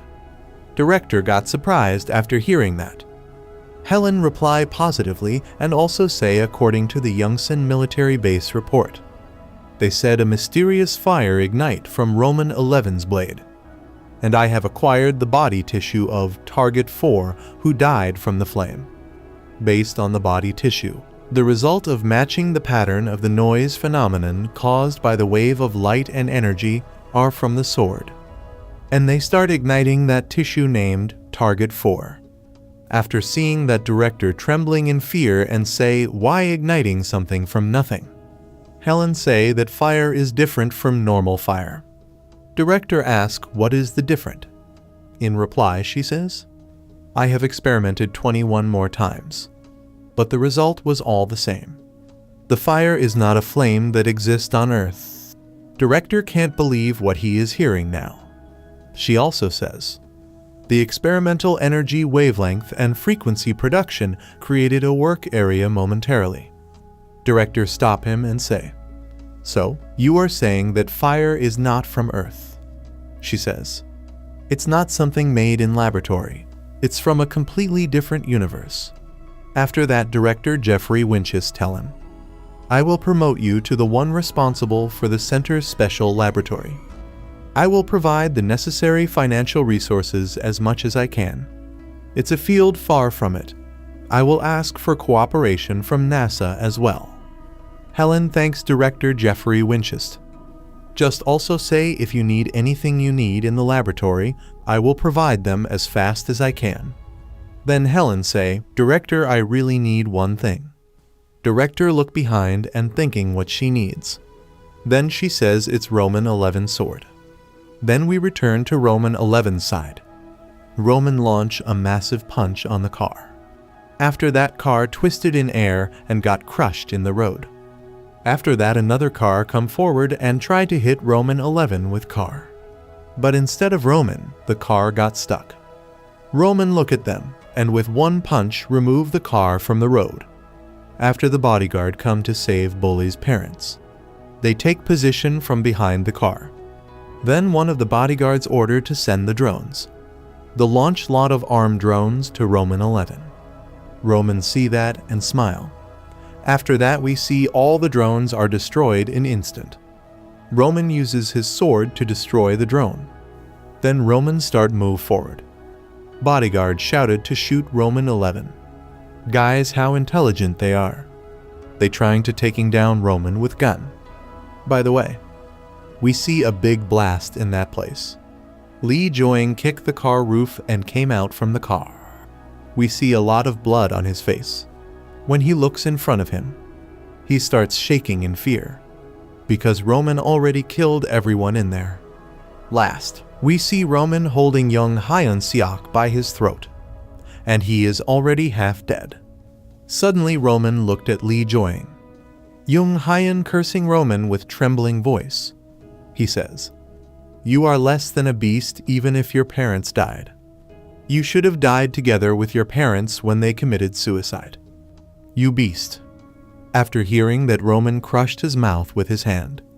After seeing that Lee Joying can't move because of fear, Young Hyun want to say something to Lee Joying, but he can't say because his mouth is torn off by Roman.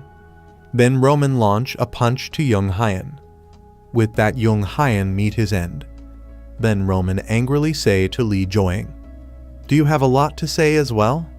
After hearing that, Lee Joying feels extreme fear. Suddenly Lee Nam-hee came out from the car and starts saying, are you even human? Do you think it's logical for you to do this just because of a small fight at school? And then in instant he killed by Roman 11 sword. We see his head cut off into 2 pieces. Lee Joying can't believe what he is seeing now. Then he looked in front of him that Roman 11 standing. Roman hold his sword and menacing glared at Lee Joying.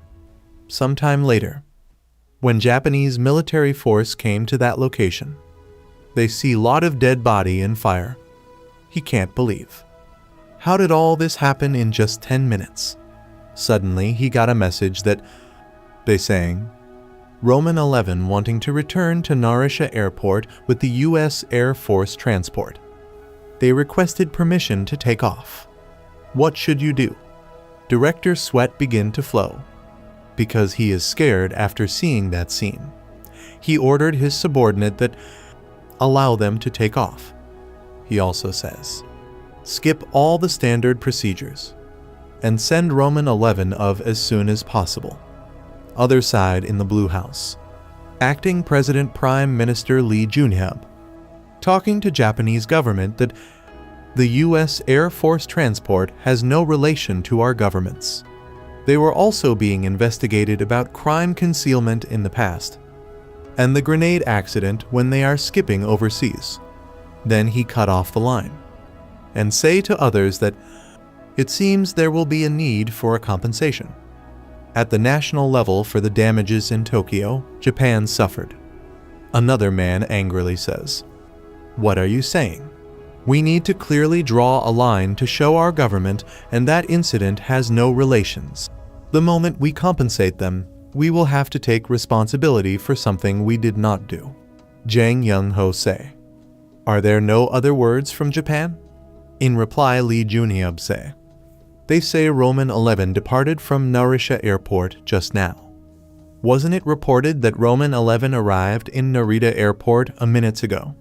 You mean the Japan government sent Roman 11 that easily even when he causes that mess? Jang Young-ho asked them that, is he coming back? Senior Secretary of Public Relations, Jeong Jin-seok say, it probably won't be that. Since Goodfield Kim Jung-gu and the Deputy Chief of the National Tax Service Nam Ki-jung has escaped to China, it's self-explanatory that he will head to Beijing. Jang Young-ho also thinks that suddenly someone come and say, excuse me. One man stands up and say, don't you see we are having a meeting right now? That man says, I have something urgent to report. Then he shows a paper and say, this is the reference sent by the Chinese embassy. They say they have arrested Kim Jung-gu and Nam Ki-jung and forced them to leave the country. People get shocked after hearing that. That man continues to say. The contents state that, considering the diplomatic relationship with South Korea, we have denied entry to the suspects suspected of crimes in Korea, and encouraged them to return to their home and ordered them to leave the country. All people looking each other. Someone says, then when Roman 11, who is going after them, find out the truth, won't he come back to our land? Then Jang Young-ho tells to Minister of Defense that, connect to the Joint's Chief of Staff immediately. Defense Minister obeys his order. Old man also says, about the civil aircraft acted on by Beijing, China for forced departure. Block them from airspace entry using any and all methods. Suddenly Secretary got a message and report to Jang Young-ho that their Baek Seon arrived with Deputy Director Chu Youngsa. We see that Baek Seon has arrived in the Blue House. Deputy Director Chu Youngsa show them the way to enter. Chu Youngsa also saying them, you wouldn't have carried weapons, but we will enter after a body search. As you know, it is their residential interview. It is something I can't help as in duty regulation. In reply, Young Jong say, I don't care. And then they enter the Blue House. Inside the Blue House, Baek Seon praising the Blue House and saying, this is inside the Blue House. It's so cool. Young Jong thinking finally, I have come to the center of this rotten government. In another place, Kim Jung-gu and Ki-jung coming back to South Korea and lot of Chinese fighter jet are following them. Inside the airplane they saying, it seems the Chinese fighting pilots will follow us until we leave China's island sea. What shall we do now? When they enter South Korea, the Chinese fighter jet turn back. Inside the airplane they saying, where will you go now? Nam Ki-jung shouting at Kim Jung-gu that, you said China would be okay. If I know it would be like this, I would have followed Lee Joing and go Tokyo. Guys, they don't know what happened in Tokyo. Then Kim Jung-gu shouted at pilot and say, go to Tokyo. We are returning with Lee Joing. Then pilot obeys his order. In other side U.S. airport airplane. U.S. soldier saying to Roman that, the first civilian airplane that you are going after was exiled from the China by force, and they changed their direction to Japan but were denied entry. When they were trying to go through Japan, our American forces in Okinawa blocked their way to escape to help you, and we induced them to sail into the West Sea. Then Captain Han smile and think, Do they think you can do everything with money? U.S. soldier continued to say. But from courier site, they're blocking entry to the civilian airplane. They forced the civilian airplane to turning around. 20 forces of the Korean Air Force Squadron per dispatched and are turning the civilian airplane course. And the Second Army Fleet that departed from Pyeongtaek advanced to the West Sea. The American force are quieting down their return for you, but the situation is quite sticky. It's not even the invasion of the country. It is obviously because of Korea's air defense related problem. Captain thinking. What are they trying to do? Many people died because of the grenade they launched, and they deny entry, when it is difficult to even capture them with the light turned on. Even if they can't capture Roman 11. Can't they capture him themselves? Perhaps because they might be in danger if Roman 11 returns. Korea's government don't want Roman 11 to come back to South Korea. That's why they are blocking all the airplane. But Roman didn't answer any of them and remained silent as always. Other side inside the Blue House. A female security staff saying to Baek Seon that, "Please change your clothes for the pre-interview." Baek Seon laugh and say, "Is it really that important at this time? Or are you trying to inspect my clothes more carefully?" Then she says, "Okay, I will change, so please leave." But the security staff say, "We will stay here." Seon say, "Even if we are both girls, I don't like changing clothes in front of when other people watching." Then the bodyguard left the room and say, "Please change quickly." Then we see Seon sit on the sofa. Suddenly, he pulled out something from his mouth. Those things are part of handguns. Baek Seon start organizing all the handguns parts. Outside from the room, female bodyguard knocking the door and saying, "Miss Baek Seon, did you done changing?" But Seon answer them negatively. Another female bodyguard say, "What's taking so long to change some clothes?" Then they open the door and go inside and say, 10 minutes have already passed. They see Seon didn't completely change his clothes. Then Seon throw his clothes to one of the female bodyguard and shouting at them. "What are you doing? I said not yet." They apologize and leave the room. We see Seon did this drama to hide the pistol. Another side in Chinese West Sea. We see a lot of South Korea's aircraft carrier. Inside the aircraft carrier, someone saying to his superior that, "We have confirmed that the approaching aircraft is from U.S. Air Force." He also says, "It is the transport of Asen, the one that Roman 11 riding." The immediate cessation of artillery fire on the civilian aircraft and our army flight withdrawal have been requested. His superior says, "The U.S. command requested it." Its subordinate reply negatively. They said that Roman 11 in the transport wanted it. After hearing that his boss starts shaking in fear. He thinking, is it now ruled by a single civilian or the military of country? Even America, the world's most powerful country, became Roman 11's private airplane. He shouted to his subordinate that immediately, "Ceasefire." Then you see all the airplane move the way and give them the way to go to the airport. U.S. soldiers say, "We are returning to port now." Other side inside the Blue House. Someone shouting at his subordinate that, "What are you doing? Why aren't you bringing Baek Seon?" The reply, "We apologize, she is still changing clothes." Other side Young Jong thinking, "Jang Young-ho, who control the land from behind? By Seon presence you won't be able to stay asleep any longer. I shall slowly squeeze your neck when you can no longer hide behind the government. One by one you will hand over all that you have created with your own hands to me." Suddenly we see Baek Seon come out after changing the clothes and smiled. Other side Roman 11 landed in Gimpo Airport. U.S. soldiers say to Roman that our government asked you to tell this. America is prepared to sacrifice everything for you, and they have set up a plan for the aftermath of what will happen next. This is the content the government guarantees. If you like, you can roam not only the island, but also the entrance into the mainland and anywhere in the country. And the government guarantees that everything will happen if you wish to travel a foreign country. Distance protection will stay here until you return. If you come again, we are prepared to set course to America. Then Roman 11 say, I have a request. US soldier want to know what is that request.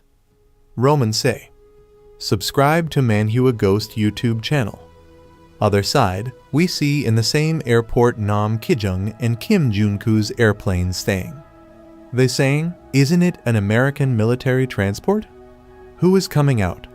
Other side, we see Roman came out from that airplane. When they see Roman 11's face, their bodies start shaking in fear. Nam Kijung saying, why is Roman 11 is in an American military transport? But suddenly Kim Junku say, let's go out. At least in front of a child-killing murderer. Let's not appear shameful. Then they came out from the airplane. They are too much scared. We see Roman holding Lee Joyang's body. Kim Junku says, whether you spare us or kill us, do as you wish. Do you think we, who sent our children ahead, will be afraid of you? Guys, they look so brave. But suddenly Roman throw Lee Joyang's body to them. When they see Lee Joyang's body, they feel enormous fear in their body. They see Lee Joyang still alive. Kim Junku say. Then Lee Nam-hee and Young Hyun-seok who went with Lee Joyang. What happened to them? In reply, Roman say to them that they are all dead because they didn't subscribe Manhua Ghost YouTube channel. Roman also say, I originally had no thought of sparing you guys. Then he starts laughing menacingly.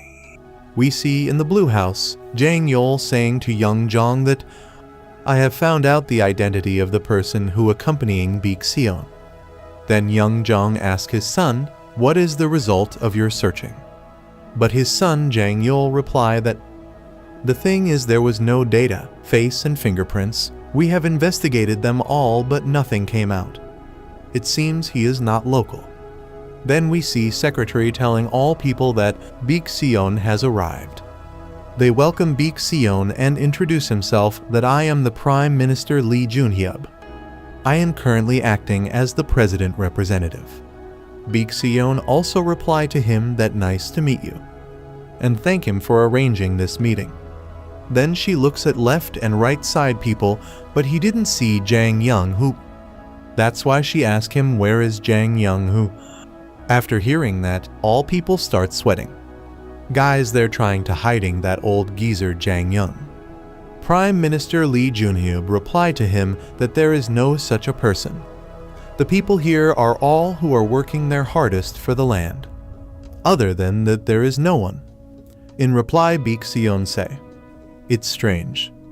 She also say, there is a saying school bully Jang Sujung always said, this land belongs to my grandfather. Now my father will inherit it soon. No matter how much you resist, you are only like a dog that we raise. If you want to continue living in this land, bark like a dog. After hearing all of those, all people got silent. Then suddenly Jang Young who come from another room and say, it seems Sujung goes around caused so much ruckus. He introduced himself to Baek Seon that I am Jang Young who. He also say, I won't deny what Sujung said. After all I have done lot for this country. Young Jong thinking in his mind that you finally reveal yourself. Jang Young who.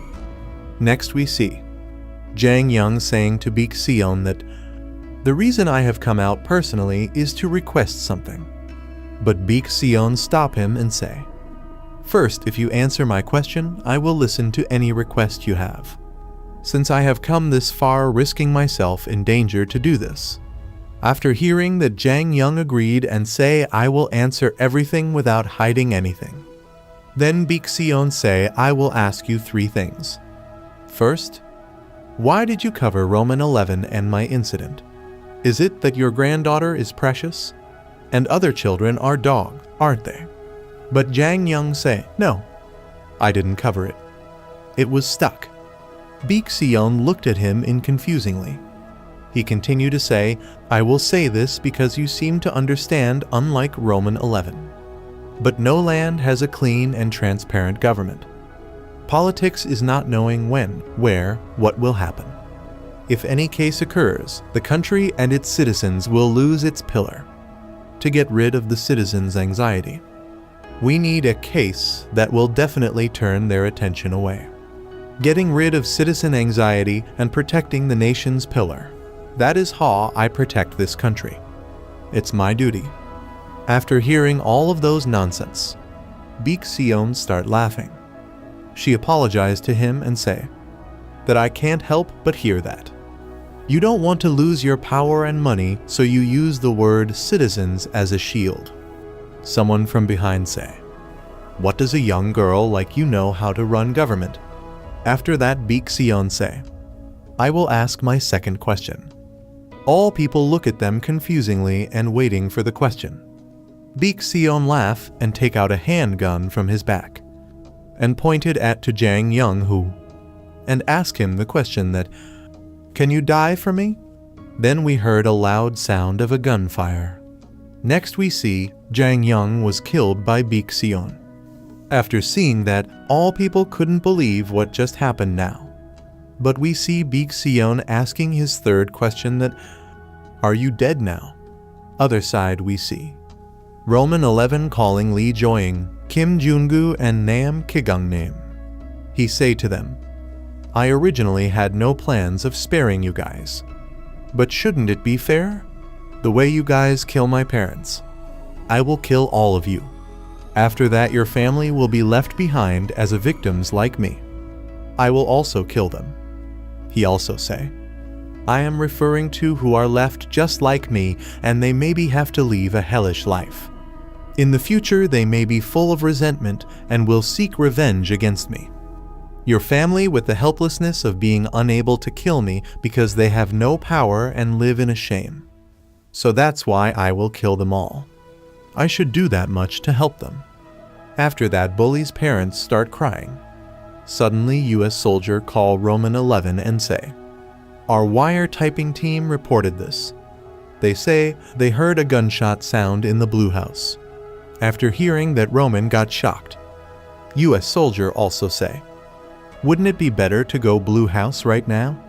Miss Beek Sion is also at the Blue House now. We want to help you, Roman, but the Blue House is the Korean president's official residence, so we don't know what exactly is happening inside." But Roman remained silent. Those two bullies' parents thinking, "It will be good for us if Roman 11 go to Blue House now. We can't risk putting the rest of my family in danger. If Roman leave before my family arrives, then it will be good for my family." Roman look at them. But US soldiers say, "Don't worry, Roman, I will take responsibility and restrict their movement. And also we will take measures so that no one in Korea can touch them." After hearing all of those, Captain Han thinking, "I know I am not in a position to argue in this situation, but I know those guys are deserved to die. And seeing what they have done, even God can't cover for them. But, Roman, what I felt while being with you those past few days is that you don't look like you completely give up on trying to be human. If you give up on being human, then why you say to me in the past that you want people to leave the Seoul city? Because you say if they stay, the entire city will become a war zone. You also say you hate useless people who got nothing to do with this matter get caught and die. After that you also save me from helicopter crash. Isn't it because you still have a human side left?" He also thinking, no matter how despicable they are, choosing their family's deaths is too cruel. Then Captain Han say to Roman 11 that there is no one who doesn't know about the relationship between Miss Beek Sion and Roman 11, so nothing big might happen, but I think we should still go there. After hearing that Roman also think about Beek Sion, she said, "I will come back after finishing my job and you come after finishing yours." After remembering those words, Roman say, "Then prepare the helicopter will go to Blue House right now." Captain Han replied to him, positively. Should be at the airbase. I will bring it right away.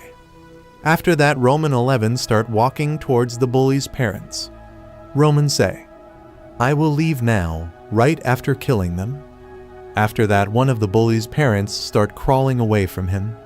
In the next moments, we see Roman launch himself to Jung Hyun-seok, and within one slash, he cut his two leg and the ground into two pieces.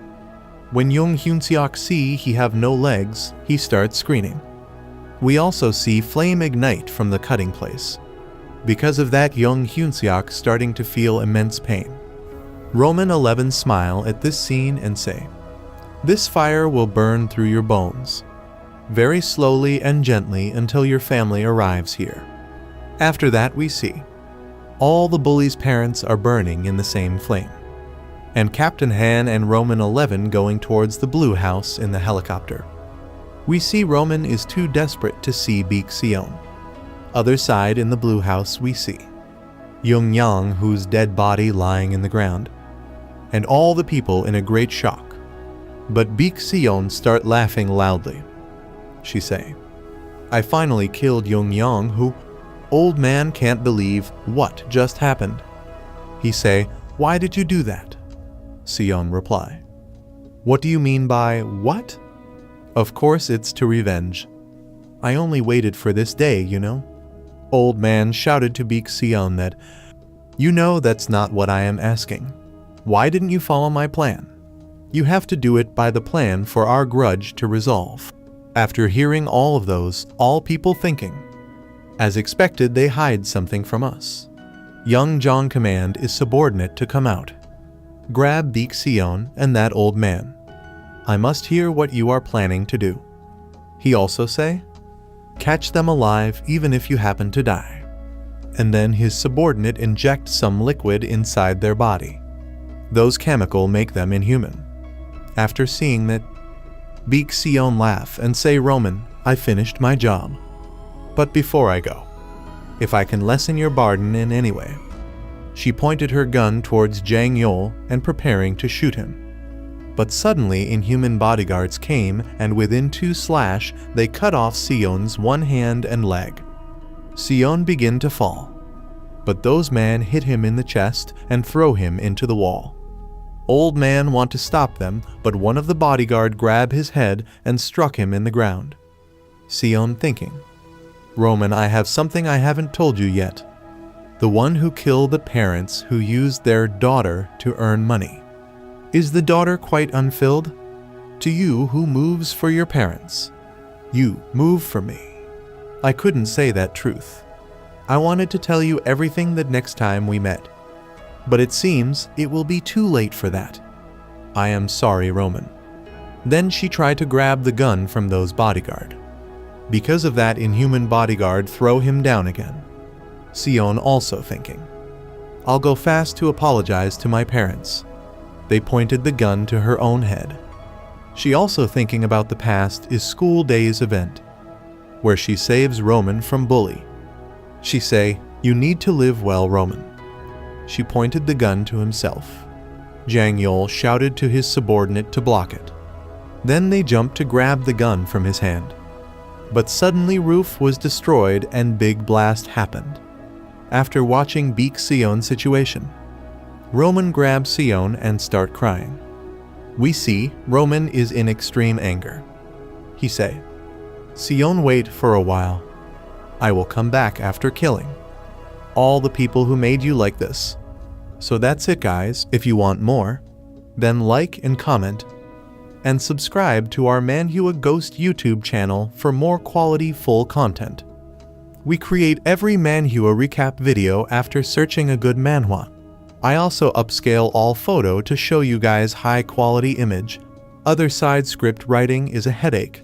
So guys, there is too much effort to create a Manhua video. So please guys support me. Thank you.